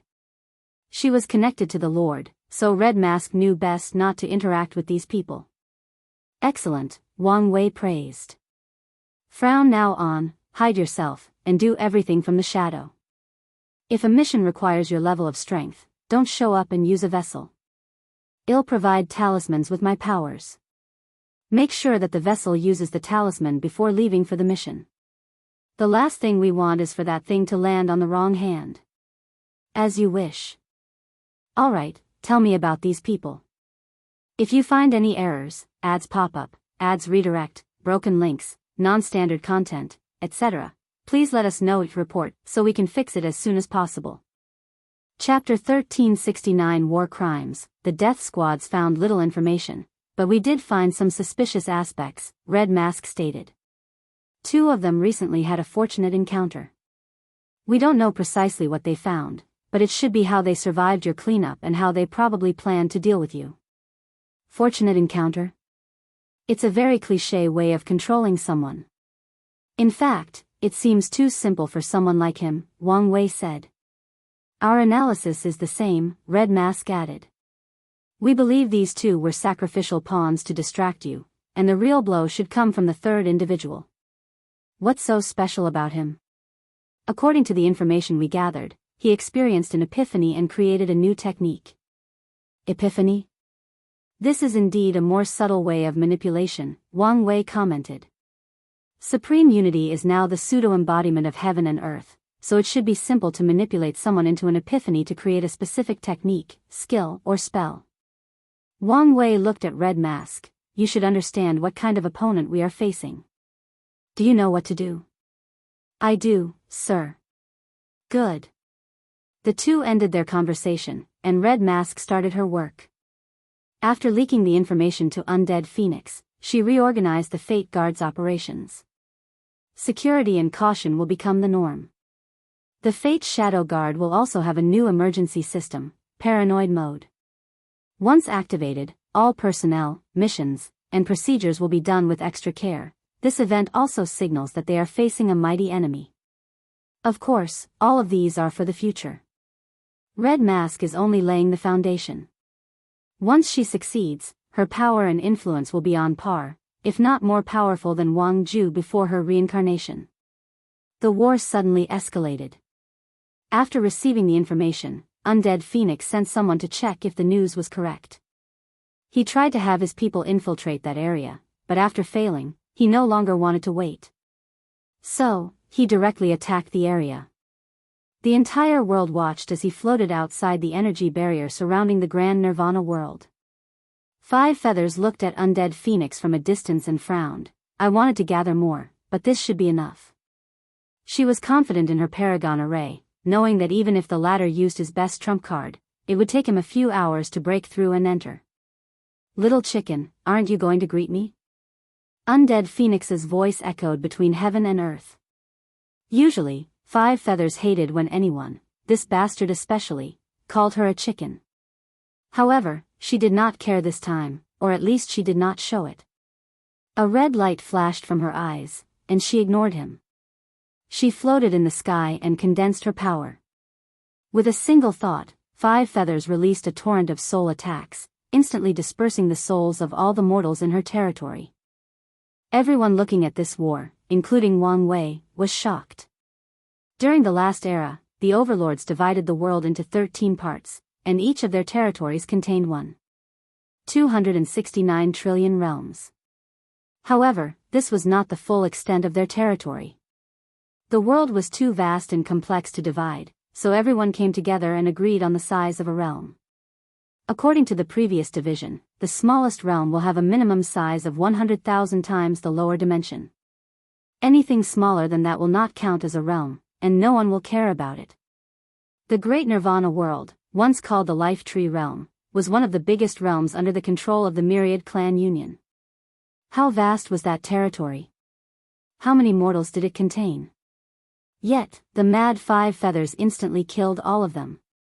Even worse, she seems to have secretly moved mortals from other territories before committing such atrocities. Wang Wei's eyes were red as he watched this happening. His anger and killing intent almost shattered his residing dimension. Luckily, he controlled himself fast enough and moved his coordinates. Damn this mad woman, he cursed. I'll fucking kill her. He was desperately trying to save more people, but this woman killed so many. More importantly, it is what her actions represent. He could foresee how many people would become emboldened after seeing how she wantonly killed these mortals without a care in the world. Wang Wei exhaled to calm down. Everything has a reason, so he wanted to know why she was acting this way, and he soon found his answer. In some way, this was his fault. Great Nirvana world, Five Feathers absorbed the endless red light symbolizing karmic sins and completed the body of sin. A look of relief and desire flashed in her eyes. The pain and sense of weakness is finally gone, she muttered as she clenched her fists. What's more, I can feel my strength has increased. So, how powerful will I be after doing this a few times? The desire for power was almost palpable. However, she controlled herself before looking in the distance. Let's not get ahead of ourselves. First, let's test out this newfound power. Swish. Five Feathers disappeared, and before Undead Phoenix could react, she materialized above him with her hands clad in this dark red flame. She slapped him with such tremendous force that he flew a few million light years before crashing on the ground. The shockwave from his crash should have been devastating for the mortals in that area, but there were none. However, countless unlucky cultivators pay the price instead. Karmic flame? No, it should be Karma Sin Flame, Undead Phoenix analyzed as he slowly stood up. He had a deep frown on his face despite the fact this attack only left minor bruises on his arms. She never had this kind of power before. The power has indeed increased, but it seems the fusion between the sins and my flame Dao is far from perfect, Five Feathers thought. In that case, let's use this fight to get to know my new powers. Wrath of the Dark Phoenix, a dark red phoenix manifested above her and screeched. The phoenix's voice is often described as one of the most beautiful sounds in the world. Most phoenixes' cries also have magical abilities, including healing, removing negative attributes, or even blessing. However, this one was the opposite of beautiful. The best way to describe it was the amalgam of countless voices mixed in with a bird chirping. Undead Phoenix immediately sensed a soul attack from that sound. Numerous creatures embodying all the resentments and grievances of the mortals Five Feathers killed appeared in his sea of consciousness, trying to corrode it and destroy his soul. Undead Phoenix's response to this attack was calm, even nonchalant. His Tao involved a small portion of life and death, so Five Feathers' attempt to affect his soul could be described as shoddy to someone like him.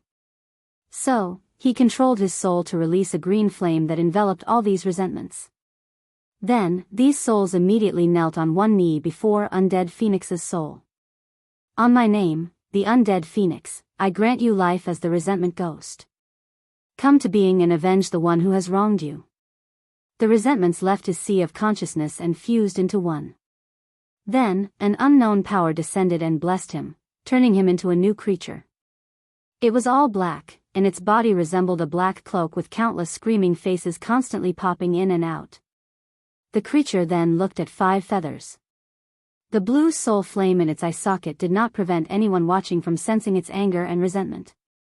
The dark phoenix frowned as she looked at this abomination. She was worried. She could tell this creature was her antithesis. It was the backlash of her actions, meaning if she faced her, she'd probably suffer tremendously and might even lose the power she just acquired. I just got this power and haven't fully mastered it, so it's not wise to fight such a creature, Five Feathers analyzed. She swiftly analyzed the issue, but it was another problem to think of a solution. The creature rushed toward her, and Five Feather chose to evade until she found a countermeasure. Meanwhile, Undead Phoenix had a creepy smile on his face as he enjoyed her embarrassing situation. Keep running, little chicken, until you can't run anymore. Then, I'll finally have my revenge, he sneered. While Undead Phoenix had lost himself in his vice, Five Feathers was relatively calm, unlike her. However, whether it was the result of the body of sin, or a byproduct of her newfound strength, she acted like a seasoned fighter and remained calm and composed while trying to find a solution. Five Feathers wasn't too bright, and her battle IQ was questionable, so it took some time to find a solution. Luckily, she could draw from experience, to be precise, the experience from her time at the frontier. She once witnessed how one of the invaders dealt with Undead Phoenix's undead army, and she was inspired. If you find any errors, ads pop up, ads redirect, broken links, non-standard content, etc., please let us know your report so we can fix it as soon as possible. You're tuning in to the Carefree Valley YouTube channel. Don't forget to subscribe and join us on this journey to catch the most captivating stories.